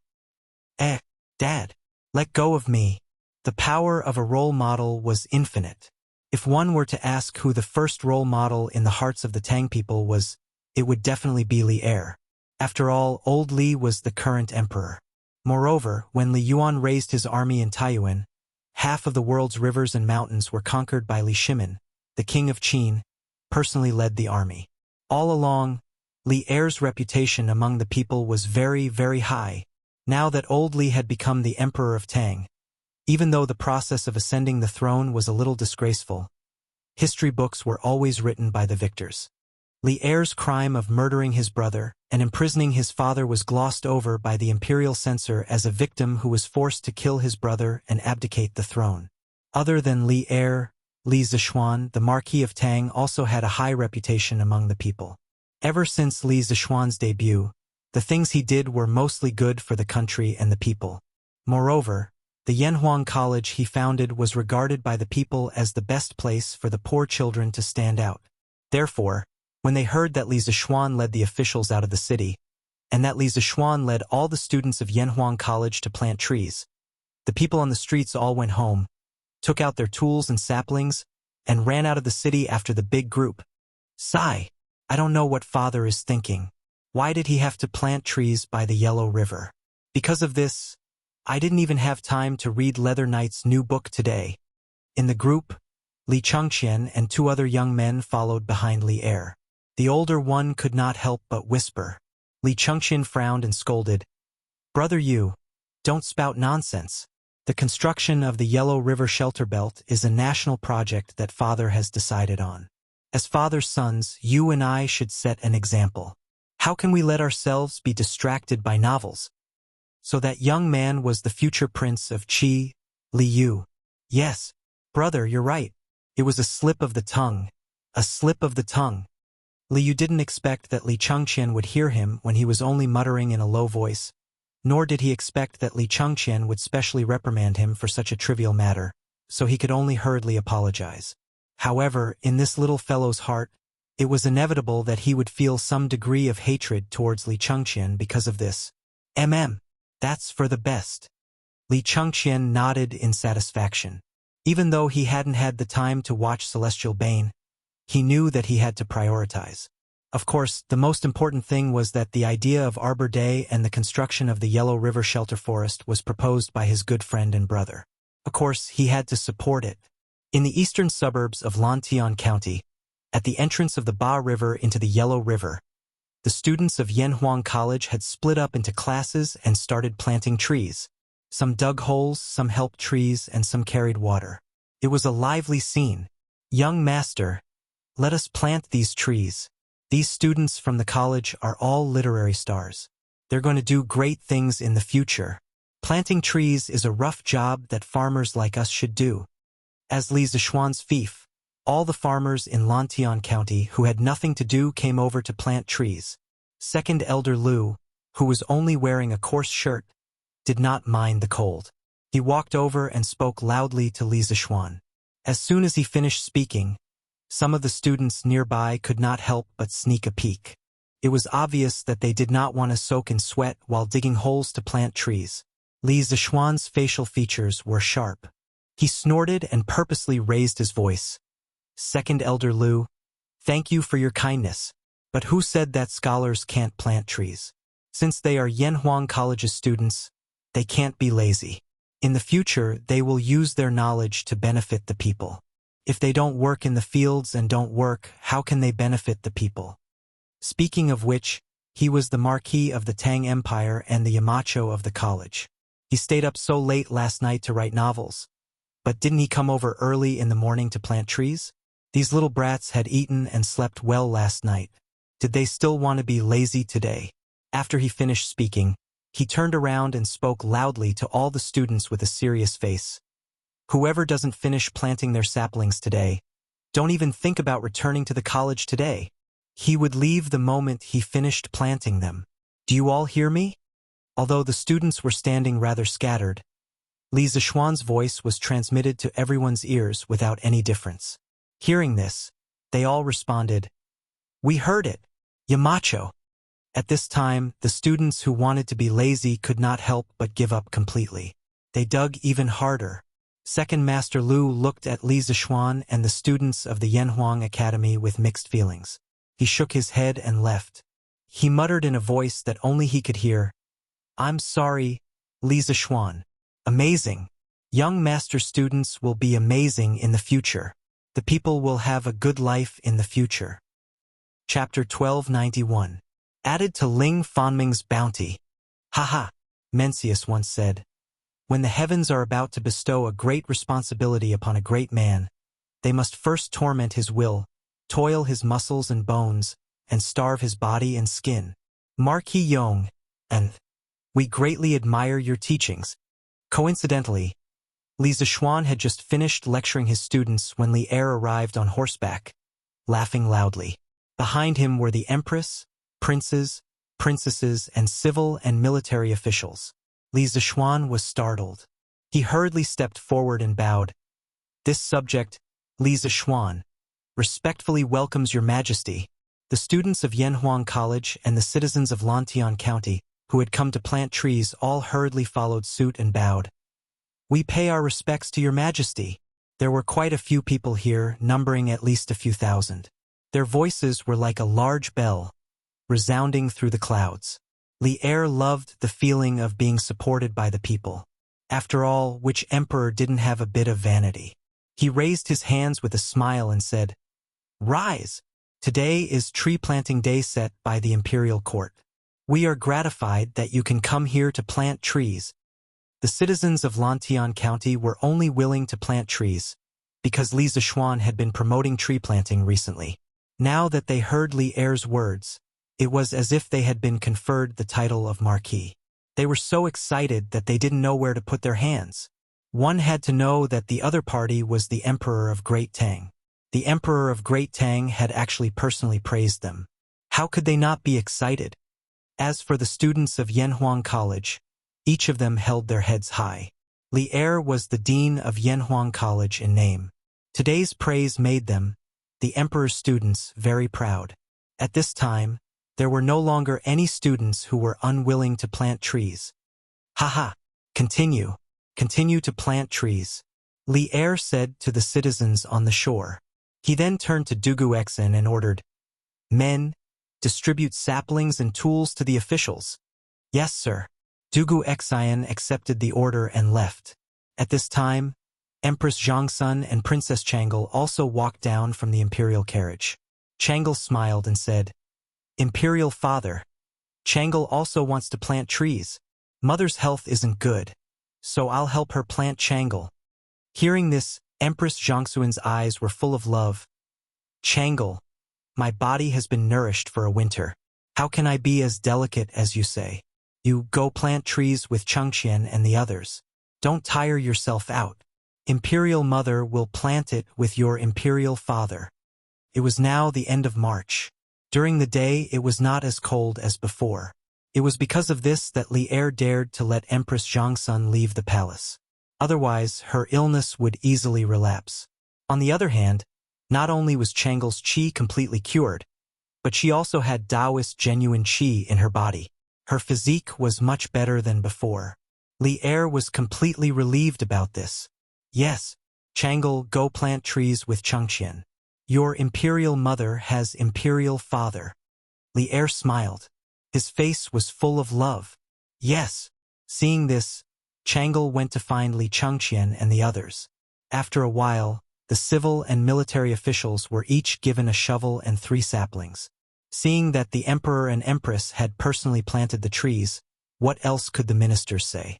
They all began to look for a place to plant the trees in groups of 3 or 5. "Little Xian, what's the name of your new book? After today's court session, I came straight here. I really didn't have time to read it." The 2 siblings, Li Chengqian and Changle, insisted on teaming up with Li Zishuan to plant trees. The former was there to hug his thigh and be a bystander, while the latter, while planting trees, Li Chengqian asked quietly. He and Changle were among the few people who knew Leather Knight's true identity. "Chengqian, when you go back later, get someone to buy you the latest Talking Big World, and you'll find out." Li Zishuan rolled his eyes and said unhappily. Without a doubt, he would be the one digging the tree holes.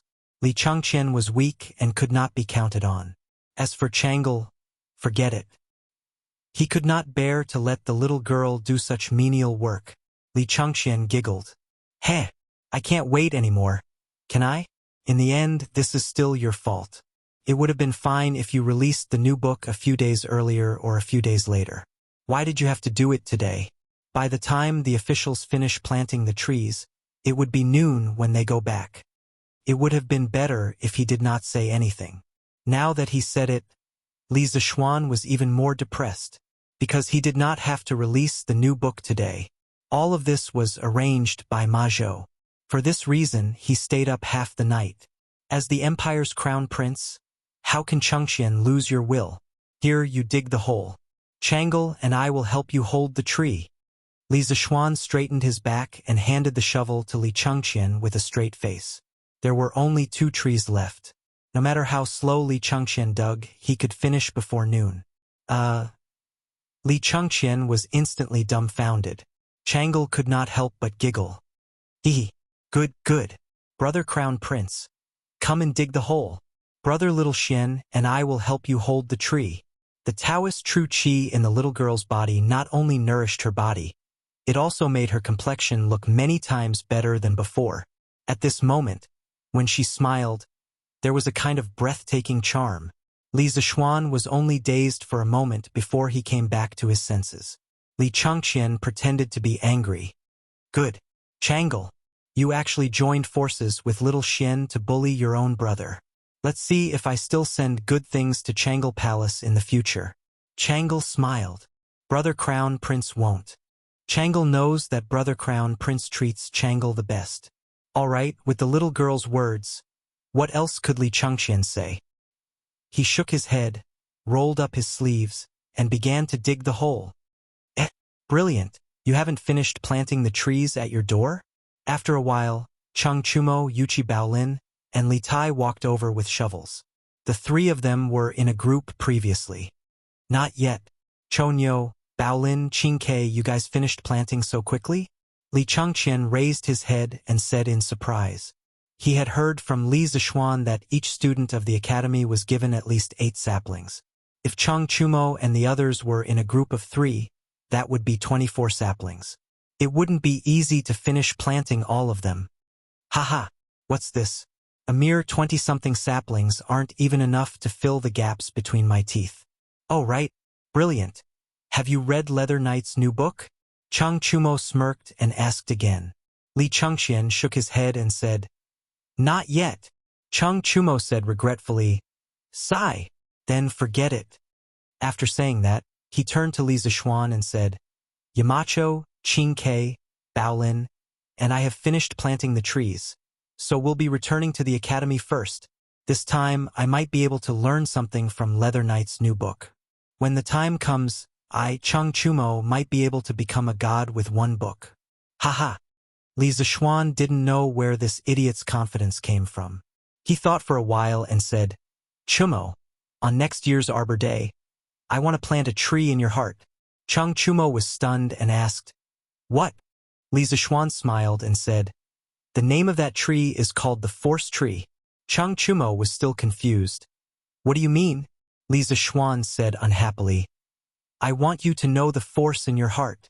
You want to write a novel? You better pass all the subjects first. Ha ha ha. Li Changqian, Li Tai, and Yuchi Baolin burst into laughter. Li Zixuan was too funny. Changle's face was red. She wanted to laugh but was too embarrassed to do so. She thought to herself, Brother Shaoxian is usually full of talent and is like a gentleman. I didn't expect him to make such a joke. Although this joke is crude, it sounds really funny. F*CK. Shaoxian, are you scolding me? Ah. Chapter 1292. Next year on Arbor Day, I want to plant a tree in your heart. The name of the tree is Bai Tree. It was unknown whether Cheng Chumo knew what was going on. But there was another kid who did not seem to know what was going on. He was currently planting trees and feeling uneasy. This person was Hua Hongyi. Hongyi, are you still worried about your novel?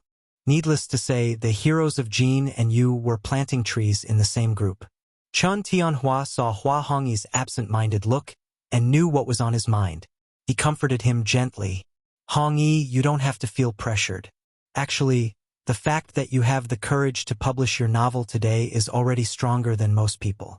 Even if your results are bad, Feichen and I won't laugh at you. This was the truth.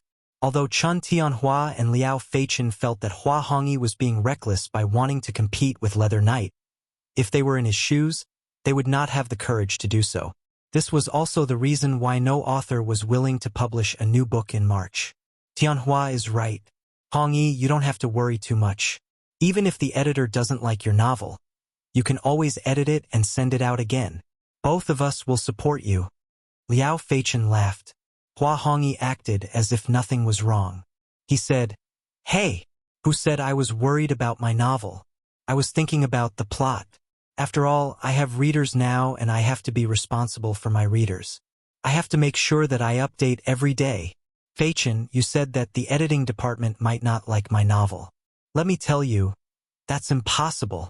As for competing with Leather Knight, I'm sure that I will surpass him in the future. This guy was the type who was strong on the outside but weak on the inside. Although he was panicking, he did not want to say it out loud. Chun Tianhua and Liao Feichen understood their friend's personality. so they didn't try to persuade him any further. At 5 o'clock in the afternoon, all the ministers had finished planting the trees. Li Er announced that the army was returning to the capital. The emperor, empress, princes, princesses, civil and military officials were returning to Chang and in a grandiose manner.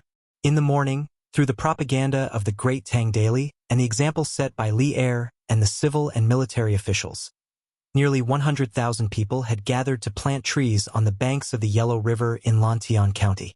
At this moment, the crowd had dispersed. Li Zishuan looked at the originally bare riverbank and saw that it had become a bare forest in the morning. The saplings didn't have many leaves yet, so they looked bare. With a rueful expression, he muttered to himself, "Great Tang! 10 years for a tree, 100 years for a man." 10 years later, when these saplings grow into towering trees, I don't believe that the soil on both sides of the Yellow River will be washed into the river by the rain. Ha ha! Today, this old man finally understood why the Yamacho was so persistent in promoting this strategy of planting trees. Li Gang had unknowingly appeared beside Li Zishuan and said with a chuckle, "Today, Yanhuang College was planting trees not only for the students, but also for the teachers of the college." Li Gang was old, so naturally, no one forced him to plant trees. The old teacher walked around the banks of the river twice and felt the loosening of the soil. Only then did he truly understand Li Zishuan's painstaking efforts. At this moment, he looked at Li Zishuan and sighed. 10 years for a tree, 100 years for a man. Yamacho said it well. This old man doesn't have many years left to live. But this old man dares to say that in 100 years, the students of Yanhuang College will spread to every corner of Tang. Engineering would bring about an unprecedented revolution to the Great Tang. What a pity! What a pity!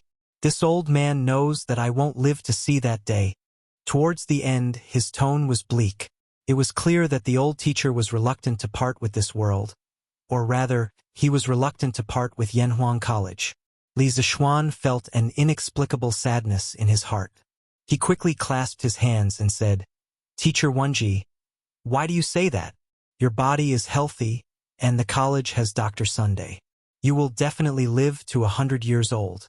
The students of the college will become more and more successful. You should take care of your body, and you will definitely see the day when Yanhuang College changes the world." When Li Gang heard that, he suddenly laughed boldly and said, "Ha ha! With Yamacho's blessing, this old man will try to live for a few more years. Let's see how many waves the students of Yanhuang College can make in the world." It had been less than 10 days since Arbor Day was established. There was not much time left for Li Zishuan and the imperial court to spread the news. However, Li Zishuan was quite satisfied that so many people volunteered to plant trees. Later on, the imperial court could spread the decree to other states and counties. The Tang Daily could also spread the benefits of planting trees to other states and counties. Therefore, next year's Arbor Day would definitely be more lively than this year's. This was also Li Zishuan's goal. He wanted to make Arbor Day into a traditional festival like the Lantern Festival and the Mid-Autumn Festival. He wanted to cultivate the environmental awareness of the Yanhuang people 1,000 years in advance. F***CK. F***CK. F***CK. Celestial Bane is so good. Today is Friday. Tomorrow Old Chung will go reward it. Leather Knight's novels are still the best. I wonder where this guy came from. If I see him, I must become sworn brothers with him. Before the students returned to the academy, most of them sneaked out to buy today's Talking About Martial World. Therefore, in the academy's cafeteria, a large number of students were eating while reading the novel. Chung Chumo finished reading and laughed in satisfaction. Hee hee. Li Tai heard this and laughed without saying a word. Because he knew Leather Knight's true identity. At this time, he had finished reading the first 10 chapters of Celestial Bane. From his point of view, compared to the first chapter of A Record of a Mortal's Journey to Immortality, Li Zishuan's writing style was much better. However, he felt that it was lacking in passion. There were too few fighting scenes and he was not satisfied. After lunch, the few of them came out of the cafeteria. Instead of returning to the dormitory, they went straight to the classroom. They still had classes in the afternoon, so they could lie on the table and rest for a while. Li Tai, who had not had enough of celestial bane, did not feel sleepy. He picked up talking about Martial World to see if there were any new novels that he could read. Although there were no new novels this month other than Celestial Bane, there were no new novels. There's a new novel today? As he flipped through the pages, Li Tai's eyes suddenly lit up when he was about to finish reading this issue of Bragging World. This was because he had discovered a new novel. Looking at it, he saw the title written in large letters, Dream of Great Qin, a Golden Millet Dream. Hua Ziyu, a young engineering student from Tang Dynasty's Yanhuang College, dreamed that he came to the Great Qin from 800 years ago and became a powerful ranger. At that time, the Great Qin Empire had just pacified the 6 states and was awe-inspiring. However, the remnants of the 6 states were restless.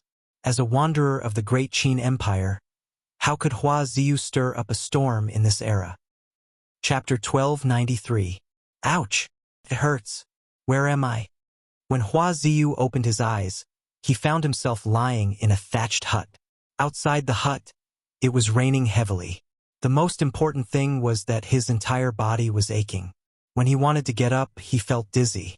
He couldn't help but mutter to himself, "Hee. Young hero Hua, you're finally awake." At this time, an old man wearing a wet brown robe and straw sandals came in. His hair was white and he wore a bamboo hat. When he raised his head, one could see that his skin was dark and his face was full of wrinkles. Hua Ziyu was taken aback.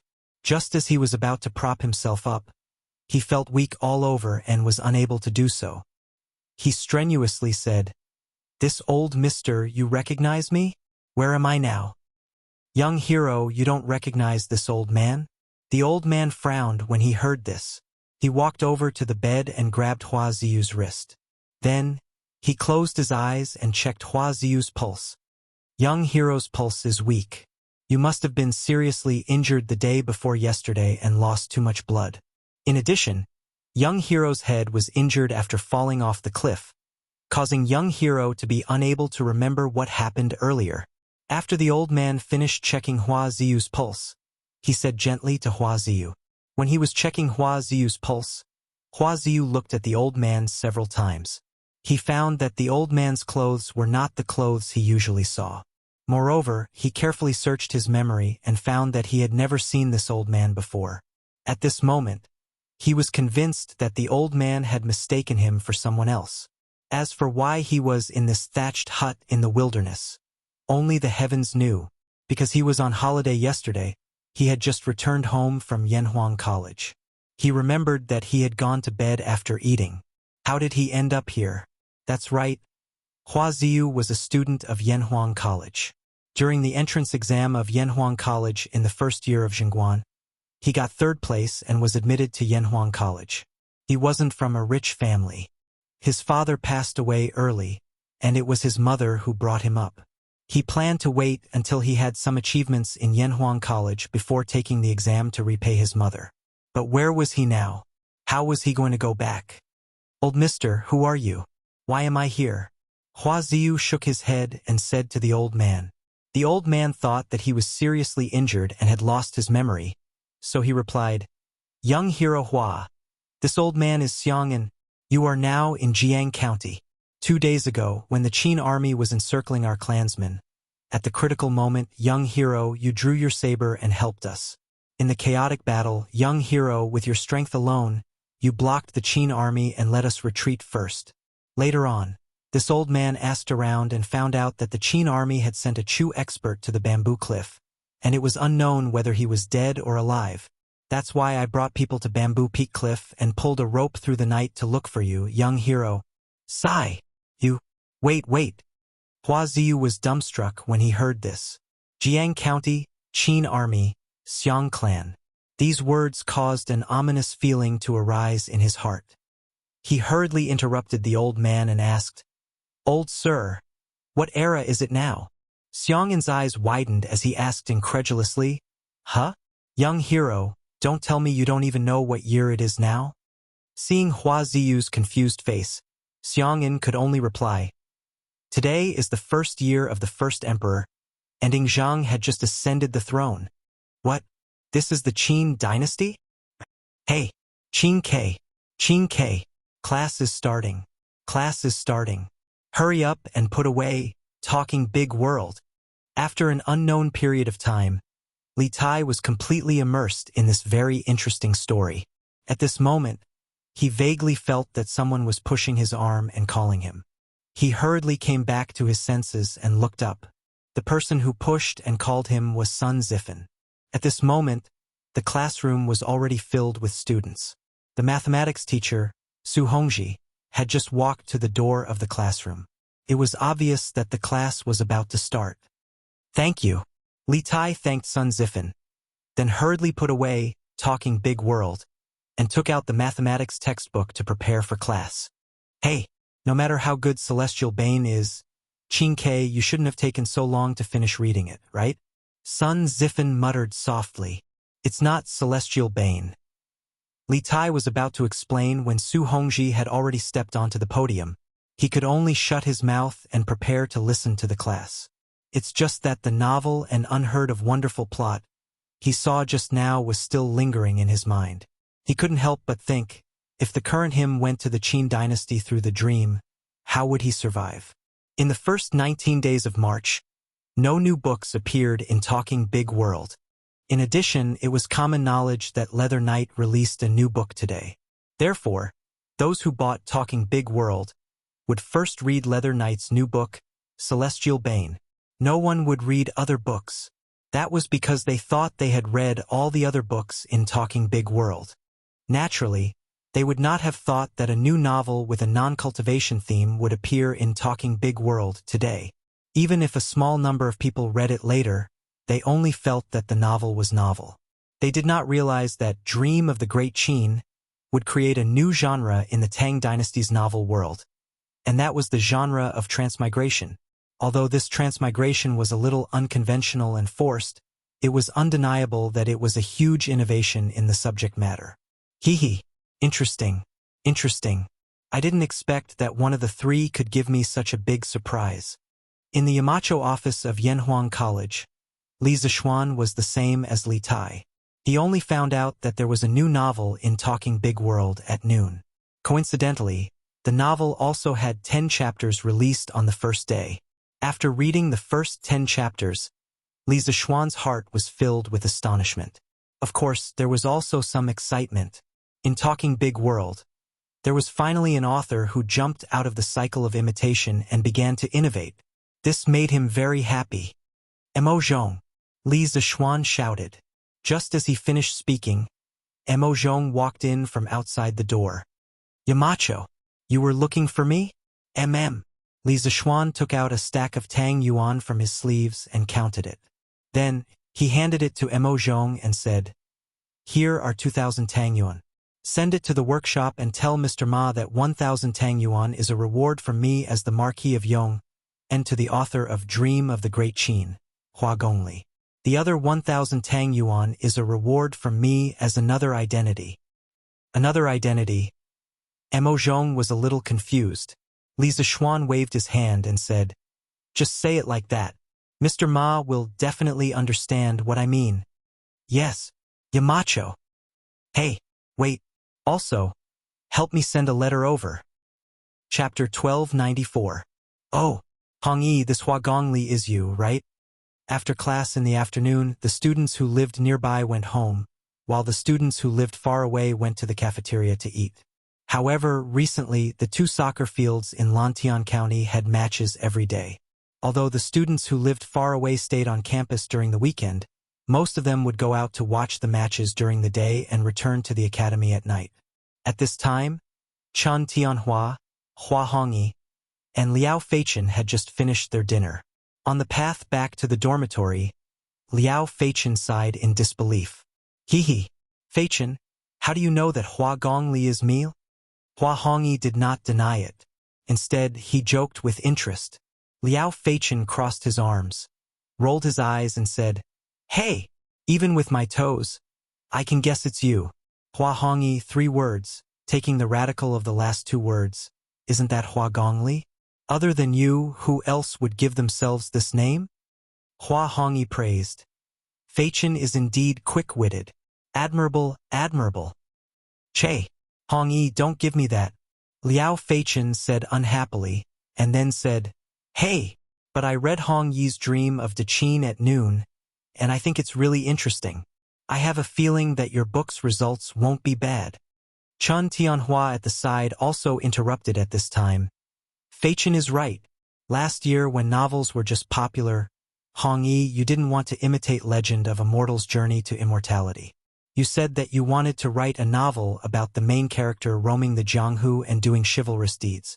At that time, we all thought it was very interesting. But we didn't expect that you would use a dream to put the main character in the Qin dynasty and let him do chivalrous deeds in the Qin dynasty. This idea is really too bold.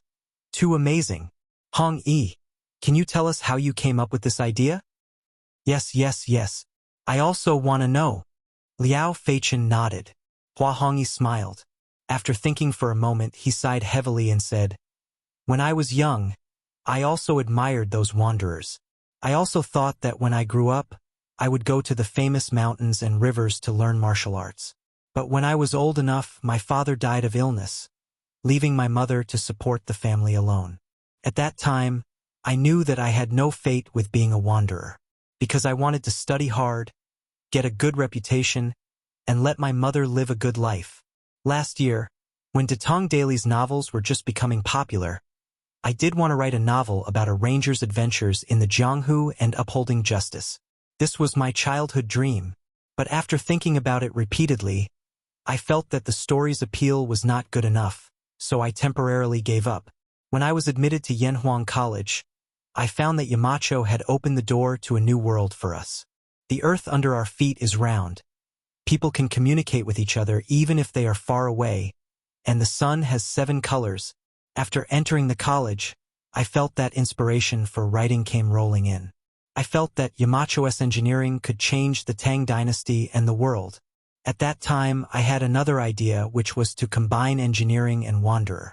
Imagine, if someone is proficient in both martial arts and engineering, how wonderful would his life be? In the current era of peace and prosperity, there might not be much use for people with strong martial arts. However, in a different era, such as the Great Qin that had just unified the 6 nations, there would be no need to worry about not having a place to use these people who were proficient in both martial arts and the workmanship of the Yanhuang Academy. There was no need to worry about not having a place to use them, and there was no need to worry about not being able to achieve great things. In fact, the idea of returning to the Great Qin in a dream was not something that I thought of out of thin air, but I really dreamed about it before. I dreamed that I returned to the Qin dynasty, but my dream was very short. But Hua Ziyu's dream was very long. He wanted to help me complete the dream that I could not complete. The main character of this novel is him, or rather, I am myself. The Qin dynasty destroyed the 6 countries in a remote area. How tyrannical was its strength. But the dynasty only lasted for a short 14 years. Have you ever thought about what kind of sparks we, Yanhuang College's students, who are proficient in engineering, will use our engineering to create when we return to the Qin dynasty? I think that those who read Dream of Great Qin in the future will have this idea, and I call it the sense of immersion. Back then, the reason why The Legend of a Mortal's Journey to Immortality was so popular in the Great Tang was because of this sense of immersion. We are all people with ordinary talent, but Han Li, although his talent was ordinary, he was able to use his own intelligence and hard work to walk a different path to immortality. Those who read The Legend of a Mortal's Journey to Immortality will all be immersed in it. And so this novel was successful. And now, as long as I firmly grasp this point, my dream of Great Qin will definitely be successful. I firmly believe in it. After saying this, Hua Hongyi's eyes suddenly shot out a dazzling light. At this moment, he was so confident and extraordinary. Chun Tianhua and Liao Fei Chen were both stunned.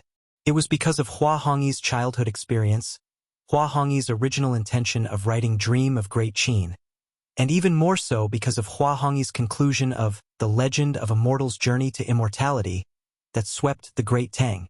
After a long time, Chun Tianhua solemnly cupped his hands and said, "After listening to Hong Yi's words, this foolish little brother has learned a lot.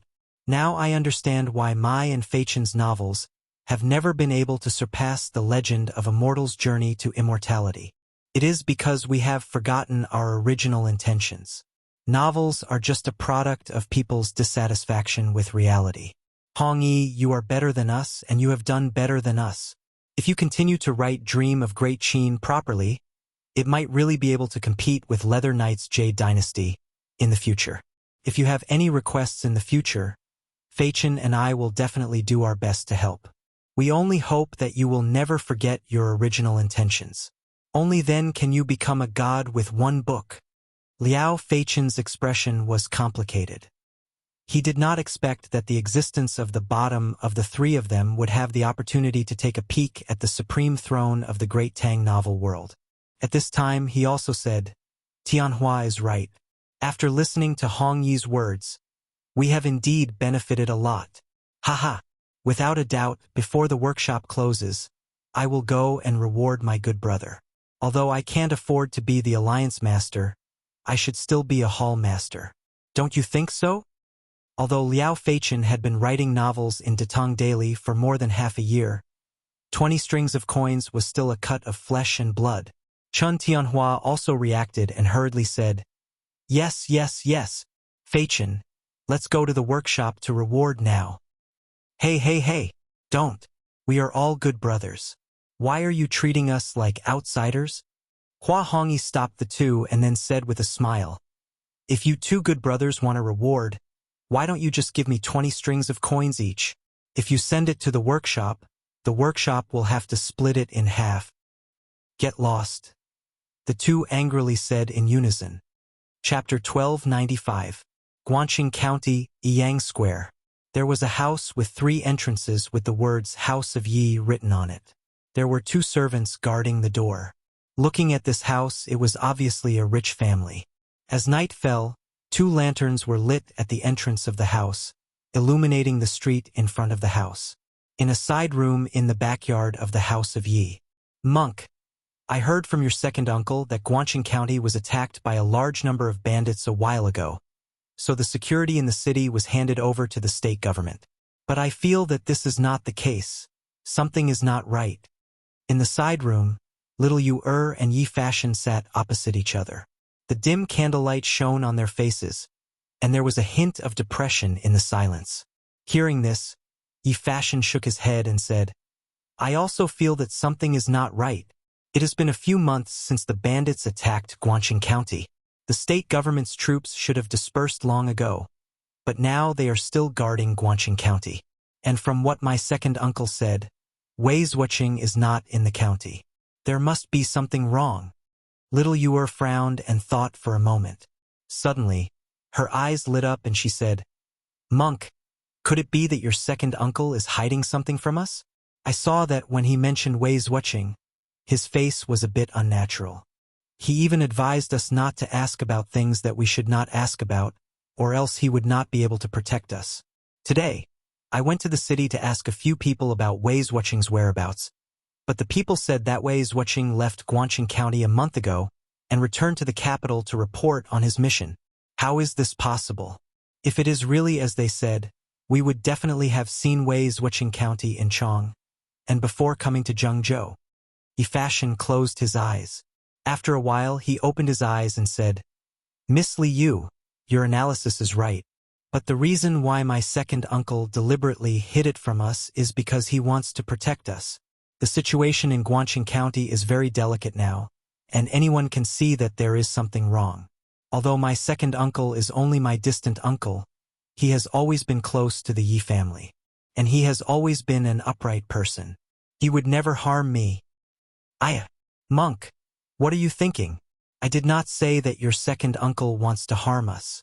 Seeing that Yi Fashion seemed to have misunderstood, little Yu hurriedly explained, I just wanted to say that your second uncle might think that we are still young and is afraid that we will be implicated in Wei Zuoqing's disappearance and meet with misfortune.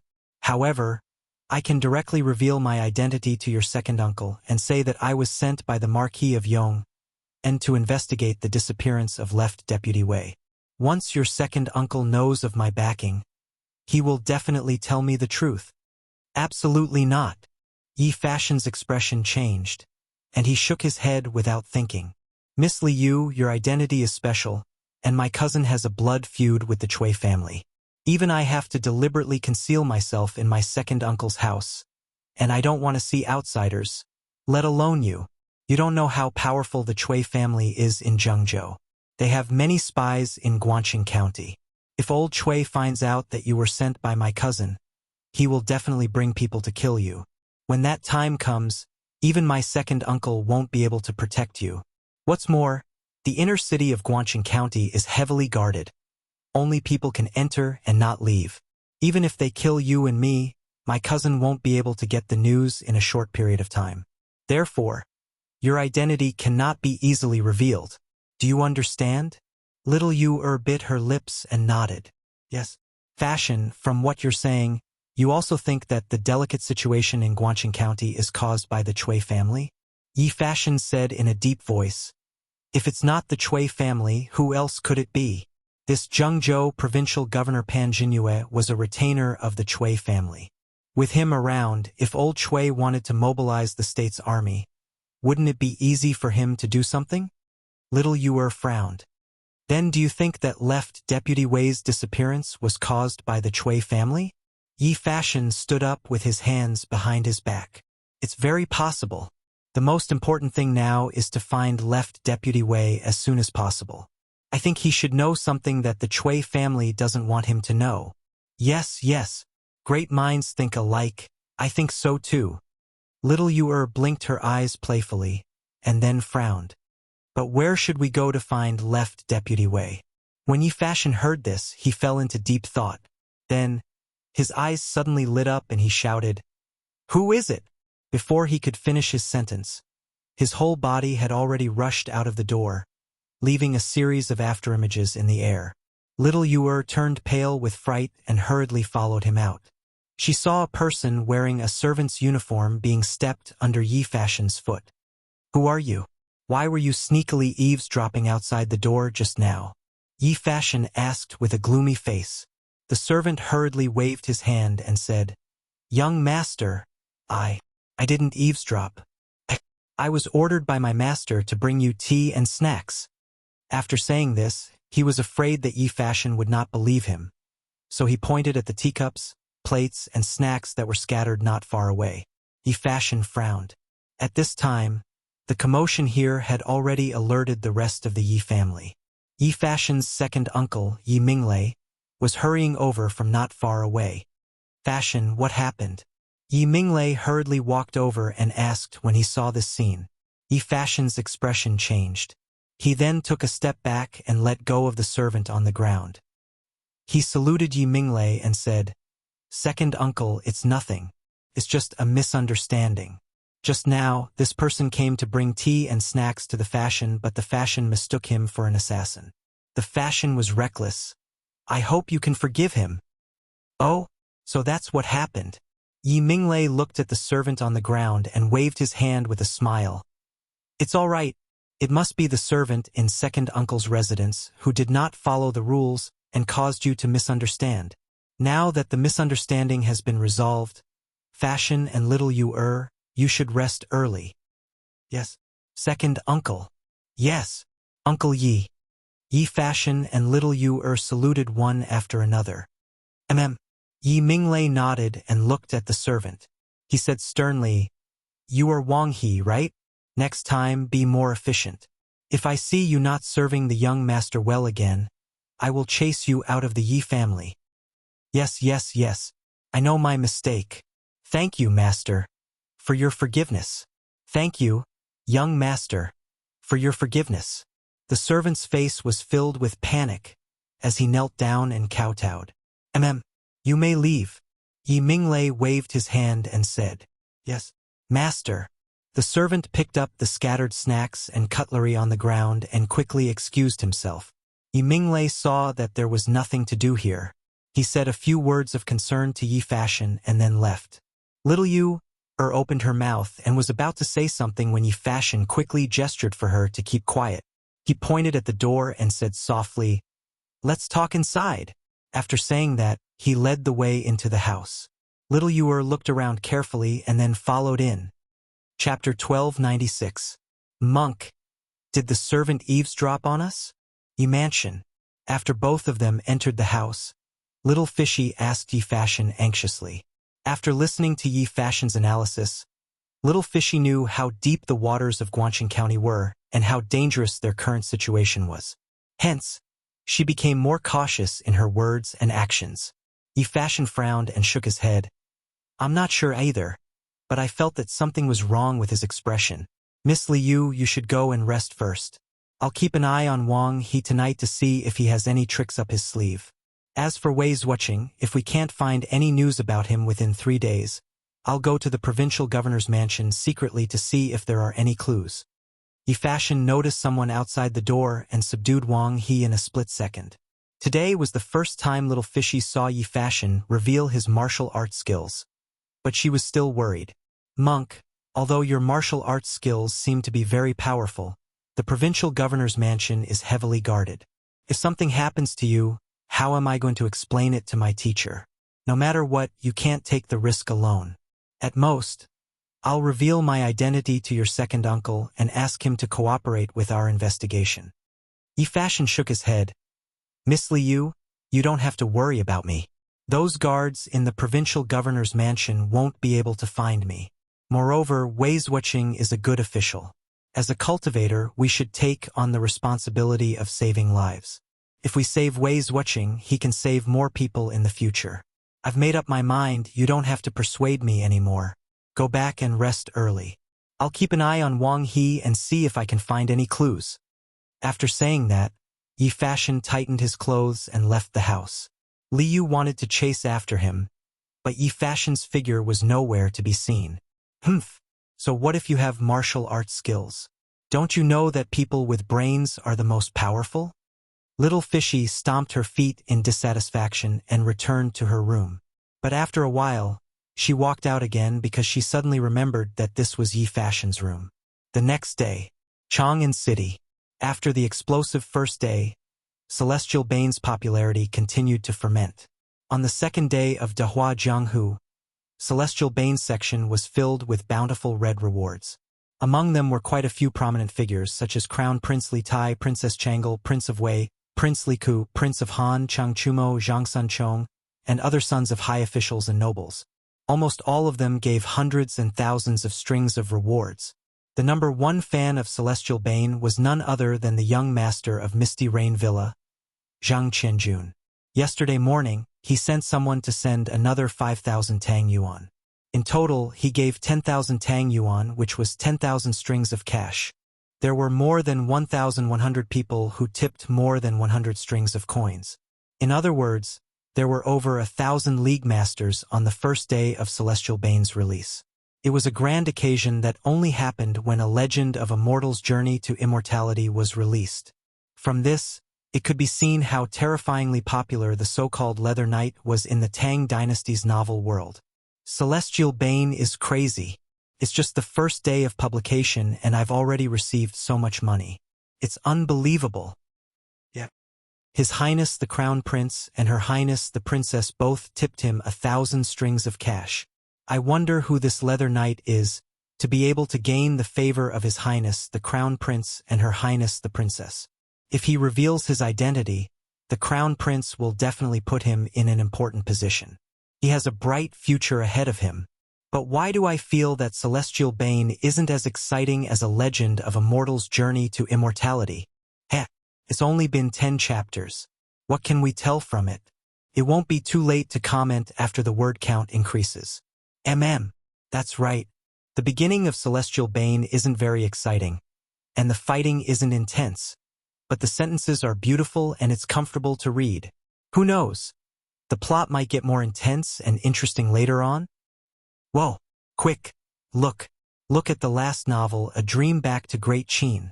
There are actually 2 people who gave him 1,000 Tang Yuan as a reward. In a tea house, everyone was commenting on Celestial Bane.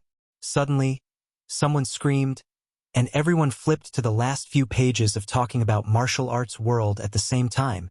That was because Big Word's Martial World had been published for such a long time. Other than Leather Knight, no one else had ever received more than 1,000 Tang Yuan as a reward. After all, money didn't come from nowhere. 1,000 Tang Yuan was not a small sum either. If it wasn't for a novel that they really liked, no one would be willing to tip 1,000 Tang Yuan. Oh my God! The Marquis of Yong, and actually tipped Hua Gongli's A Dream back to Great Qin with 1,000 Tang Yuan yesterday. No! Look at the second person who tipped 1,000 Tang Yuan. It's Leather Knight. Oh my God! Who is this Hua Gongli?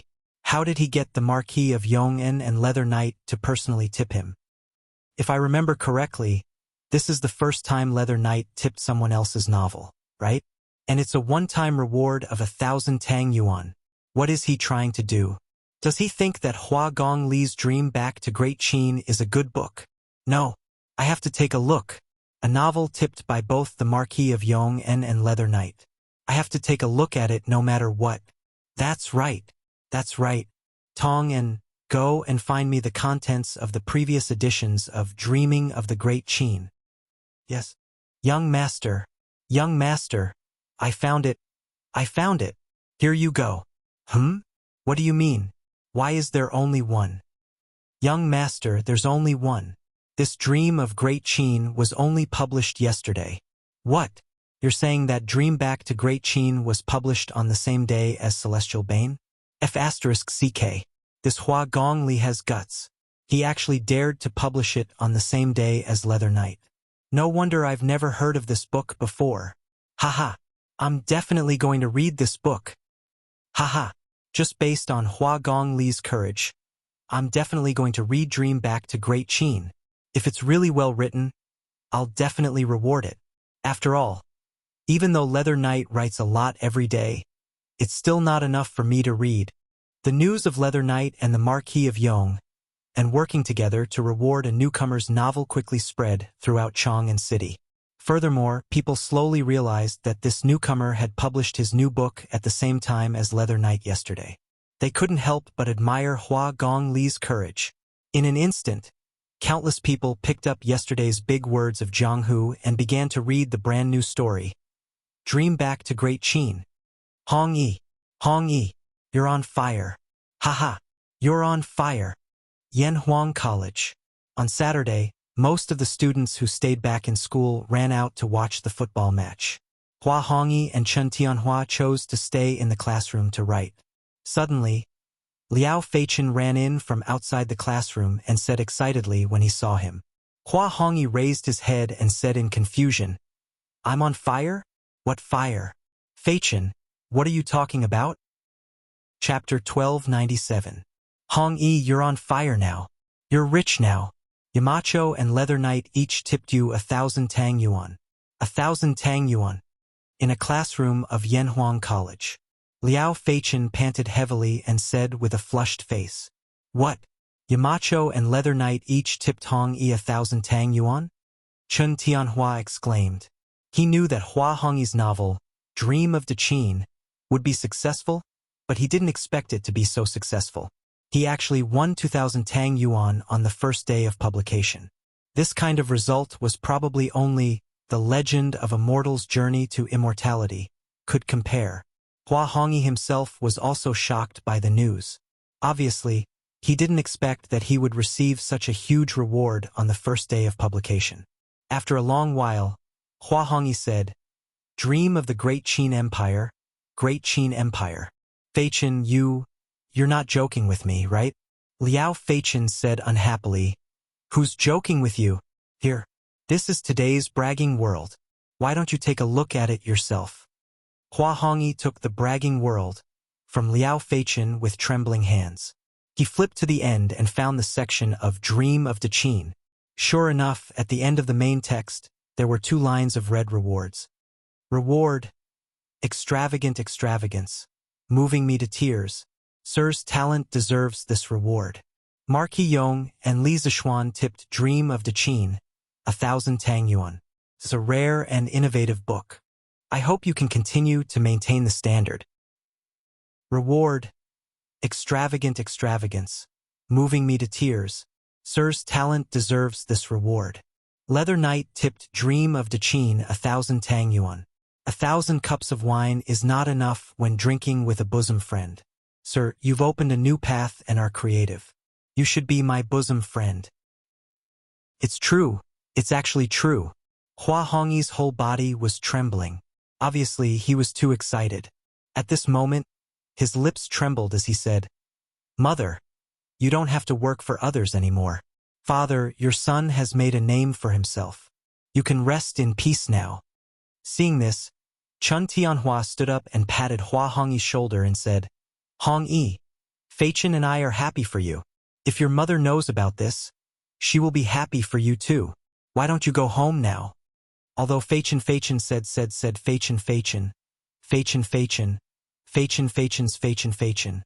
Feichen, if my mother saw so much money, she would definitely ask me where I got it from. If she knew that I earned that money by writing novels, she would be furious. Why? Liao Feichen frowned and didn't understand. Hua Hongyi frowned and said, Because my mother's biggest wish is for me to study hard and pass the imperial examinations. To her, writing novels is not a proper occupation. I'll wait for the Academy's monthly break before I go back. I'll give her a portion of the money and say that it's a scholarship from the Academy's monthly exam. With that money, she won't have to work as hard as before. Oh, I see. Chun Tianhua and Liao Feichen were enlightened and expressed their understanding. After a while, Liao Feichen laughed and said, Haha, today is a happy occasion. Hongyi, if you don't treat us, how can it be justified? Why don't we go to the Drunken Immortal restaurant in Lantian County at noon? Hua Hongyi wasn't stingy. These two were brothers who helped him during his most difficult times. Therefore, he said straightforwardly, Haha, no problem. Drunken Immortal restaurant it is. Tianhua, Feichen, order whatever you want today. It's my treat, but you'll have to pay for me first. The royalties for Bragging World won't be paid until the beginning of next month. Li Zishuan and Pai Xiajue's 2,000 combo grand rewards could be considered as a super strong advertisement for Dream of Daqin. Today, the number of readers who followed Dream of Daqin suddenly increased by dozens of times. When people saw such a novel idea, they all cried out in satisfaction. After all, they had never read a time travel novel like this before. If people who read it thought it was good, they would definitely recommend it to the people around them. Therefore, the good reputation caused Dream of Daqin to become popular on the second day.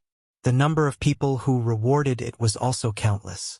Although the total amount of rewards couldn't be compared to Celestial Bane, Dream of Daqin still sat firmly on the second throne of Bragging World, making other authors envious. Guanqing County, Yi Mansion. Monk. Early in the morning, Yi Minglei came to the backyard and shouted as he walked towards Yi Fashion's room. Uncle Yi, the monk isn't here. At this moment, Little Fishy came out from another room and quickly replied. Yi Minglei was puzzled. The monk isn't here? Where did he go so early in the morning? Little Fishy pretended to be nonchalant and replied, The monk said he went out to buy something and will be back soon. Why? Uncle Yi, are you looking for the monk? I'll ask him to look for you when he's back. Oh, it's nothing. It's nothing. Yi Minglei's eyes flashed and he quickly said with a smile, I just wanted to remind the two of you that the city hasn't been peaceful for the past few days. If there's nothing, it's best that you don't leave the residence. If there's anything you want to buy, just ask the servants to buy it for you. Little Fishy blinked and asked in a seemingly casual manner, The city hasn't been peaceful for the past few days? Uncle Yi, do you have some news? Can you tell me a little? Yi Minglei's expression suddenly became unnatural. He quickly waved his hand and said, No. I don't know anything. Miss Fishy, you must tell him what I said just now. I'm on duty at the county office. After that, he turned around and left. Little Fishy felt that something was wrong with Yi Minglei. She stood there and frowned for a while before turning around and returning to her room. With a creak, Little Fishy pushed open the door and entered. However, she was almost scared to death because when she came out just now, the side room was still empty. However, at this moment there were two more people, one standing and the other lying on the ground. Phew! It's the monk. When did you come to my room? And who is he? When little Fishy saw that there were 2 more people in the room, she subconsciously wanted to scream loudly. However, when she saw the appearance of the people standing in the room, she quickly suppressed the urge to scream. She patted her chest, heaved a sigh of relief, and asked, "I saw that you were talking to my second uncle, so I came in through the window at the back." Fashion nodded at little Fishy, then pointed at the person lying on the floor and said, "As for him, you've seen him before. He's Wang He from last night." Chapter 1298. Wang He, what is he doing here? In a room in the backyard of the Yi residence. When little Yuer heard that the person lying on the floor was the servant Wang He who was eavesdropping on them last night, she was puzzled at first. Then, she asked, "Monk, did he really eavesdrop on our conversation last night? And today, did he go out to inform someone?" Fashion looked at little Yuer with admiration and nodded. "Yes, last night, it was already late so he did not leave the residence. But this morning, he left the residence through the back door. He was sneaky and looked back every few steps. He was very careful. I followed him all the way to the county office. I was worried that he would reveal our identities, so I knocked him out in an alley opposite the county office and brought him back." "County office?" Little Yuer frowned and said, "Monk, are you saying that Wang He's master is a member of the county office? That is to say, someone sent him to hide in your second uncle's residence to gather information?" Fashion looked serious and said, "Although there is no conclusive evidence, it is not far from the truth. However, before we came here, we didn't inform my second uncle. This Wang He has stayed in the Yi family for more than 3 years, so he definitely isn't hiding in the residence just to investigate our identities." At least you are not too stupid." "I think so too." Little Yuer smiled and analyzed. "I think Wang He is your second uncle's rival in the county office. He must have unintentionally eavesdropped on our conversation last night. After that, he thought that our identities would be useful to his master, so he went to inform him. Tell me, am I right?" Fashion looked at Liu and asked curiously, "Why did my cousin want you to be a reporter in the Datong Daily editorial department? Why not go to the Yamen as a constable? I think this is more suitable for you." "Humph, the Yamen is filled with a bunch of stinky men. I am not going." Little Fishy wrinkled her nose, snorted, and said, "Hey, seriously, Fashion, think about it. Does your second uncle have any rivals in the county office?" Fashion shook his head. "How would I know? I haven't been to Guangqing County for many years. Besides, second uncle wouldn't tell me about this." Liu said unwillingly, "Then what should we do? It wasn't easy to find a clue, but now it's broken again. Isn't it easy for Miss Liu to find out who the other party is? Why don't we just ask him?" Fashion pointed at the unconscious Wang He on the ground and said indifferently, "Yeah." Little Fishy's eyes lit up. She then looked at Fashion with a strange expression and asked, "But Fashion, as a Taoist, shouldn't you be kind to others and not kill easily?" Fashion said faintly, "Stopping killing with killing is also a meritorious deed. Miss Liu, please get a basin of cold water." "Yes, all right." Liu looked at Fashion in surprise, then left the room. A moment later, a basin of cold water was splashed on Wang He's face. Wang He finally woke up. "Where am I? Huh? Little young master, what are you trying to do? Someone, help." Wang He looked into the room and his face was filled with panic. He wanted to shout for help, but the moment the word help left his mouth, he stopped abruptly because there was a cold dagger on his neck. "You're just a servant of the Yi family. Even if I kill you, second uncle won't say anything and the government won't find trouble with me. If you still want to shout, then go ahead." Fashion suppressed the discomfort in his heart and said coldly. Although he had spoken nicely to Liu just now, this was the first time he had done something like this. As the direct descendant of the Yi clan of Nanyang, he had never seen blood in his life. However, in order to help Liu, in order to find Wei Zheng's whereabouts, and in order for them to leave Guangcheng County safely, he had to make himself cold and ruthless. Spare my life. Little young master, spare my life." Wang He, who was in a life and death crisis, didn't know that Yi Fashion was just putting up a strong front. Feeling the cold dagger on his neck, he was so scared that he almost wet his pants. "Little young master, I don't have any enmity with you. Why do you want to kill me? Please spare my life." "Shut up. Next I'll ask and you'll answer. If you say another word, I'll—" While speaking, Yi Fashion suppressed the fear and uneasiness in his heart and pushed the dagger on Wang He's neck. In an instant, there was a blood mark on his neck. Good, good, good. Little young master, please ask. If I know, I'll tell you everything." Wang He said with a face of fear. Yi Fashion's face was cold as he asked, "Let me ask you. You were sneaking around this morning. What were you going to do?" Wang He rolled his eyes and said, "Little young master, I wasn't sneaking around. I was going out to buy some fish for the kitchen. Little young master, please understand." "Humph, still lying?" Yi Fashion snorted and said, "You should go to the market to buy fish. Why did you go to the county office? Don't think that I don't dare to kill you." After saying that, he pushed the dagger in his hand into Wang He's neck. Blood immediately oozed out from Wang He's neck. Little Yuer covered her mouth and didn't dare to look anymore. Wang He was scared out of his wits. At this moment he really felt the threat of death. He hurriedly cried and begged, "Little young master, please spare my life. Little young master, please spare my life. I'll tell you everything. Please spare my life." "Humph, then hurry up and say it." Yi Fashion secretly heaved a sigh of relief. Although Wang He's neck was cut, it didn't break any blood vessels. It wasn't a big deal. He had a sense of propriety. From the beginning to the end, he had never thought of killing anyone. If he really met someone who wasn't afraid of death, he would probably be at his wit's end. Wang He didn't dare to hide anything and hurriedly said, It's Registrar Zhang. I went to report to Registrar Zhang. Registrar Zhang asked me to monitor the Yi residence. If I discover anything that's unfavorable to Old Master, I have to report to him." "Unfavorable to my second uncle?" Yi Fashion frowned and asked, "What did you eavesdrop on last night?"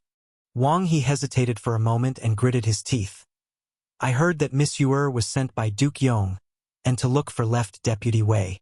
In this month, everyone who came from Chong and was arrested by the provincial governor's residence. Old Master hid you in the residence. If the provincial governor knew about this, Old Master would be sentenced to prison. So I wanted to take this information to Registrar Zhang to exchange for money.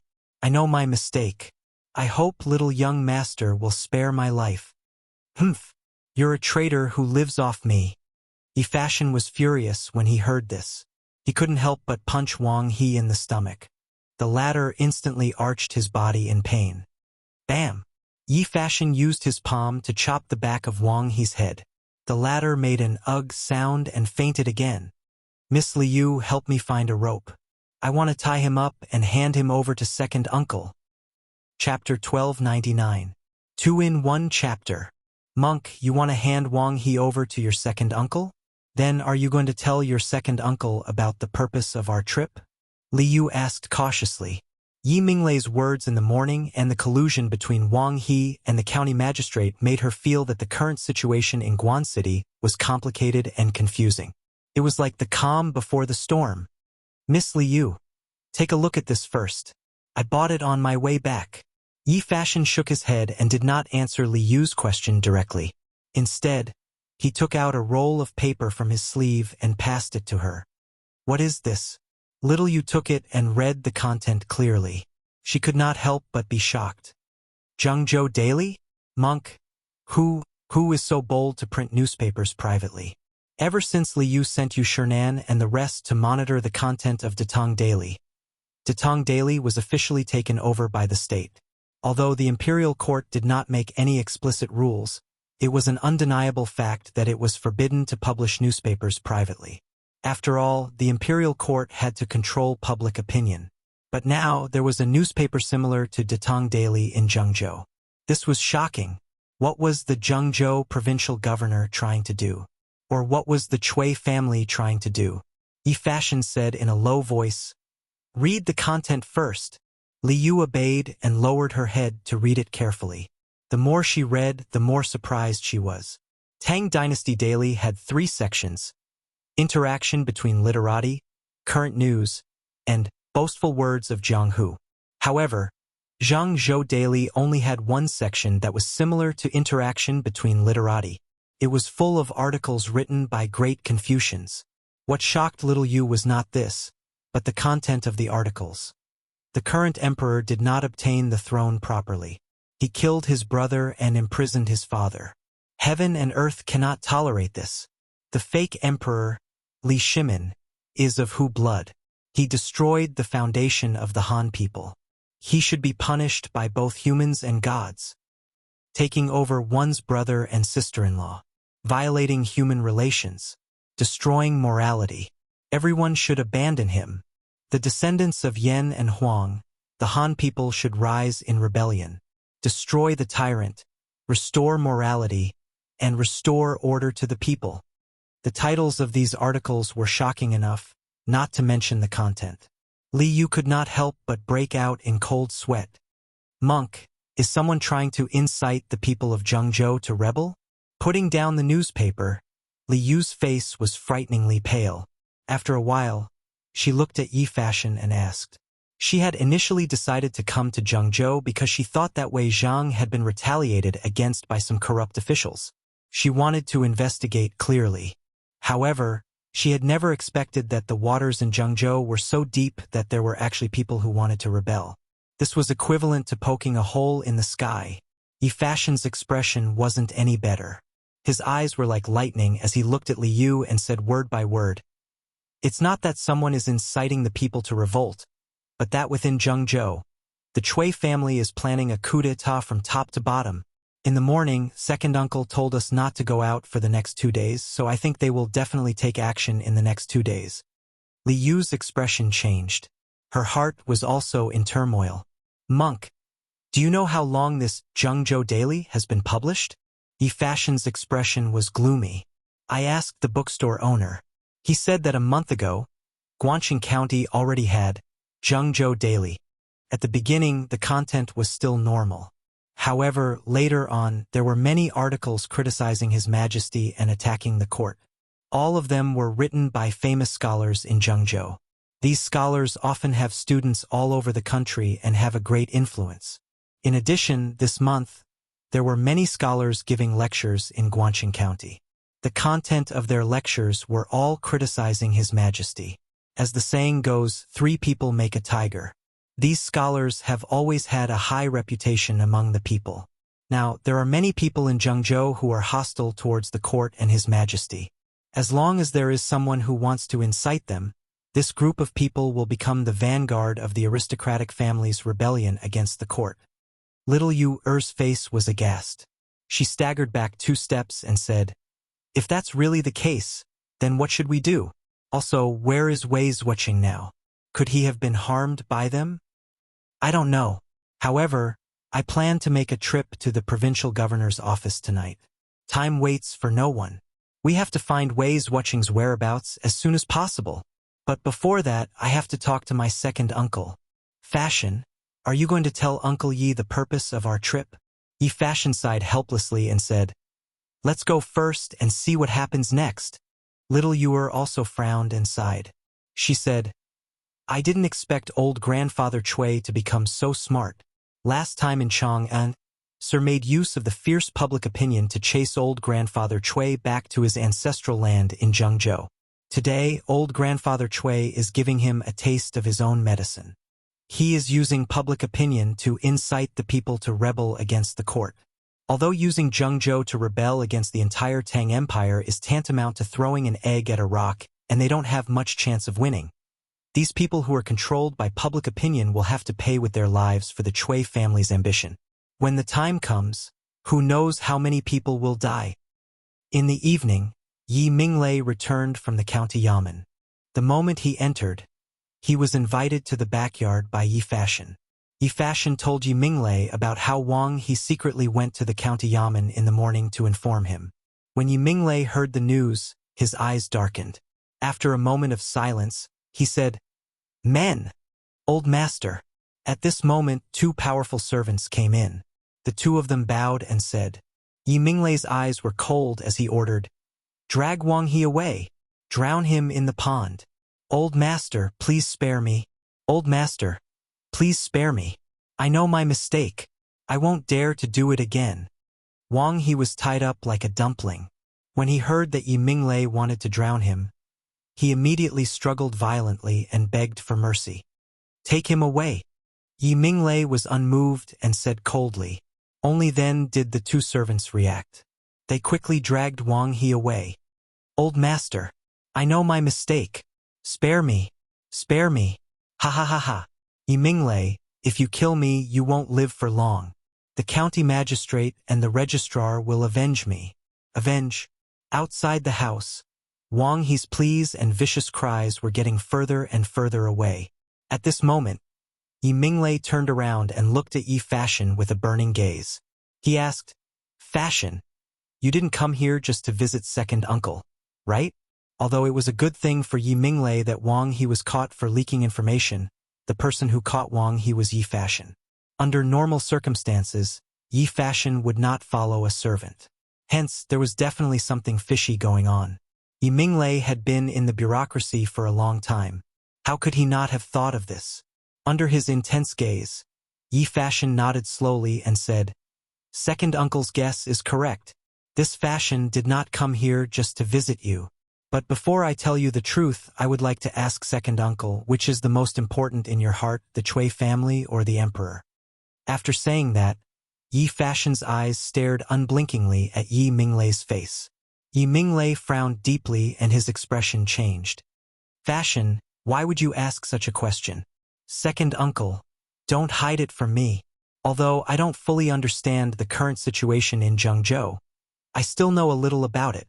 As an official of the imperial court, you should know that the Zhengzhou daily is a taboo, not to mention the articles that incite the people to rebel against the imperial court.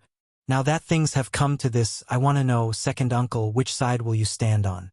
Will you go with the flow and betray the imperial court, or will you expose the traitors and turn the tide?" As Yi Fashion spoke, he took out the newspaper from his sleeve. Yi Minglei's expression immediately darkened. Beside him, little Yu was also extremely nervous. If Yi Minglei chose to stand against the imperial court, then both of them would probably die today. Yi Minglei's expression changed. After a while, he finally opened his mouth and said, "Fashion, second uncle can't stand on either side. I'm just a lowly county magistrate. I don't have any troops or authority. If I stand on either side, my family will be destroyed. Fashion, since you've already guessed some things, then I'll tell you everything today. Ever since old Master Cui was sent back to Zhengzhou in the first month of the year, Wei's watching had followed the imperial edict and carried out a comprehensive investigation of the Cui family's illegal activities. However, the Cui family had been in Zhengzhou for many years and had long been deeply rooted. Wei's watching's stubbornness was met with a lot of opposition from the lower-level officials. Although they didn't dare to openly challenge Wei's watching, they could still secretly oppose him. However, Wei's watching's character was unyielding. How could he tolerate his subordinates' opposition to him? Using the power granted by the emperor, he dismissed the county magistrates of 5 counties in Zhengzhou. In a short period of time, the officials of Zhengzhou were in danger. Just as Wei's watching was about to wield the butcher's knife against the Cui family, on the 15th of the first month, a group of bandits near Meishan, numbering at least a few hundred people, infiltrated Guangqing County in batches and suddenly exploded. Thousands of people were injured and Guangqing County was in chaos. Zhengzhou's provincial governor, Pan Jinyue, urgently ordered 6,000 state troops to enter the city to eliminate the bandits. After the commotion was quelled, Wei's watching went missing.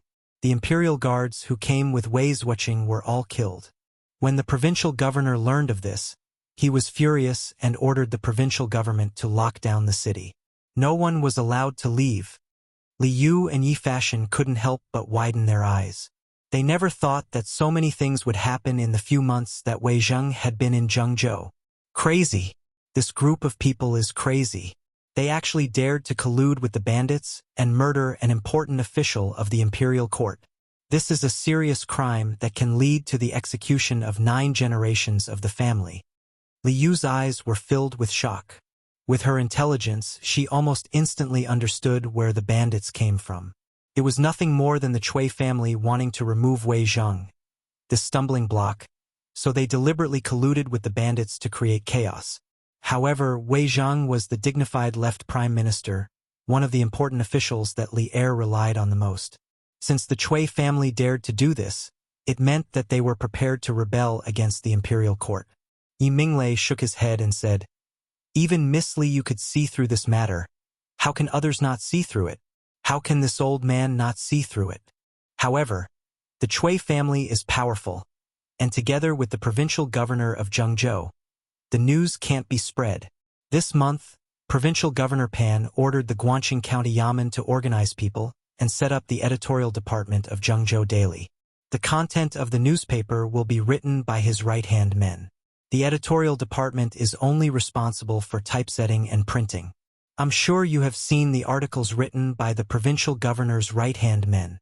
In addition, they will also send scholars to each county to give lectures and spread the news that the emperor is not righteous and cruel. Not only that, all the entrances of Zhengzhou's official roads will be guarded by state troops to prevent people from leaving Zhengzhou to inform the imperial court. This old man is just a small county deputy without any troops or authority. In such a dangerous situation, other than protecting myself, what else can I do? If I join the Cui family in rebelling against the imperial court, then I will definitely lose my reputation and be exterminated. After all, although the Cui family is powerful in Zhengzhou, it is difficult for them to contend against the imperial court. Failure is only a matter of time.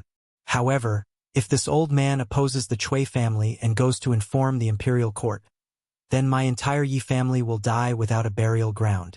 Therefore, this old man can only help no one. I will try my best to avoid any involvement and try my best to distance myself from any involvement. In this way, even if the imperial court blames me, I will only lose my official position. However, the dozens of people in the Yi family will be spared. Yi Fashion and Li Yu couldn't help but fall silent after listening. Turned out that Yi Minglei was a bystander.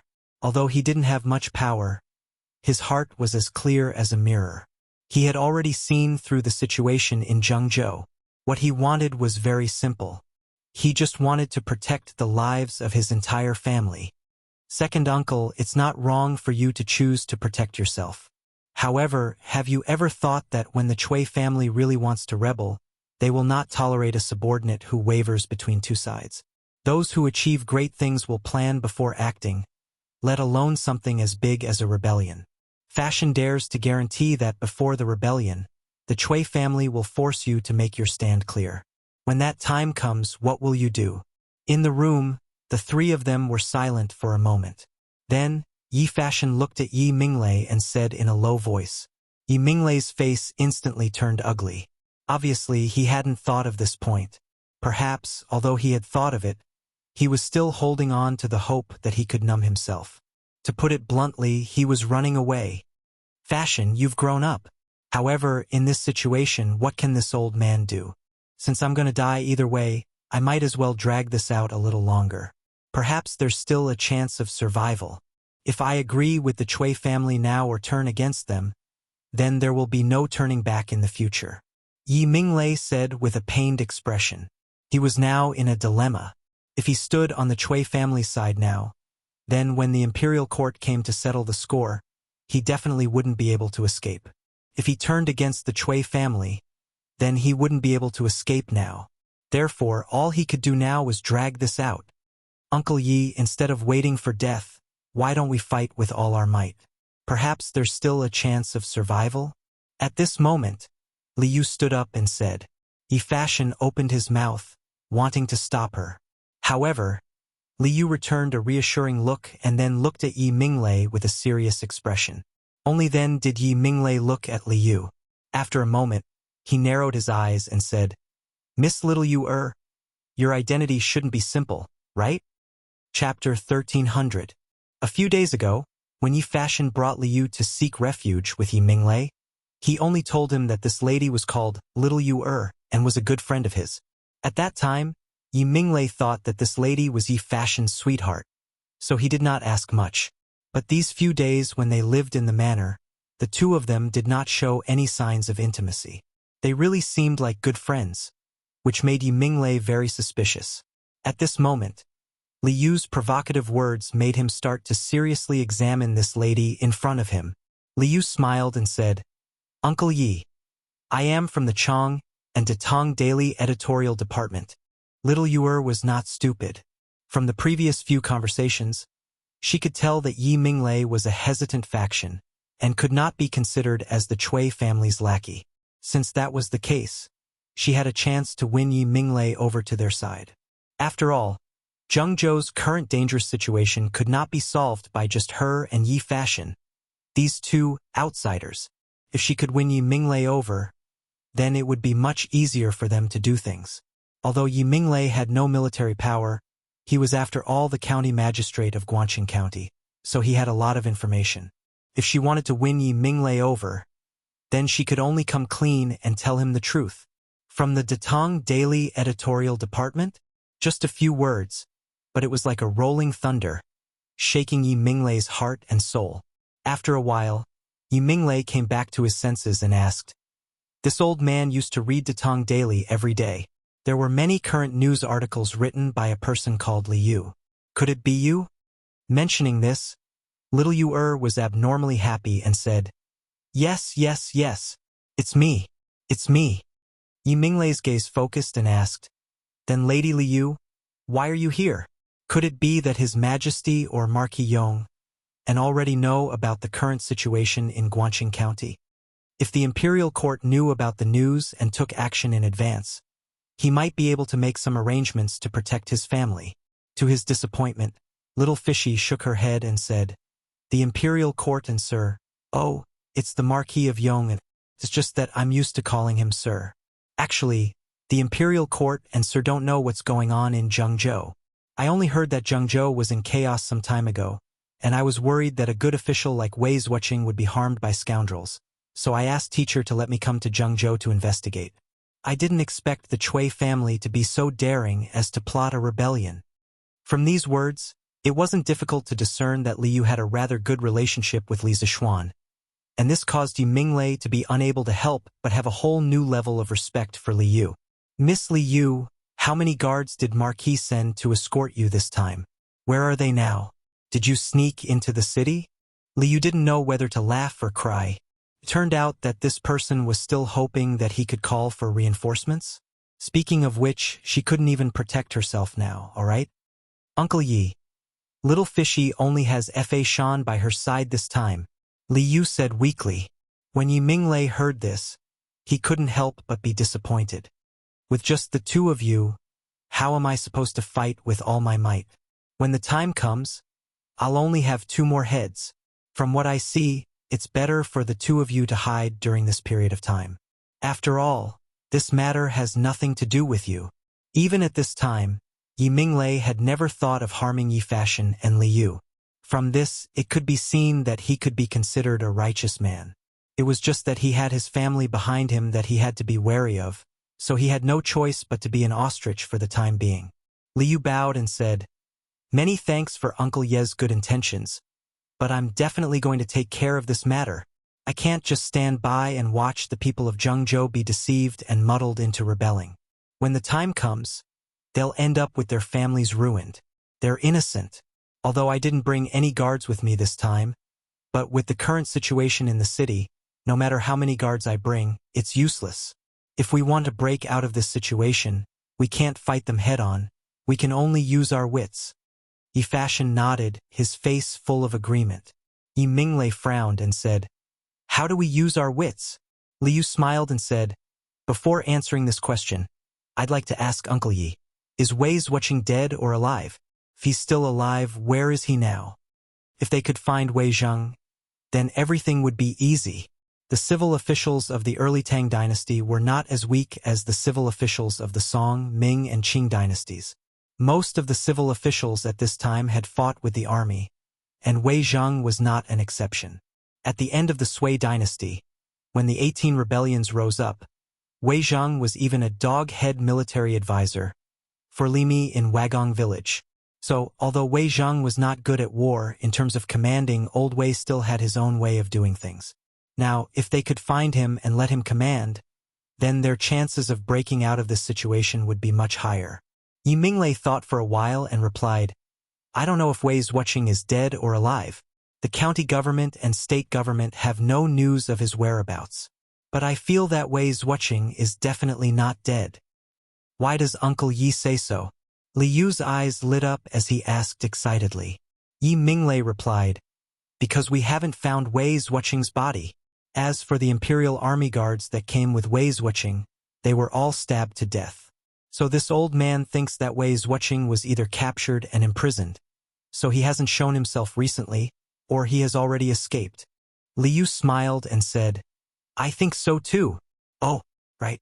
Uncle Yi, you told me this morning that fashion and I should not leave the house for the next 2 days. Is something big going to happen soon? Yi Minglei stroked his beard and said, Indeed, 2 days later, there will be a grand lecture in the city. At that time, Provincial Governor Pan and Old Master Cui will be there. Other than that, I heard that Old Master Zheng will be there too. Old Master Zheng? Li Yu and Yi Fashion exclaimed at the same time. Just the Cui clan was already so powerful. If the Zheng clan were to step in and rebel, then the imperial court would really have to go to war and have a headache. This is the latest news that I heard from the county government. Yi Minglei nodded and replied, Obviously Old Master Cui knows that with their strength alone, they can't shake the foundation of the imperial court. So Old Master Cui approached Zhengzhou City. Did the Zheng family's great-grandfather agree? Li Yu asked anxiously. This, I'm not sure. But in 2 days' time, everything will be clear. Yi Minglei shook his head. Second uncle, I want to go to the provincial governor's mansion tonight. I want to see if Wei Wuxia is imprisoned in the state government. Yi Fashion cupped his hands and said to Yi Minglei. Chapter 1301. The situation in Zhengzhou was treacherous, but in Chang'an City, it was still peaceful. The people were still enjoying the peace and happiness brought about by the peaceful times. From the officials to the commoners, no one had noticed the fatal danger hidden under the prosperous times. Yamacho, is there any news from Little Yu-er? Lantian County, Yunshan residence. Li Zishuan was watering the flowers in the front yard when Meng Wenhao knocked on the door and entered. He asked worriedly. It was the end of March, the season for flowers to bloom. Li Zishuan's residence had many orchids planted in the front yard. As one of the 4 flower gentlemen, orchids had their own unique charm. In his previous life, his family was always busy making a living, so he didn't have time to do this. But in this life, he had a house, a car, and a high status. He had nothing to do, so planting orchids could improve his character, right? This wasn't trying to be cultured, but he just had nothing to do sometimes. Oh, Wenhao is here. Come in and have a seat. I'll be back after watering these 2 pots of orchids. Li Zishuan heard, raised his head, and said plainly. He didn't like to leave things unfinished. Although he was worried about Li Yu, the 2 places were hundreds of miles apart. There was no use worrying. He was waiting for Li Yu's news. Only when he understood the situation over there could he make the next step. And he believed that Li Yu would definitely send him news. Mountain. Meng Wenhao was so anxious that he was about to get angry. He wanted to urge him, but he saw Li Zishuan's serious face, so he could only wait patiently. After about half an hour, Li Zishuan put down the kettle and turned around. Meng Wenhao couldn't wait to ask again. Yamacho, Little Yu-er. Okay, I know what you want to ask. Come in with me. Li Zishuan waved his hand and said with a smile. Then he turned and walked into the house. Meng Wenhao quickly followed. Here, look at this.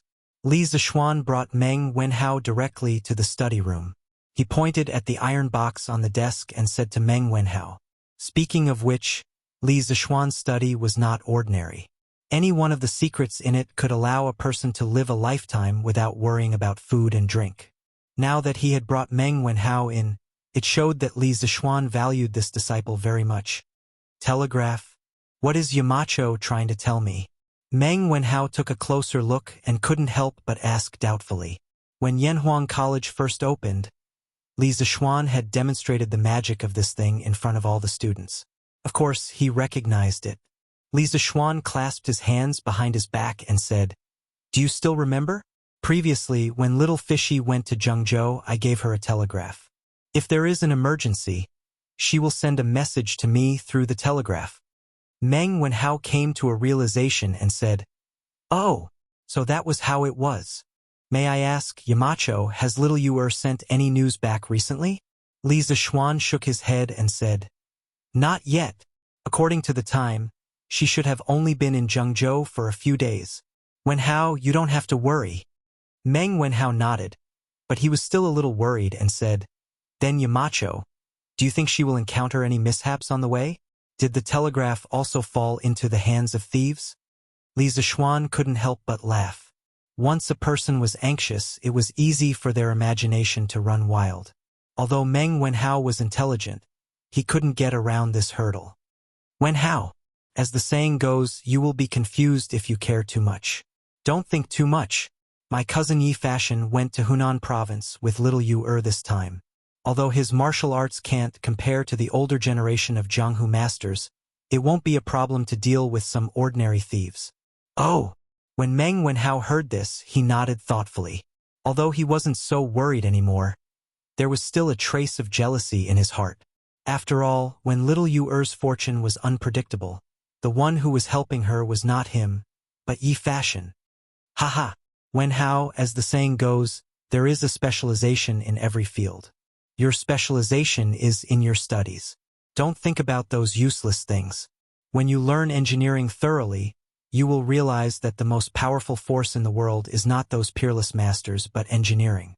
Do you understand? Li Zixuan had lived 2 lives, and his eyes were sharp. How could he not see through Meng Wenhao's little scheme? Seeing this, he said meaningfully.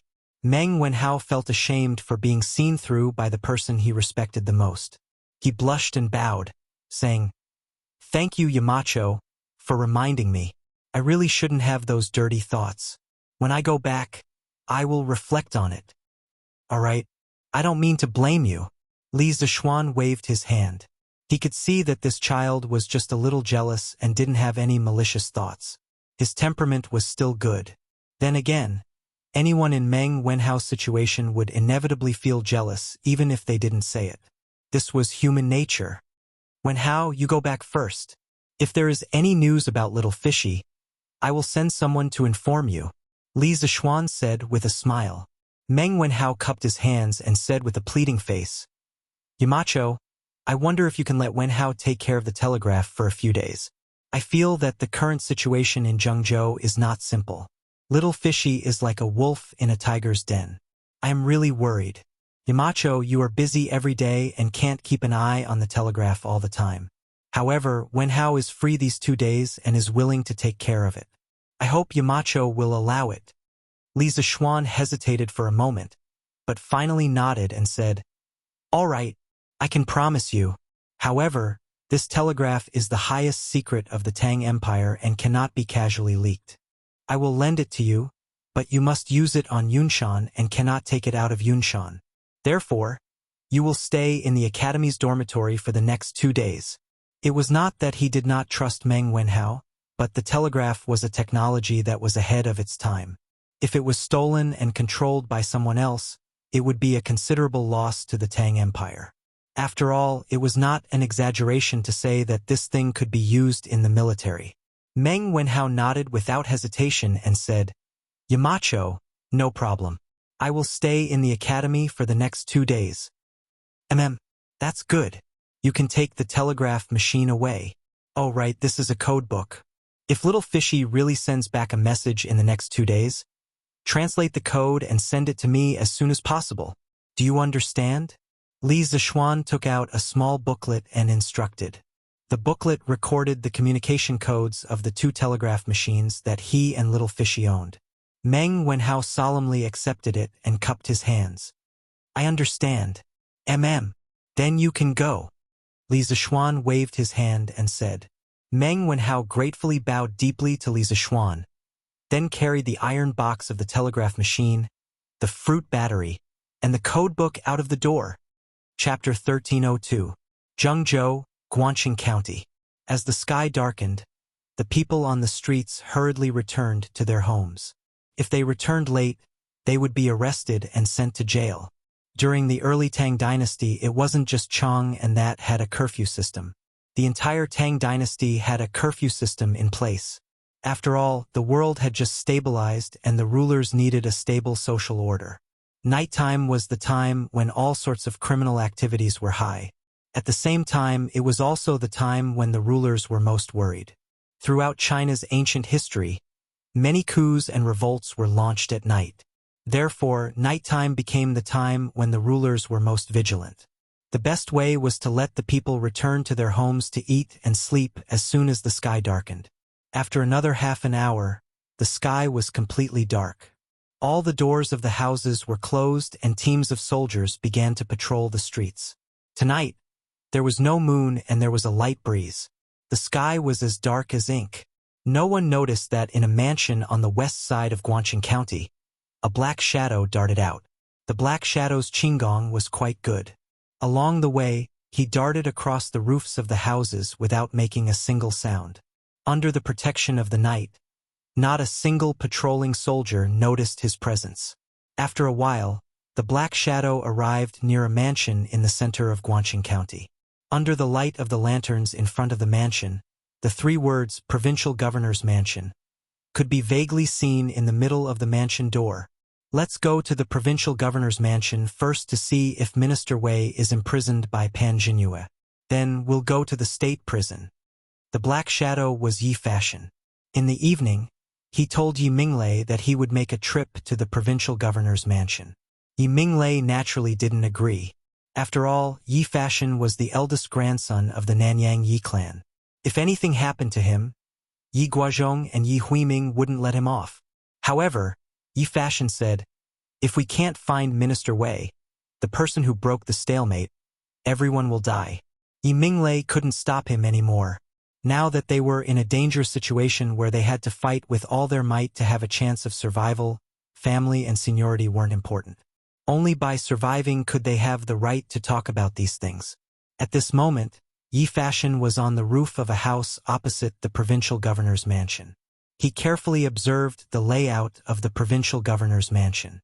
Then, he took 2 deep breaths and circulated his qi through the soles of his feet. He then headed towards the side courtyard of the provincial governor's mansion. Because there were many guards in the main courtyard, it was easy to be discovered. Phew! I didn't expect there to be so many guards in the provincial governor's mansion. Pan Jingyue has done too many bad things. Yi Fashion dodged and dodged along the way, bypassing over a dozen patrolling soldiers before hiding at the corner of the roof of an attic.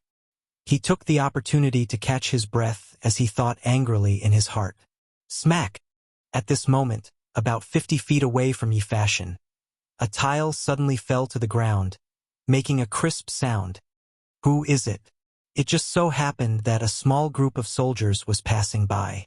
The leading soldier immediately stopped in his tracks and walked towards them. Yi Fashion's heart was in his throat. In terms of martial arts, he was completely confident that he could defeat this group of soldiers. However, he wasn't confident that he could subdue this group of soldiers without making a sound. The provincial governor's mansion was heavily guarded. As long as the sound of fighting here spread out, he would quickly be surrounded. At that time, even the gods wouldn't be able to save him. Yi Fashion couldn't help but grip the hilt of the sword at his waist tightly. Even if he could be surrounded, he wouldn't sit still and wait for death. Although he was a Taoist priest, he wasn't one of those stubborn Taoist priests. He had told Liu before that killing to stop killing was also a meritorious deed. Meow! Just as the group of soldiers were about 30 feet away from the row of houses, a cat's meow suddenly came from the spot opposite Yi Fashion. Following that, a small black shadow jumped down from the roof and scurried off into the distance. So it's a stray cat. Seeing this, the leading soldier stopped in his tracks and heaved a sigh of relief. The Tang dynasty also had cats. The earliest records and literature of cats in the world were from the Western Zhou dynasty in China's Book of Songs, Dia, Han E. The contents of the book wrote, "There are bears and cats, and there are cats and tigers." However, the book listed cats, bears, and tigers together. It didn't seem to be referring to domestic cats. It wasn't until the beginning of the Western Han Dynasty that the Book of Rights, Jiaote Animal, truly pointed out clearly. The ancient gentleman would return the favor for what he used. He welcomed the cat as a field mouse. It was already confirmed that cats were domestic animals and domesticated. Go. Continue patrolling. Tonight, the provincial governor is hosting a banquet. If anything goes wrong, we'll all lose our heads. Keep your spirits up. Do you understand? The leading soldier looked around cautiously again, then turned around and ordered the soldiers behind him. Yes. The soldiers responded one after another. After a while, they continued patrolling in other directions. Huff! Almost dying under the foot of a stray cat, Yi Fashion's mood was extremely gloomy.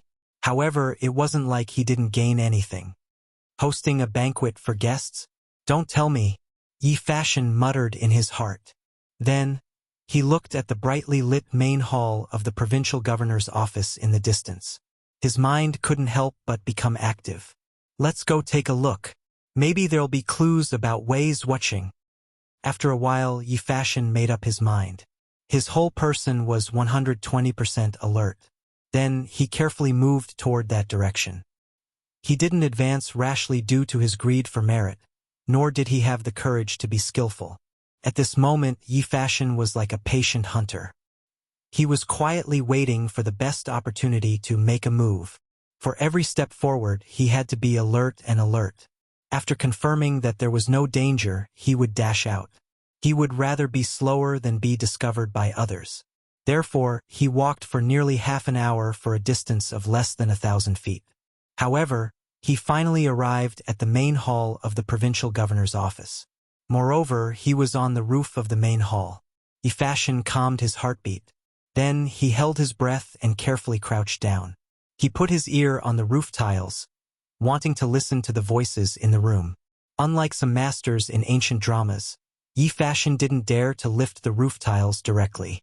He peeked while eavesdropping. After all, he had just evolved to the chi state. His martial arts cultivation wasn't profound. Who could guarantee that there weren't one or two masters who were stronger than him in this huge provincial governor's office? First, there was a sound of music. Presumably, there were dancers playing and dancing in the main hall. Then, Yi Fashion vaguely heard an old voice saying, "Zhenue, have you found Wei Xuanqing?" A voice full of energy replied. Replying to grandfather, "This student has sent people to search the entire city these past few days, but we still haven't found Wei Zheng's whereabouts. This person seems to have evaporated into thin air, just like that." Chapter 1303. Forget it. Let's not look for him for now. Prepare for the pledging ceremony in 2 days. Wei Xuanqing doesn't have any soldiers or power now. He's like a rat crossing the street. I don't think he can do anything. In the main hall of the provincial governor's residence, the two people who spoke were Cui Junchuo and Pan Jinyue, the provincial governor of Zhengzhou. Cui Junchuo said solemnly, "Yes, great-grandfather." Pan Jinyue cupped his hands. Although he was the provincial governor of a province, he still had to be respectful in front of the Cui family's great-grandfather. If this attitude was seen by outsiders, their jaws would definitely drop. "Great-grandfather, I wonder if the Zheng family has agreed?" After a moment of silence, Pan Jinyue asked tentatively. He was not stupid. Although the Cui family was a 1,000-year-old family and had great influence, the Cui family and the soldiers under his command did not have the ability to fight the Litang dynasty head-on. Only by pulling in the Zheng family, which was also a 1,000-year-old family, would they have the strength to fight. Zhang Shuwu? Humph. That old bastard agreed. Hearing this, Cui Junchuo's face turned a little ugly. After a long while, he squeezed out these words from between his teeth. It seemed that he had paid a heavy price for the Zheng family to take action. This was also reasonable. After all, the imperial court had sent Wei Zheng to deal with the Cui family, not the Zheng family. The Zheng family had no reason to not live a good life and rebel against the imperial court for no reason. In addition to the Zheng family, this old man has already spoken to the Bowling Chui family. Jinyue, you will be the commander-in-chief this time. The three of us will provide people, money, strength, and weapons. Let's try to quickly take down Luoyang before the imperial court can react. At that time, we will be able to compete with Chong, An's Li Shimin. Chui Junchuo added. The Qinghe Chui family and the Bowling Chui family were both old nobles of Shandong. The two came from the same origin. When the Qinghe Chui family was facing a life-and-death crisis, the Bowling Chui family could not stand by and do nothing. Everyone knew that the teeth would be cold if the lips were gone. Therefore, the difficulty of convincing the Bowling Chui family was much lower than convincing the Zheng family. With the 5 clans and 7 hopes, 3 of the 7 most powerful clans of the Great Tang had been gathered. Chui Junchuo's wishful thinking was well thought out. Luoyang had been the eastern capital since the Sui dynasty. There was plenty of food in the city and the city walls were sturdy. It was easy to defend and hard to attack. Once they took down Luoyang, they could rely on this city to contend with Li Er.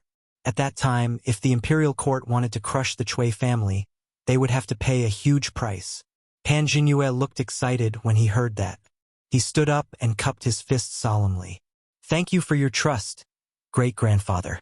Pan Jinyue will definitely do his best to take down Luoyang as soon as possible. Chui Junchuo nodded with satisfaction and said, since the ancient times, nobles, generals, and ministers would rather have the guts? At the end of the Sui dynasty, the world was in chaos. The Li family of Longxi only seized the opportunity to seize the world. Comparatively speaking, how could my Qinghe Chui clan and Bowling Chui clan combined be inferior to his Longxi Li clan? He was just born at the wrong time. Today, if we can work together and conspire for a great cause, the world might change hands. Chui, Lu, Li, Zheng, and Wang. In terms of strength, the Chui family was indeed the world's #1 family. However, now that the Li family of Longxi was in power, they would naturally be suppressed by the imperial power. Jinyue is willing to work with great-grandfather for a great cause. I will do my best until my death. Chui Junchuo's picture was not small. To Pan Jinyue, being the Zhengzhou provincial governor was not as comfortable as being the founding minister of a country. Humans were all ambitious. Ha, good. Chui Junchuo praised with a smile. Then, he stood up with the help of the guard beside him and said, it's getting late. I will go back first. Jinyue, prepare well. In the future, the world that the Chui family conquered will definitely be yours. This old man gives you my word. Pan Jinyue bowed slightly and cupped his fists excitedly. Farewell, great-grandfather. The sky is dark and there is no moon tonight. Jinyue will send someone to escort you back? Chui Junchuo pointed to the 2 black-clothed guards behind him and said, no need. The 2 of them are enough. After that, he walked towards the door step by step. One of the guards behind him suddenly stopped in his tracks and looked thoughtfully at the top of the hall. At that moment, Yi Fashion felt that he was being stared at by a fierce tiger. He could not help but tense up. He did not dare to move and even stopped breathing. Guru. There was a guru in this hall. At this moment, Yi Fashion wanted to turn himself into a wisp of air. No one could see or feel him. Fortunately, the night in March was not hot, but a little cold. Otherwise, with Yi Fashion's current nervous state, he would definitely be dripping with sweat. Although the sound of sweat dripping on the tiles was small, it could not escape the guru's ears. Qi Li, why are you still here? Chui Junchuo's dissatisfied voice came from the door. Great-grandfather, please wait a moment. Qi Li will be here soon. A light voice came from the hall. Then, the sound of footsteps gradually faded away. On the roof, Yi Fashion still did not dare to make the slightest movement. He was afraid that the other party had not left, or that the other party had left and would come back to kill him. After half an hour, when there was no sound in the hall, Yi Fashion finally dared to breathe heavily.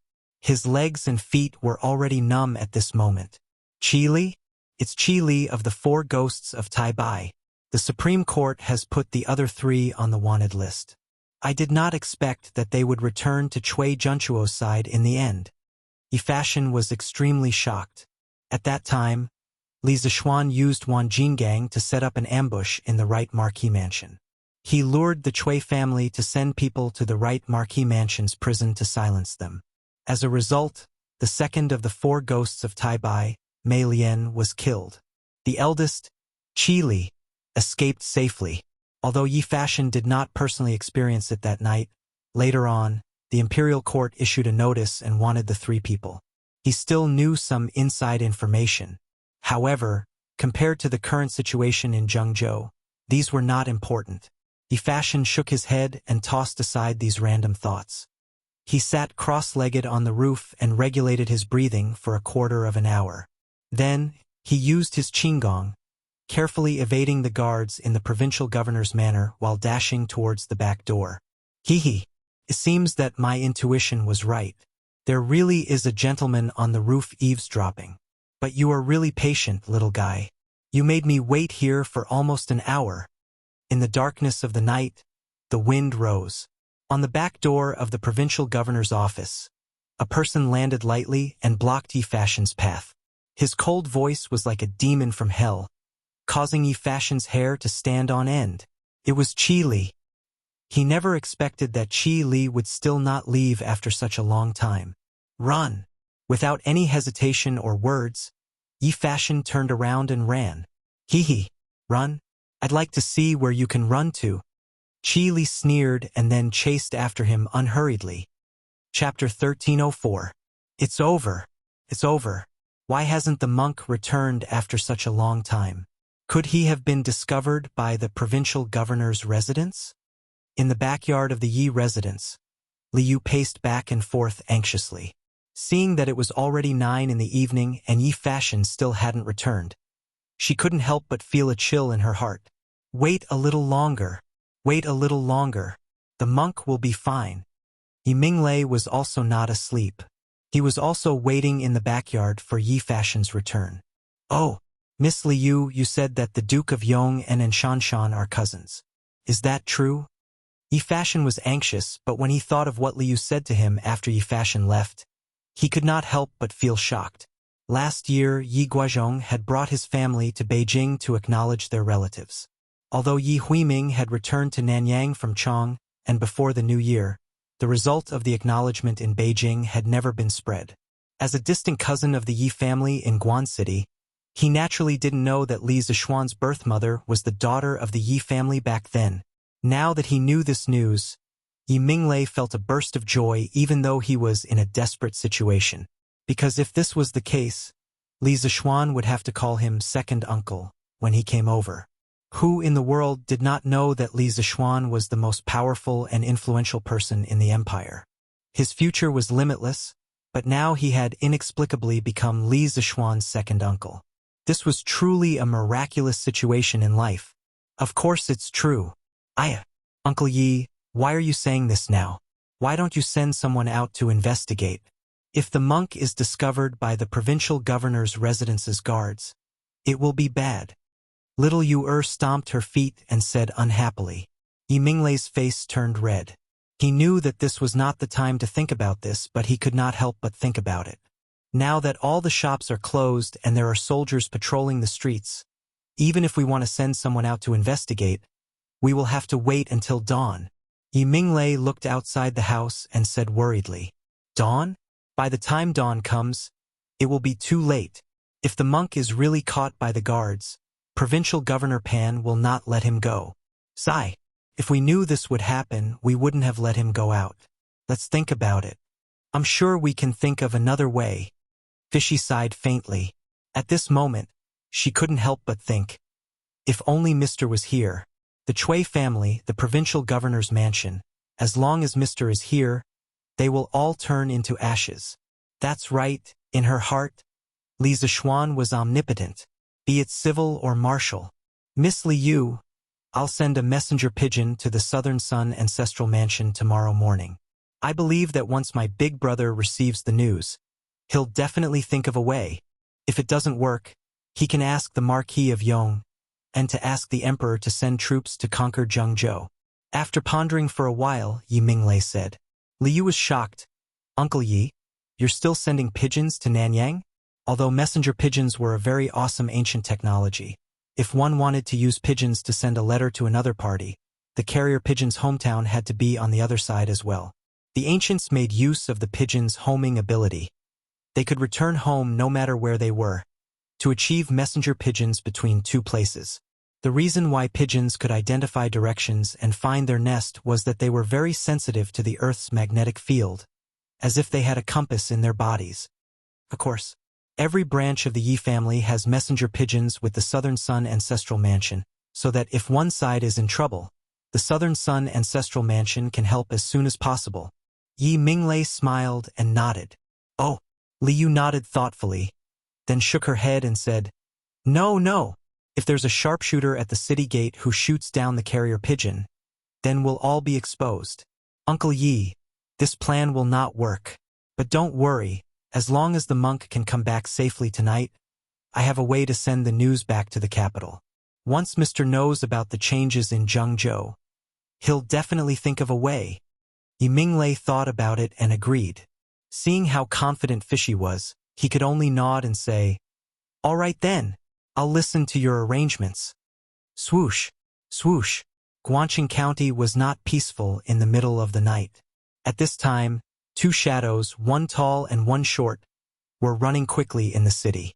Yi Fashion poured all his internal strength into his legs and ran at full speed. He had no intention of fighting with Qi Li, who was behind him. The difference in strength between the two was too great. If it were not for the Yi family's exquisite body movement technique, he would have been captured by now. He did not dare to run directly to the Yi mansion in the west of the city, as that would expose Yi Minglei and Li Yu. At this moment, he could only lead Qi Li around the city. In a short while, he had already run to the south of the city. Fortunately, he had been to Guangqing County many times when he was young. Otherwise, he would probably be lost by now. Hey, kid, I didn't expect your body movement technique to be so interesting. Now I've changed my mind. If you can teach me your body movement technique, maybe I'll spare your life. Qi Li, who had been following Yi Fashion at a leisurely pace about 5 feet behind him, now laughed sinisterly. Obviously, he had not used his full strength. It was like a cat chasing a mouse. Dream on. Yi Fashion gritted his teeth and said in exasperation. For a moment, he did not want to run anymore. After all, anyone who was played like a mouse would be angry. But he knew that he could not stop, because if he did, his second uncle's family and Li Yu would all die. Hey, since you refuse a toast only to be forced to drink a forfeit, then don't blame me for being rude. 5 elements ghostly steps. Qi Li sneered, and then the true Qi in his body burst out. His whole body flashed, and in an instant he was behind Yi Fashion. As he ran, he pulled out the long sword at his waist and stabbed at Yi Fashion's back. Cold. At this moment, Yi Fashion felt a bone-piercing chill. It was the threat of death. Dodge!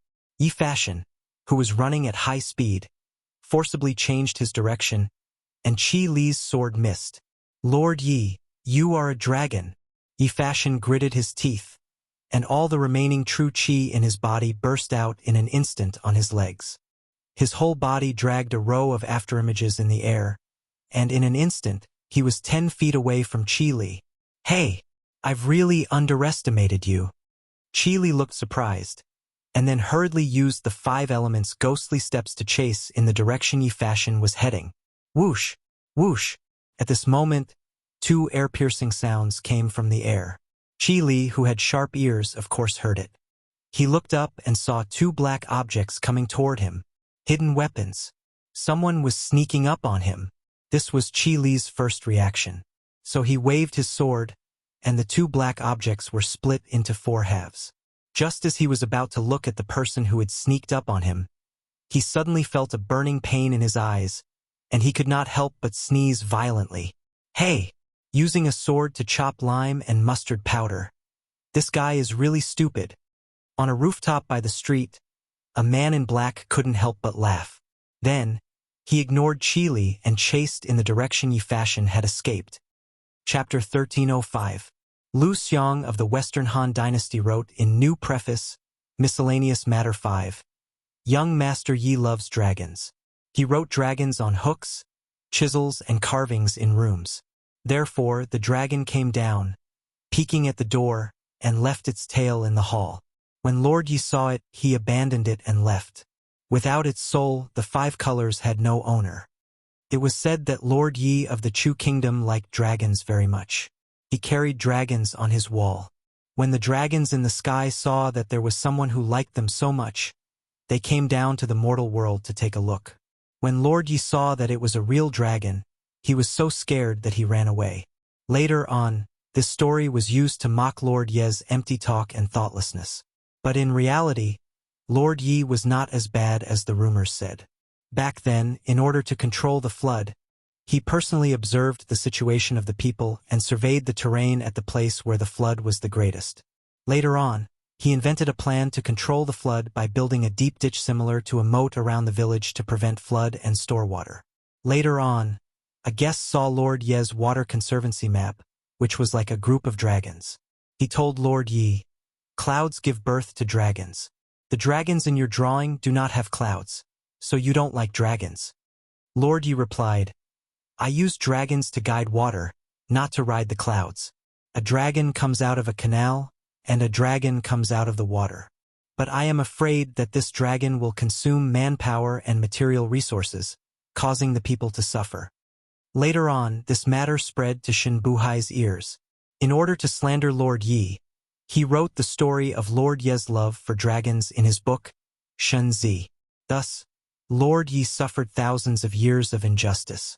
The Yi family of Nanyang was also the descendant of Lord Yi of the Chu Kingdom. But no one knew that Lord Ye's love for dragons had become the name of a Qinggong movement technique in the Yi family. Lord Ye's love for dragons. Cloud dragon comes out of the water. This was a kind of movement technique that burned a large amount of true qi in a very short period of time to increase one's speed to the extreme. It was not exquisite, but it was very useful when escaping for one's life. At this time, Yi Fashion's true qi had been completely exhausted. He came to an alley and was about to stop for a while when he heard footsteps behind him. Yi Fashion's heart sank. "Ha ha! Little brother, you have guts to spy on the provincial governor's mansion." A burst of hearty laughter came from behind him. Yi Fashion's heart skipped a beat, because this voice did not belong to Qi Li. "Who are you?" Yi Fashion straightened his body and turned around to look at the black-clothed man on the street. "This is not the place to talk. Just now, I used lime and mustard powder to ambush the person who was chasing you. I can buy you some time, but I can't buy you the whole night. Little brother, if you trust me, then follow me. I'll bring you to a secret place to lie low for a while." The man in black said indifferently, then turned around and left. Yi Fashion's mind raced. A moment later, he made a decision in his heart. "Big brother, wait for me." Yi Fashion understood that with Qi Li's strength, even if his lightness skill was superb, he would only be able to take the lead for a while. It was certainly impossible for him to completely shake him off. Now that so much time had passed and Qi Li had not caught up, it proved that the black-robed man's words were not false. What's more, I've already exhausted all my true qi. It'll be a problem for me to avoid the patrolling soldiers. I might as well follow this man in black and see where he'll take me. "Hey, little brother, you have guts. You and I don't know each other. Aren't you afraid that I'll arrest you and send you to the officials?" After Yi Fashion caught up with the black-robed man, the black-robed man chuckled as he walked forward. "I have no inner force now. If you wanted to do something to me, you would have done it just now. Why wait until now?" Yi Fashion lowered his head and said indifferently. The black-robed man couldn't help but laugh. "Ha ha, little brother, you're straightforward. If there's a chance in the future, I'll definitely find you for a few drinks." Yi Fashion shook his head and did not deny it. The main thing was that he didn't know the true identity of this person. As the saying goes, the more one talks, the more mistakes one will make. If he said something that he shouldn't say, then it would be bad. The two of them turned left and right. On the way, they encountered a few waves of patrolling soldiers. However, the black-robed man's keen senses allowed them to avoid them. Okay, we're here. At this time, the black-robed man suddenly stopped and said, "Isn't this the city god temple in the south of the city? Why did you bring me here?" Yi Fashion looked at it and said with some dissatisfaction, "In this rundown temple, other than the stone statue, there was nothing else. How could anyone hide here?" During the northern and southern dynasties, the people started to worship the city god. Naturally, there was also a city god temple in the Tang dynasty. The black-robed man acted as if he didn't hear Yi Fashion's question and said, "Hey, in the past, there were many beggars living in this city god temple. I heard that, at the beginning of this year, the district magistrate sent people to chase all the beggars out of the city. Therefore, no one comes here on a normal day." Yi Fashion frowned and said, "But we can't hide here. What if the patrolling soldiers pass by here?" "Hey, who said we're hiding here? Little brother, come in with me." The black-robed man smiled and interrupted. After saying that, he took the lead and walked in. Yi Fashion could only follow. In the city god temple, the black-robed man took out a torch from his waist and blew it gently. The dim flame lit up this small area. Yi Fashion wanted to stop him, but he saw the black-robed man lying under the incense table. He waved at Yi Fashion and said, "Little brother, come quickly. Follow this tunnel. I'll bring you to a place to hide. Hurry, time is of the essence. Don't let the soldiers outside discover the fire here." As he spoke, the black-robed man used his strength to lift a stone slab under the incense table. He then jumped down first. Yi Fashion was shocked. He didn't expect there to be a tunnel in the city god temple. However, he didn't have time to think about it. He walked to the incense table and jumped down. He even covered the stone slab with his hands. Now that all the people's houses are closed and there are people guarding them, I can only bring you through the tunnel to find a place to hide. In the tunnel, the black-robed man held a torch and led the way in front as he spoke to Yi Fashion. "Who are you? How do you know there's a tunnel under the city god temple?" At this moment, Yi Fashion couldn't help but be suspicious of the black-robed man's identity. "Hee, I'm not a bad person." The black-robed man chuckled and said, "Moreover, I didn't ask you about your identity, did I? Compared to you who had the courage to sneak into the provincial governor's mansion at night, my little strength is only fit to be a nobody." "You went to the provincial governor's mansion tonight too?" Yi Fashion suddenly remembered the sound of the tiles falling to the ground that almost killed him. Hence, he quickly stopped and stared at the black-robed man's back. He asked in a deep voice,